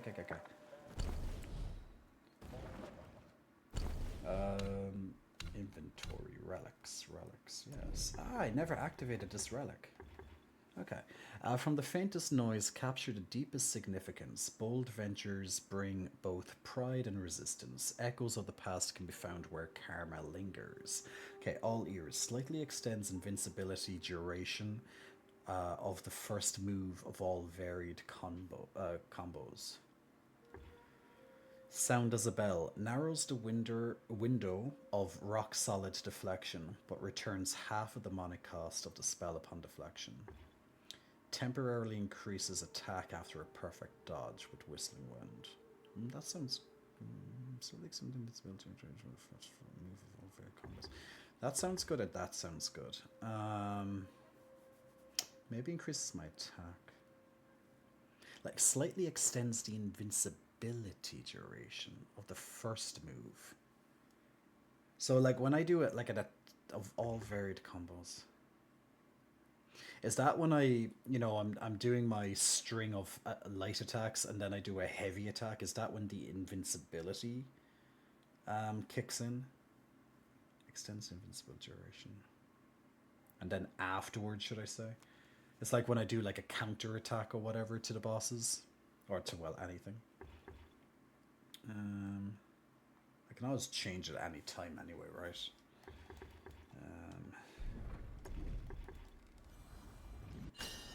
We'll take that for now. Well, I imagine I can change it at any time, but...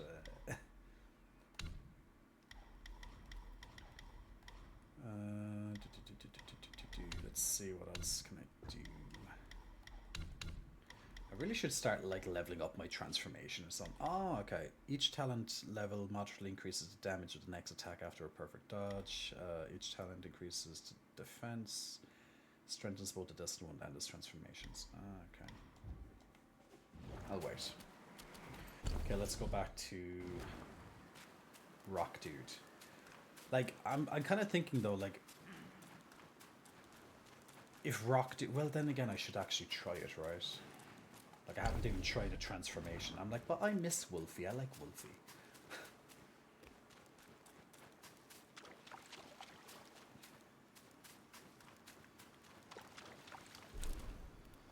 Okay, so now... There is stuff to seize.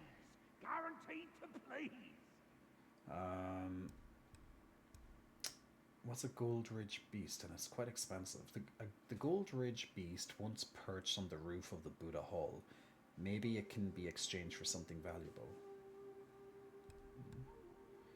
Iron Pellet. Using the gourd can no longer be interrupted by incoming attacks and now provides considerable damage reduction.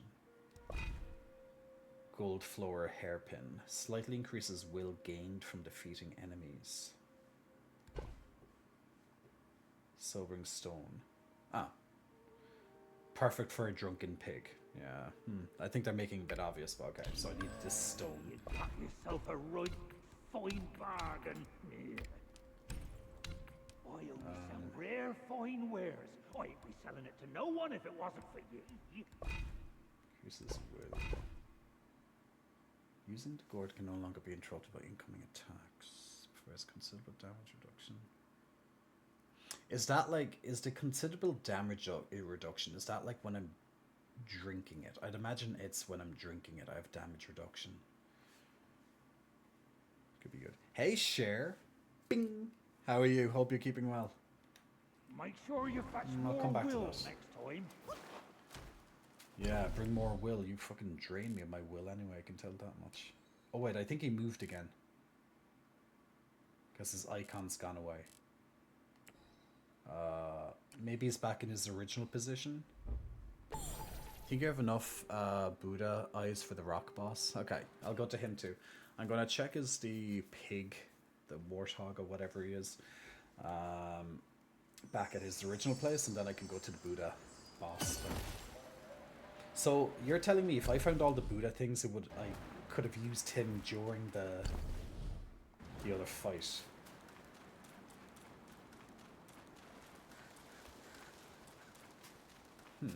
You know what? I'm gonna have to. I'd like to replay that fight just so I could see it in action. But hey, at least I done the fight without the thing. So it was a bit of a challenging fight. No, he's not there. It was a bit of a challenging fight. Ah, there we go. Leave me alone. I don't want to fight you. I'm a coward. I tell you, I'm a coward.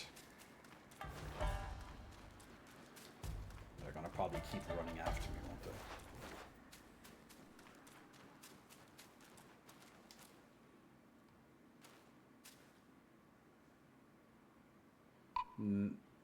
Oh wait, maybe? No. Okay, I'm obviously missing... It's like, where the fuck is that now? I thought I would have had all of them. Maybe I'm... Yeah, but I think I'm just missing one, so if that's the case. I thought I had 6. Huh. That's a pain. Okay, let's go back to that temple, so maybe he's there.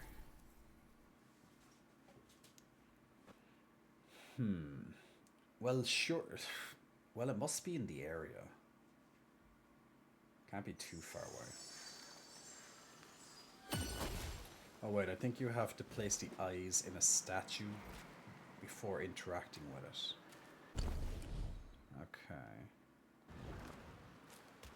Well, okay, I'll come back to that so in a second. I'll just see is the pig guy up here. Okay, no, pig guy has moved again. Oh, that's just great, isn't it? Did I do this meditation spot before? I think so. I'll just... maybe. I'm just gonna do it again just in case. I think I got it anyway. I'm just gonna skip it. Just in case I did. Yeah, okay, I've done it before. Okay, let's see. Where could Mr. Piggy go? Maybe... like, why does he have to move?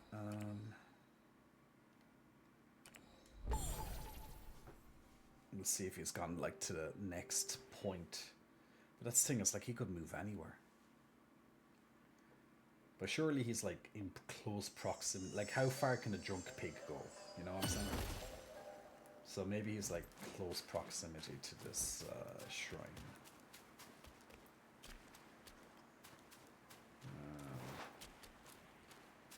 But yeah, I really don't like this pig. Since he just likes to move and not show me where he's gone on the map. He could be hiding anywhere. You know what, actually? I'm just going to... because I can't be asked, like, running around looking for it because I'm conscious of my time. I'm just going to use that link that you sent me about the pig. Because... fuck it. Okay, let's have a look. See, blah blah blah blah. Head to the stone temple before you hit the arena. La la la. Okay. Speak to him. Ask for the food. Jade Lotus. Got it. La la la. There are multiple unique boss fights. Blah blah blah. Cool. Whatever. Blah blah blah. Yeah. Whatever. Come on. Get to the good stuff. Wait, did I skip it? Oh my god. Okay, I probably skipped it. Okay, head to the temple checkpoint. Yeah. La la la. Speak to him and he'll ask for the food. Give him one and he'll give you a trinket in return. He wasn't there. Send it in, you can find it in... Head back to where you first found the pig when he was drunk, near Rock Rest Flat. But he wasn't there.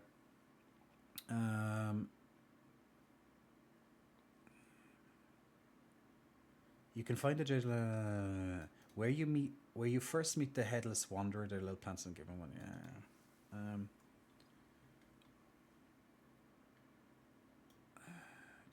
Need to join some. Okay, so I think they're saying that he's moved towards the door. So I think he's in the area, but he moved towards that door. So let's see.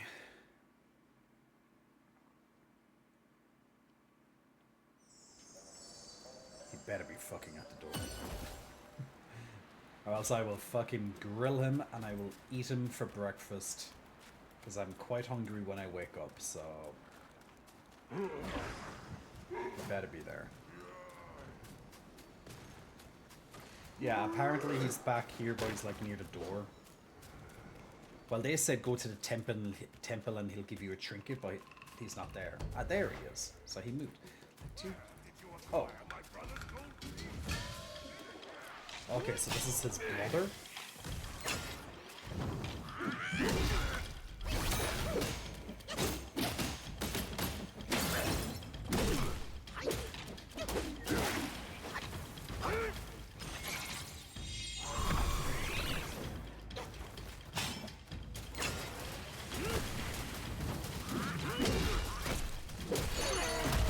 Don't fuck with me, pig.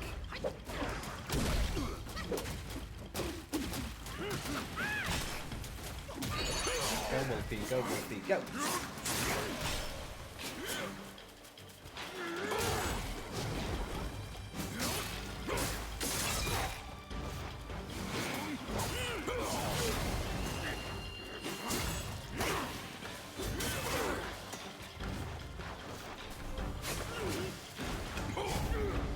Nice.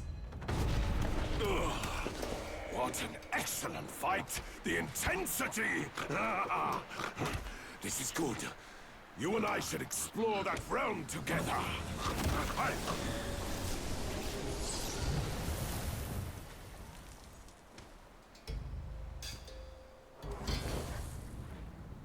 Interesting. Okay, so do I follow him? Ah, he gave me a headpiece, and he gave me like 2 sparks, so that's nice. Let's see, headpiece. Is it good?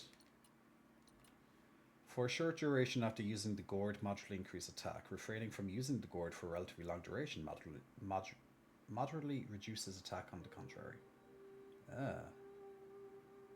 That kind of... No, I don't like that.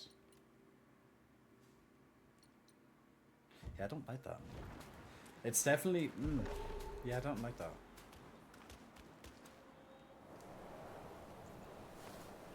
It's like, it allows you to get extra attack power when you use the gourd, but if you don't use it for a long time, you get less attack.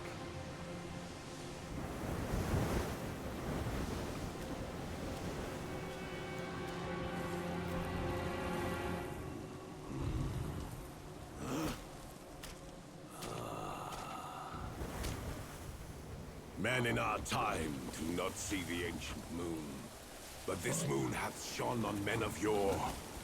Behold! Be it the realm of sunset or the realm of gold, it's but an echo of the past. Legends speak of an ancient, colossal beetle in these sands.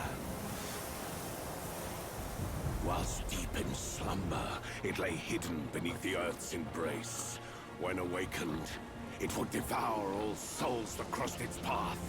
Its shell, harder than stone, defied the strikes of common arms. It struck fear into traveling merchants and wider to neighboring realms. But a yellow-furred rat sensed the immense power emanating from the insect. He halted the beetle's havoc and harnessed it for his own ends. Overjoyed, the king named the rat Gwai, the royal sage, and built a shrine in his honor. The bound beetle was a perfect source of power, so the rat stayed. He seized the tongue monk using the new power, and battled with Sun Wukong upon the Yellow-Wind Ridge. The Gwai's formidable wings veiled the vast expanse of the sky. Were it not for Bodhisattva Lingji, tongue monk's quest for the scriptures would have failed. Yet, stripped of the rat's protection, the kingdom was plunged into a state of ruin. The once lush yellow wind ridge now lies a desolate wasteland.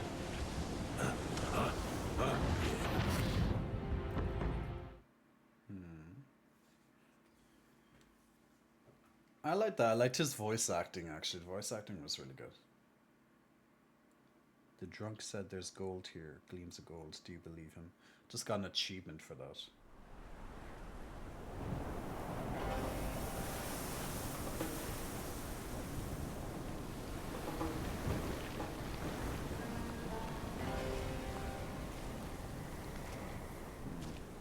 Looks like I'm in like a new area. Oh, okay. This is a okay. It's like in chapter 1 when I was kind of like put into like a different area too.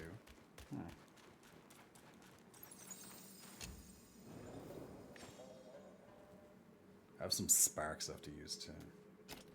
I really want to find that Buddha eye though. I want to fight the other boss, but look, it's fine. Using the gorge slightly increases a small amount of defense for a short duration.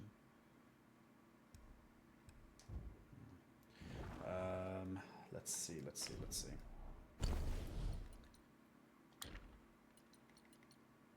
the bat?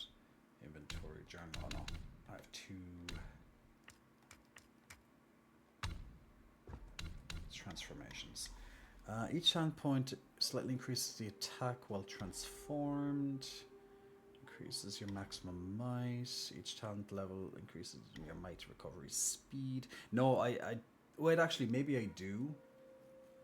But if you're saying I have to put them into a rock or something, right? Or into a wall nearby, is that what you said? But I think I do, but I could be wrong. Maybe I didn't get them all. Because if it's just by like clicking on the rock thing, then I definitely don't. Nothing happens, so then I don't have them all. But if I just have to maybe click on a wall or something else, maybe I do. But I haven't seen that. Increases damage with the next attack up for perfect dodge. Increases defense. Yeah, sure. Well, what do you think, Kimon? Do you think it's like near the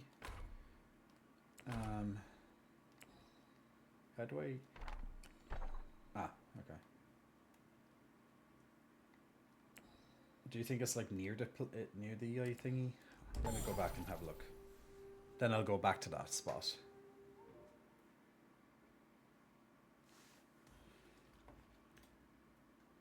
Thanks, Dub.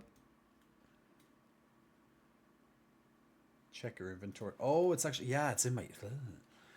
I forgot they're an actually item, yeah.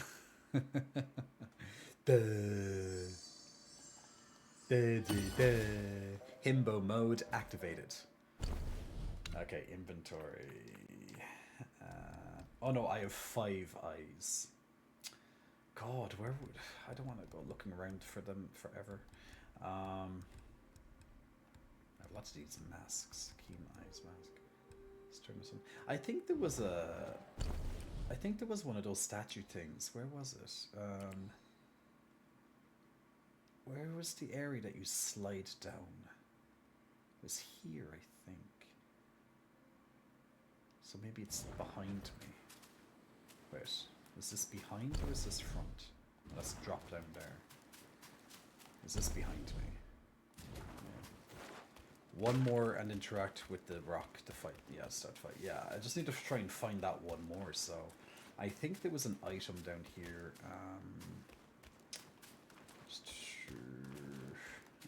I'm sure there's there it is. In this way. I'm sure there's a thing that I needed to interact with. It could be down this direction. I could be wrong, but I think it is. It needed like a mask, and I think I have the mask.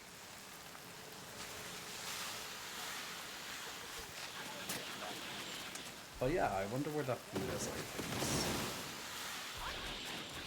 Actually, I wonder if I could kill any of these things. Maybe not.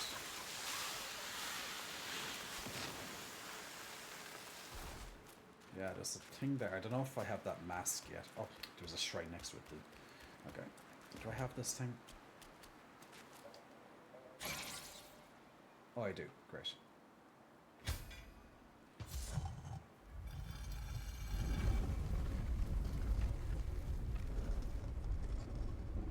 Maybe the Buddha eyes in here? Hopefully.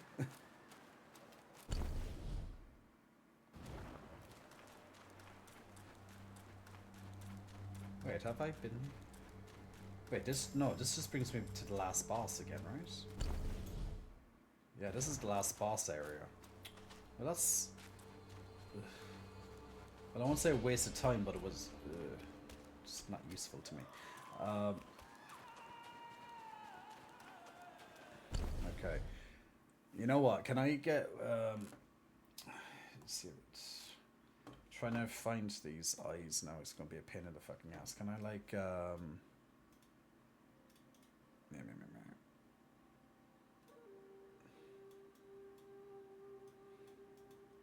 Let's see. Who does eyes? Because I'm not just running around the map looking for this. Yeah, literally, I was just going to type it in myself there. Thank you. Okay, let's see. Can I just find them? Buddha's eyes. Okay, so after the Fright Cliff region for the first time. Fright Cliff region. Fright Cliff region. Which one's Fright Cliff? Is this... I'm assuming one of these are called Fright Cliff. Why are none of these called Fright Cliff? None of them are called Fright Cliff. After the Fright Cliff region for the first time, head along the starting path and the first head will be... Oh, maybe it's... Oh, this is... Maybe this area is called... The whole place is called Fright Cliff? I don't know. Head along the starting path and the first head will be where it opens up into a larger mesa just on your right. Okay, pictures, Jay. Pictures. Is there pictures? It could give me a map position, but no.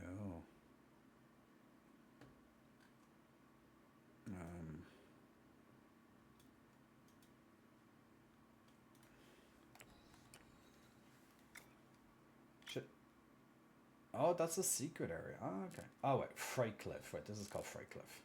This area is Fright Cliff. So after entering it for the first time, head along the starting pad, and the first head will be where it opens up into the large mesa. I probably have that one. It's right there, most likely. After the Squall Hideout checkpoint, Squall Hideout, Squall Hideout, Squall Hideout. Where the hell's the Squall Hideout? Did I just go? Ah, there it is. It's the same here. Head to the rickety wooden outpost on the right. Up here. I'm gonna try and see. Climb up to the top to find a second head.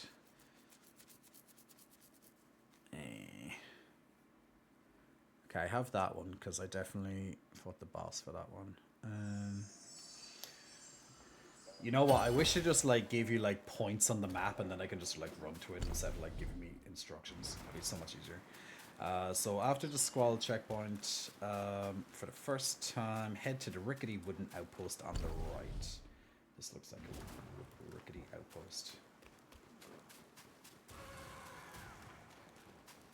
Yeah, it must be this.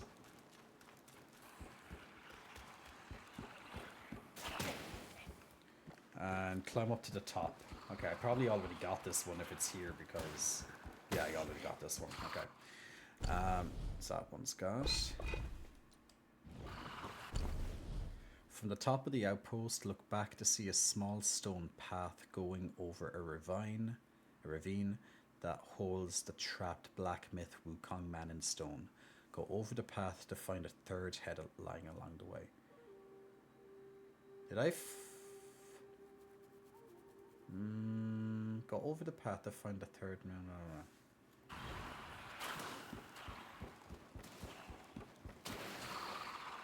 Well, I think it was that one there actually that I just fell down. That I just saw, but I was falling down. The host, go over the path to find yeah, I think it was that one as I just saw when I was jumping down.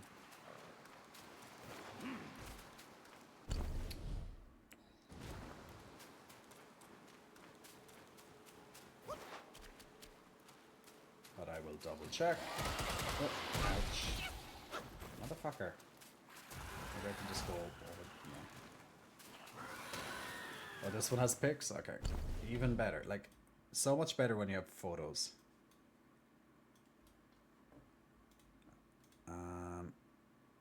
It'd be better if it was on the map, though, to be fair. Like, if it just goes here, here, here on map, like, simple. Okay. Ooh. From the Rock Crest Flat Shrine.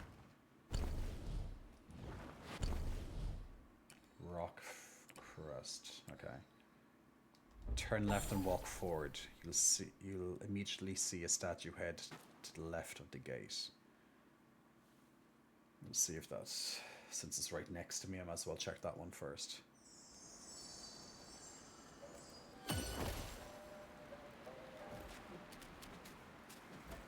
It's not this one here, is it? Yeah, that is this one. Okay, no, well, that would have been impossible for me to miss. Okay, from the rock shred, okay, turn left and go into a nearby cave. Take your path up. Defeat, oh no, it's the Mother's Stone, okay. This one, starting at the blah blah, take the path, go on the far side of the fissure. Elevated platform, you'll see, nope, I got that one too. Starting at the blah blah blah, take the right path, keep going up the cliff to the middle of the fissure. I think I got that one. That one I think is and I got that one a little bit earlier. Okay, it must be this one, so the first one that I'm missing, surely. Starting at the Squall Hideout Shrine. Turn around and walk a few paces. You'll run into the statue head. Oh, if it's right next to the shrine, surely I have this one.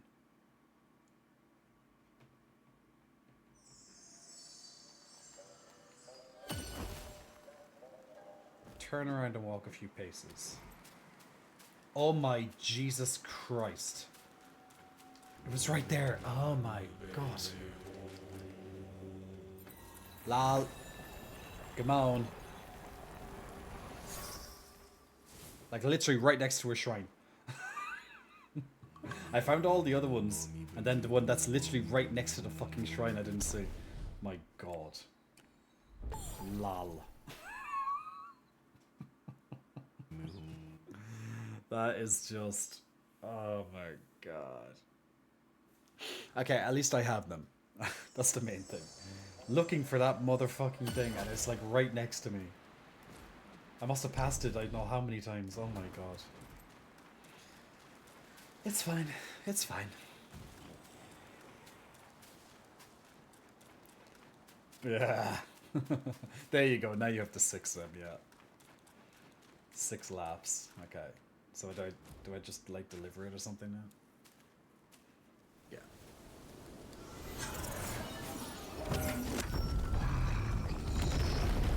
Guess that's stuck there.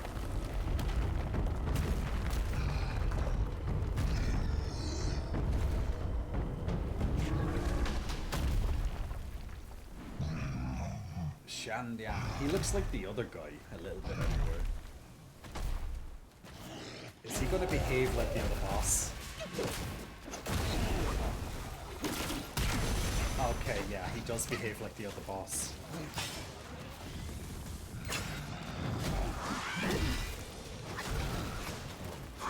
Uh-oh. Oh God. Okay, no, he's a little bit different. Oh, Jesus, okay.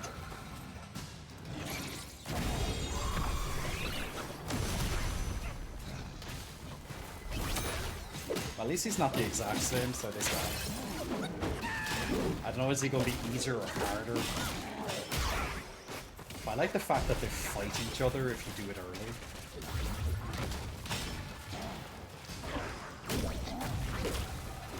Got speed, I also got speed, buddy.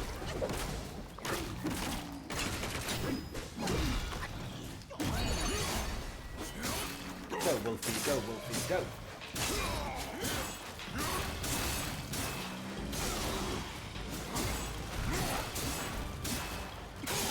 I'm just gonna stay in the attack end, that's why not.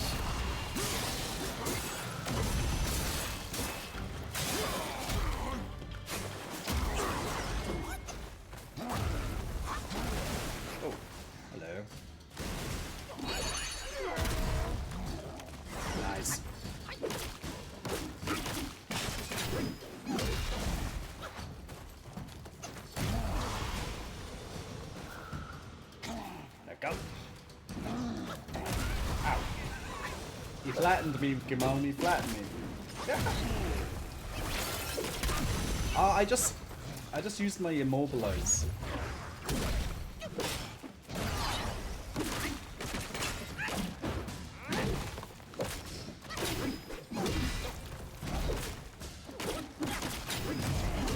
Nice. I just jumped over a little bit there. Come on, we're doing good. We might just do it on the first try. Ow.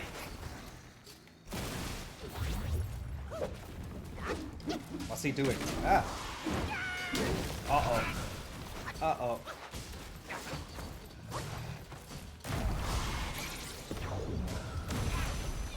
Or maybe not.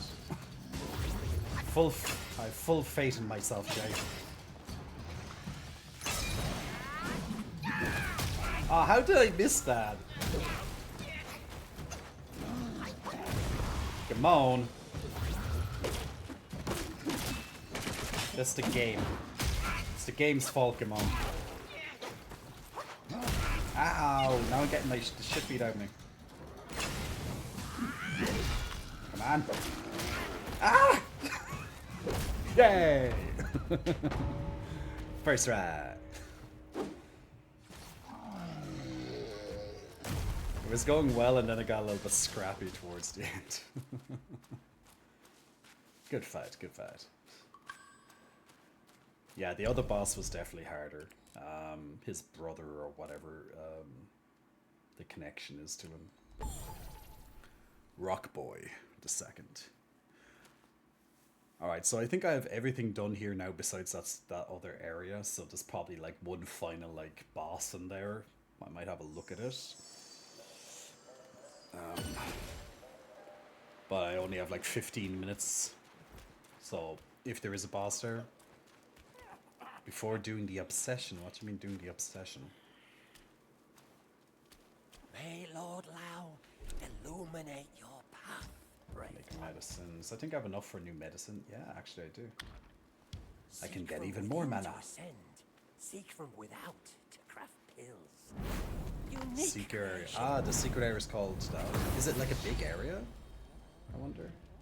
Let's have a quick look at it.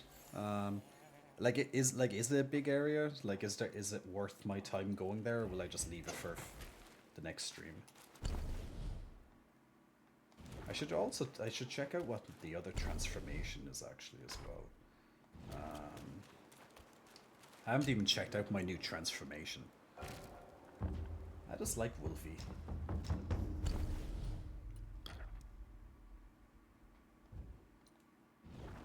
Secret area, not secret area. Set spells. Mobilize, pluck a mini. How do I get Wolfie? Transformations, this one. Azure Dust. From Azure Dust, a rock guy stands robust. Transform into a rock guy, immune to all 4 banes. It builds up might when hit. Strike the enemy 3 times with your heavy head, each blow more painful than the last. Dash forward with full force. Fully charge to dash further. Ramming all enemies in your path. And then Rockfall, RT and X. Build up full focus to unleash this spell.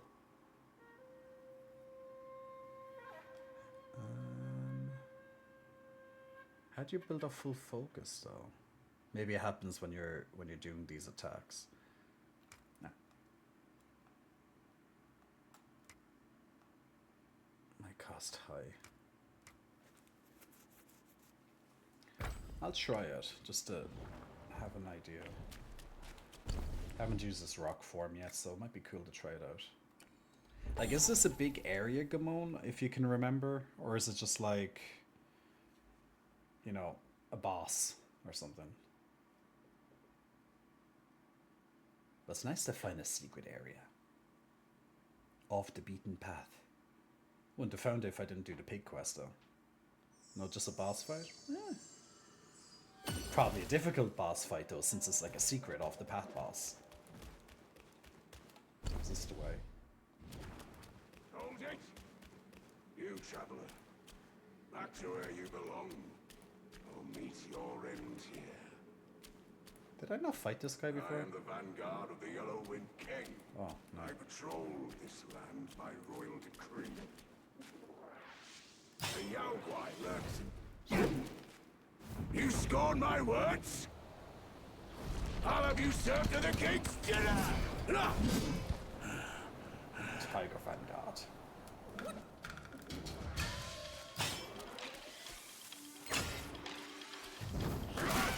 Ah. Let's go.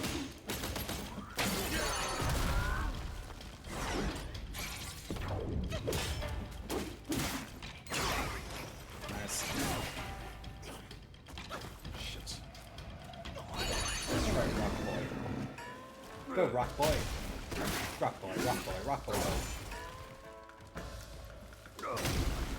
One hit, two hits. Strike again. Your bones get shattered. Go, skull crusher. Oh, nice. This is a bit funny, to be fair.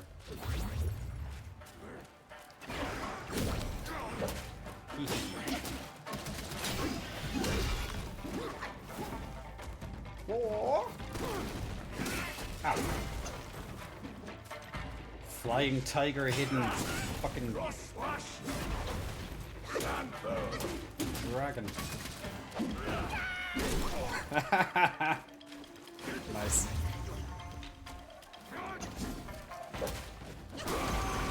Ah, what the fuck?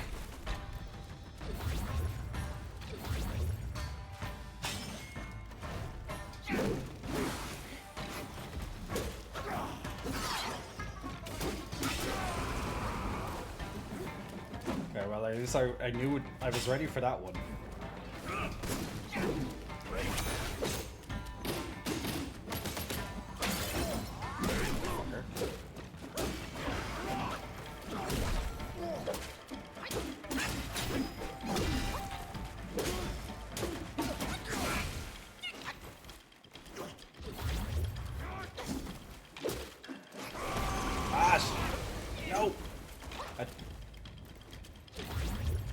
I did go to the dodge, but I got kind of stuck on my dodge.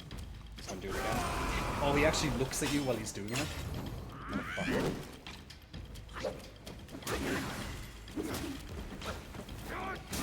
Ah, come on. Oh, yeah. Close. First try. Not bad, right? Such fierce staff work. You wield grand might. Brave soul, why not use this might to aid my king's good deed?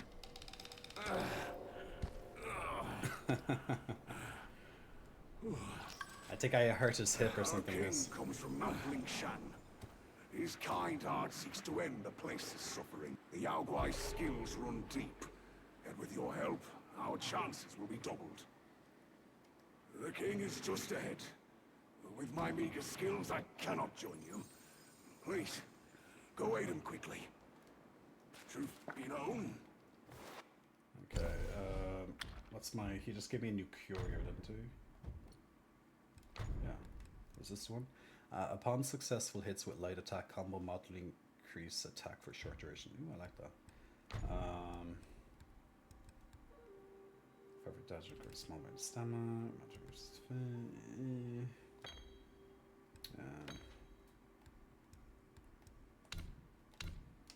Wait a second, actually. No. Yeah. Wait. Yeah. Yeah. Okay, I like those two. Not bad, Gamone. Not bad at all, eh? Kingdom of Sahali. We're doing good, guys. We're doing good. We made a lot of progress tonight. We got to chapter 3, but then we came back.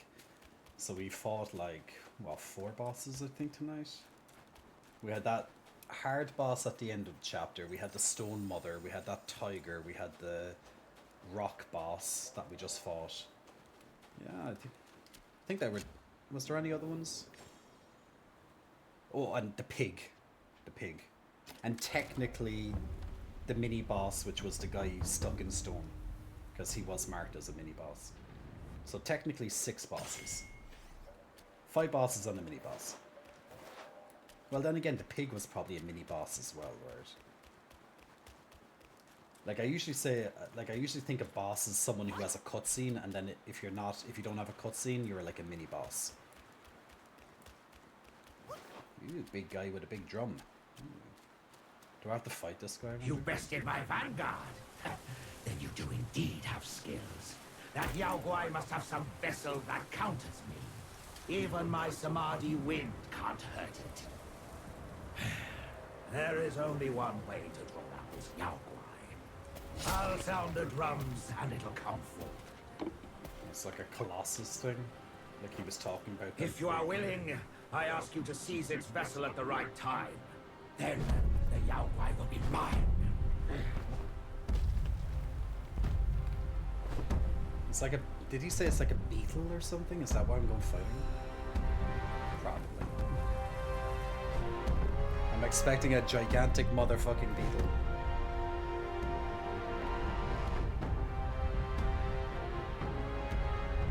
I like how the music comes in with the drum.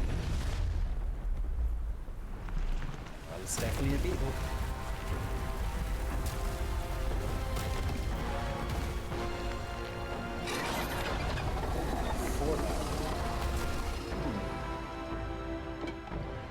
Pretty big. Fuban. Well, Fuban, you giant beetle, yo. Here, at the western end of the world, each day the sun sets and boils the sea. The boiling hiss is sharp enough to ravage babies in their cradles. The people sound drums to counter the impact. But the drums draw this Yao Guai. The vessel this Yao Guai holds protects it from me. Your boldness in venturing here is clear. Aid me with this. Okie dokie. It's right here, beneath us in the sands. Together, we shall rid the people of this wretched Yao Guai. Okie dokie, skip. Well, that's a big arena. I wonder if I need all of the arena. Can I, like, jump? Oh, yeah. Oh, okay. It looks like I... Oh. Okay, there's multiple targets, so it looks like maybe I have to damage his... Okay. Maybe I have to, like, damage his feet or something? Okay, he worries. What's the sound? The people coming! Ah, hello. Ah, yeah. Hello.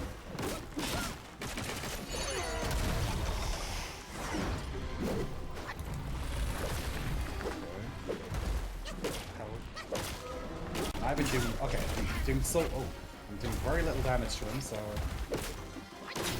It's like I'm clipping his fingernails. Like, literally, I'm clipping his fingernails. That's how little damage I'm doing.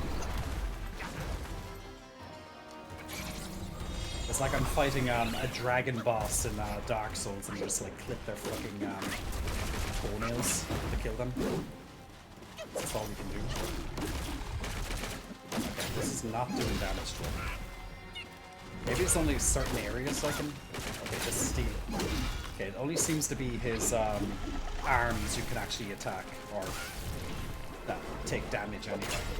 The rest... I'm not sure.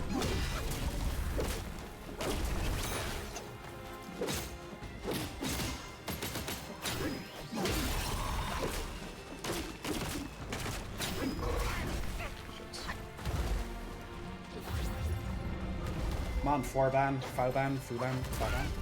Shit. Go, Rock Boy. Yeah, Rock Boy. Go, Rock Boy, go, Rock Boy, go, go, Rock Boy, go, Rock Boy, go. I'm literally just tipping away at his fucking head, man. Rock Boy just...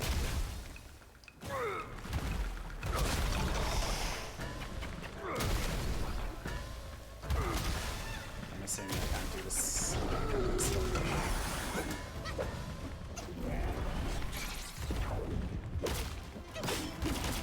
Is there like a...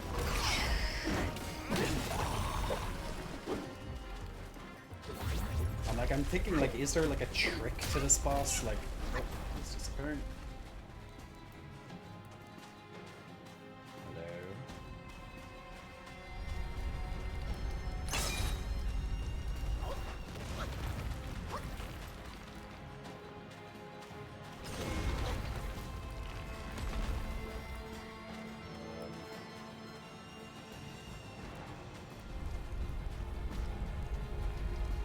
Run, run, run, run, run, run, run.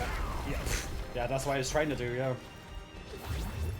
Like, move aside. I'm like, what do you think I'm trying to fucking do?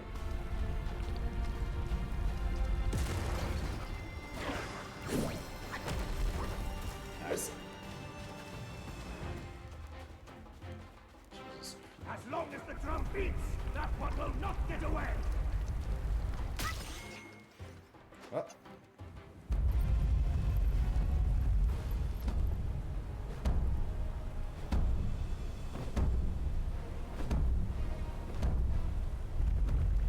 Like a Morrison back, okay. Yeah, so now he's gonna be probably pissed off like a phase 2 type thing or what? What's the shiny thing on top of him? You have to like get up. Seize the vessel. Okay. How do I do that? Do I just like...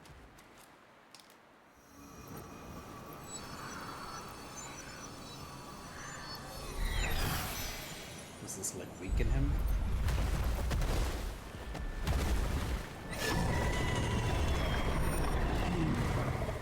I'll join you. Go King Rat thing. Okay, somehow I have him helping me. Okay, cool. Such ferocity was unforeseen. My apologies. Oh, jeez.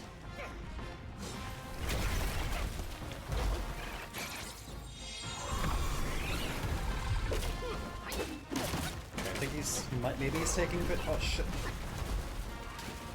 Maybe he's taking a bit more damage now.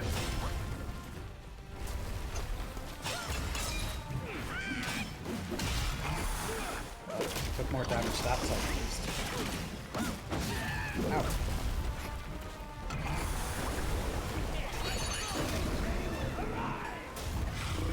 Go, Rock Boy!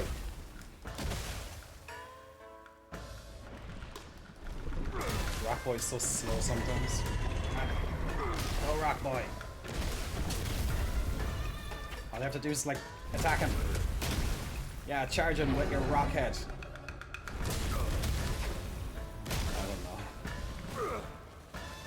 Yeah, Rock Boy. What's going on? No one would fear you. At least he's kind of drawing the aggro a little bit. Oh, hello. Don't dawdle. Strike. I'm trying to.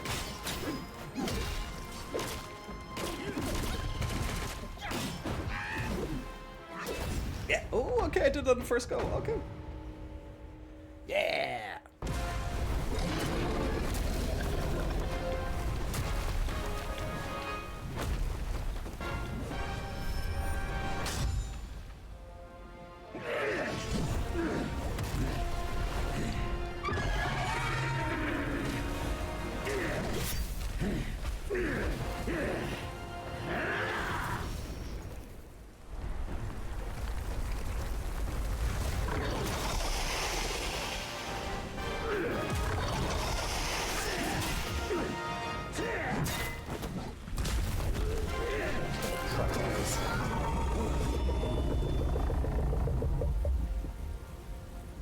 Go, King.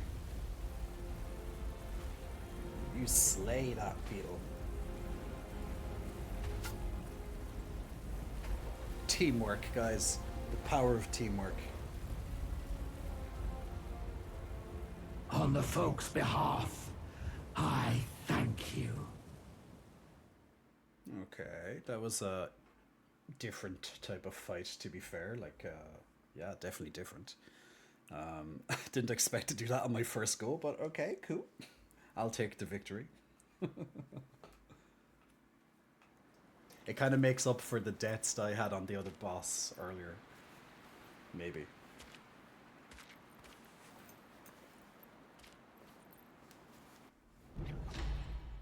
Wind Tamer.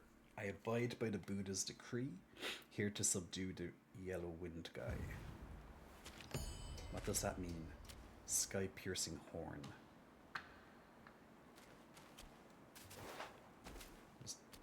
Do I get anything else? What's a sky-piercing horn?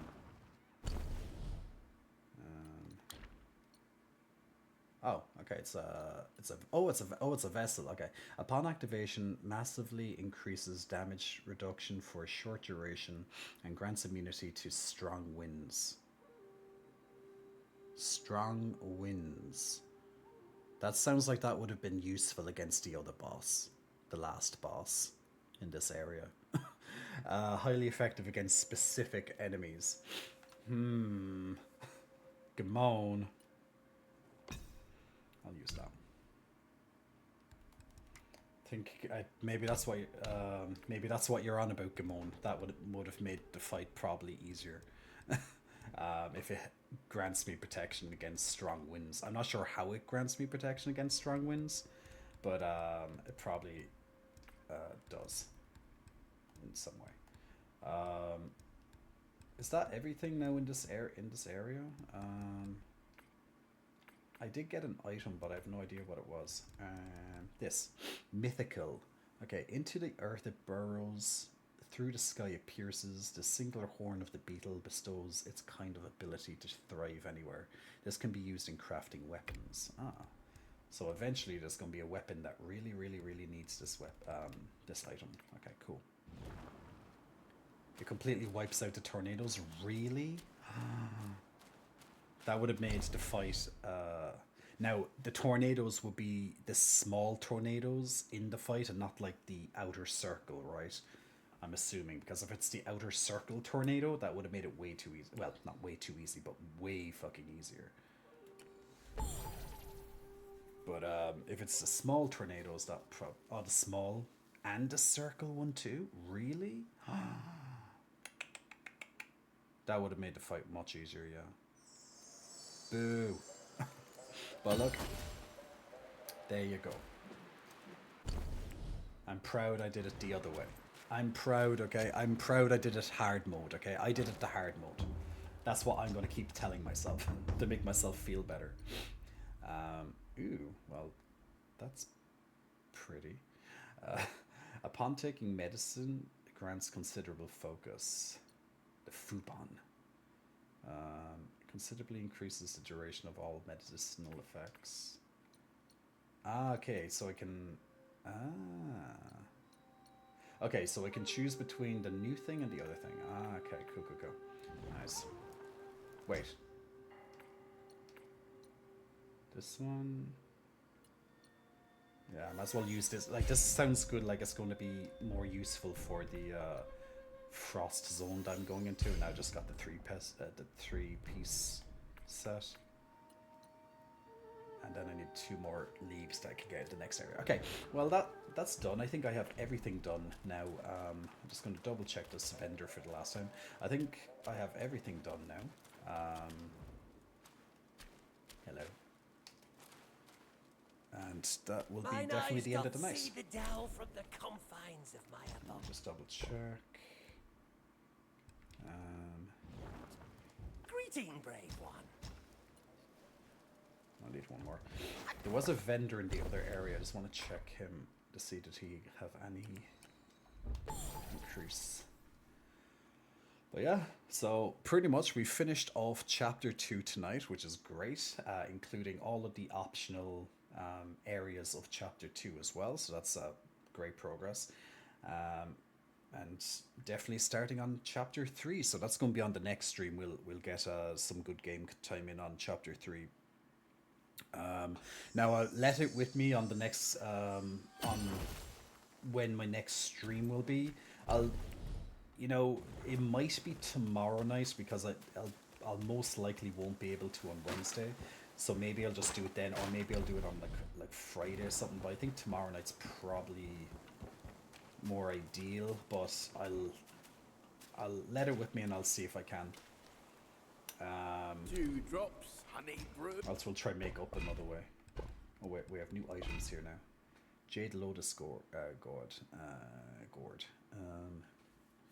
Recovers a considerable amount of health for nearby duplicates upon using the gourd. Okay. So that's all. Okay, just if I'm using my duplicates. This vine. Wait, is this the same vine that I need? Oh, I can actually buy the vine from it. Ah. Oh my god, you can't. You gotta be shitting me.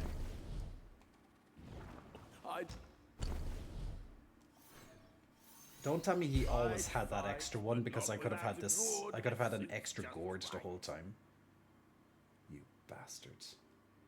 He might have had that item forever, and I got that like on the last stream. I could have had. Ugh. Boo. And now I can also level up this one too, is it? Each sip recovers 40% of maximum health. Increases the number of slots for soaks. Recovers more health upon using the gourd. That's the upgraded effect, okay. Such fine brew would fit your gourd well. Recovers 43% of maximum health. Good, good. And now I should have an additional room for a soak, it says. Aha, okay. Dear God. Oh my god, I could have made things. Oh my god, I'm not even going thinking about it. Why am I playing this game hard mode? I could, like, yeah. Yeah. Using the gourd slightly, it increases small amount of defense. Using the gourd moderately increases poison resistance. After using the gourd, rock solid costs no mana for a short duration. Actually, interesting. You didn't want tips. Just a tip, Gamon. I just wanted the tip, okay? Okay. Well, yeah, see, I didn't realize that he had, like, one item to buy, because I could have bought these ages ago, and that would have made things easier. Definitely. Well. Well, to be it's fine. It's fine. I just don't care. I'm fine. I'm fine. You're not fine, are you, Jay? No. Why am I making this game a little bit harder than it needs to be? But it's fine. Still easy game. It's fine. It's fine. It's fine. Good. Anyway, so now at least we're all up to date. I think there's nothing else I can do so far. So all is good. Wait, the hair is growing so fast here on the side. Let's shave that again. Well, I have to shave all of it, but it just grows faster on the sides. But yeah, there we go. We will end it there, and we will pick it up there on the next stream, which will be sometime this week. It could be tomorrow. It could be on a different day. Yeah, it could be tomorrow. It could be a different day. We'll see. But we'll leave it there for tonight, guys. So thank you very much for joining in. Hope you enjoyed some of the gameplay with Black Myth Wukong tonight, and also, of course, some of the conversations that we were having before we started gaming and stuff tonight as well. Lots of different topics as usual. So yeah. But we do love our gameplay. We do love our gameplay. And so, Mischief Yeen. We haven't seen. Yeah, actually, I haven't actually had any major. Yeah, I wouldn't have seen him since before Christmas. Actually, yeah. Now that I come to think of it, so yeah, we'll definitely give Mischief Yeen a raid. Good choice, Dub. So we'll be in the good hands of Michael for tonight. So guys, thank you very much for joining me. I'm gonna send a raid over to Michael. Mischief Yeen. He's currently playing. He's playing Astrobot. Oh my god, he's gonna have so much fun. I want to watch, but I can't because I need to sleep. Well, I don't need to sleep right away. I might grab a cup of tea and I might watch it for a few minutes because it's Astrobot. It's just like, guys, when I was playing Astrobot, I was like a fucking child. I was so goddamn happy playing that game. Like, the excitement was just like, it was so good. I just really, really enjoyed playing Astrobot. So now I'm like, I want to play Astrobot. But no, the good thing actually, they announced where I think it was on the Game Awards or it was before the Game Awards that they're working on a DLC for Astrobot. So you know what that means. One day we're going to be able to play more Astrobot, and hopefully they're going to have some really cool extra cameos and stuff added in. I would love if they somehow could do some like Kingdom Hearts or even like Final Fantasy characters, but that's if they get permission. Like, I don't see why not, particularly since it won Game of the Year. It would be very easy marketing and free marketing from, you know, from Square if they allowed that. But you know, Square Enix can be a bit of a pain in the ass sometimes, it seems. Wait, actually he just finished Astrobot. Because he's doing the end credits. Okay. Well, at least we get, yeah. But, yeah, so he would have just finished the last boss there. Okay, so he's doing, okay. Well, you know, I don't think he would have had 100% yet, so maybe he'll go back and do more. But look, anyway, we'll join him in, but he's going to be so busy probably, like, focusing on this part. Anyway. Yeah, that's why I picked Ying tonight. Okay, cool. So guys, thank you very much for watching. Feel free to check out all my socials, all those links over there, my Discord. There'll be announcements, particularly for when I'm streaming next. As I said, maybe tomorrow night, because I won't be able to do it on Wednesday. Then again, maybe I'll be able to stream for an hour on Wednesday if Jen wants to guest star on the stream for an hour or so. I'll leave that up to him to decide that. So if you get a message from me, then expect that there's going to be 2 people on the stream on Wednesday or even Thursday. We'll see. I will ask him, of course, just even if it's like a little Q&A and just sitting down and having a chat with me and him. I think that would be a really cool idea, to be honest. But I will ask him, of course. Maybe he might be in the mood to do it, or just, you know. So yeah, we'll check it out. And also, of course, if you do need help on your fitness journey, on your coaching journey, feel free to check out the fitness website. The YouTube's also there, and all my lovely socials and everything else is in that link right there, the link tree. So feel free to check that out. So I'm gonna dash. I'm gonna have a quick look at and have a quick chat with Michael, which we're going to send a raid to now. So on the next person you're going to see on the screen in about 30 seconds or so, once I log off and once the credits come up, will be Mischief Yin. So we'll see you then, guys. So keep an eye on the Discord for the next update of when the next stream will be, and we will go from there. So until then, guys, Shlán lat, Shlán awalya, agus cuddla gasolf macorda anish, agus wel she marashtre, nearly canada wadig she, shutaure, mikwi. Take care, guys. I'll see you all very, very soon. Bye. And Tiggs, welcome to the stream as well, and good night to you.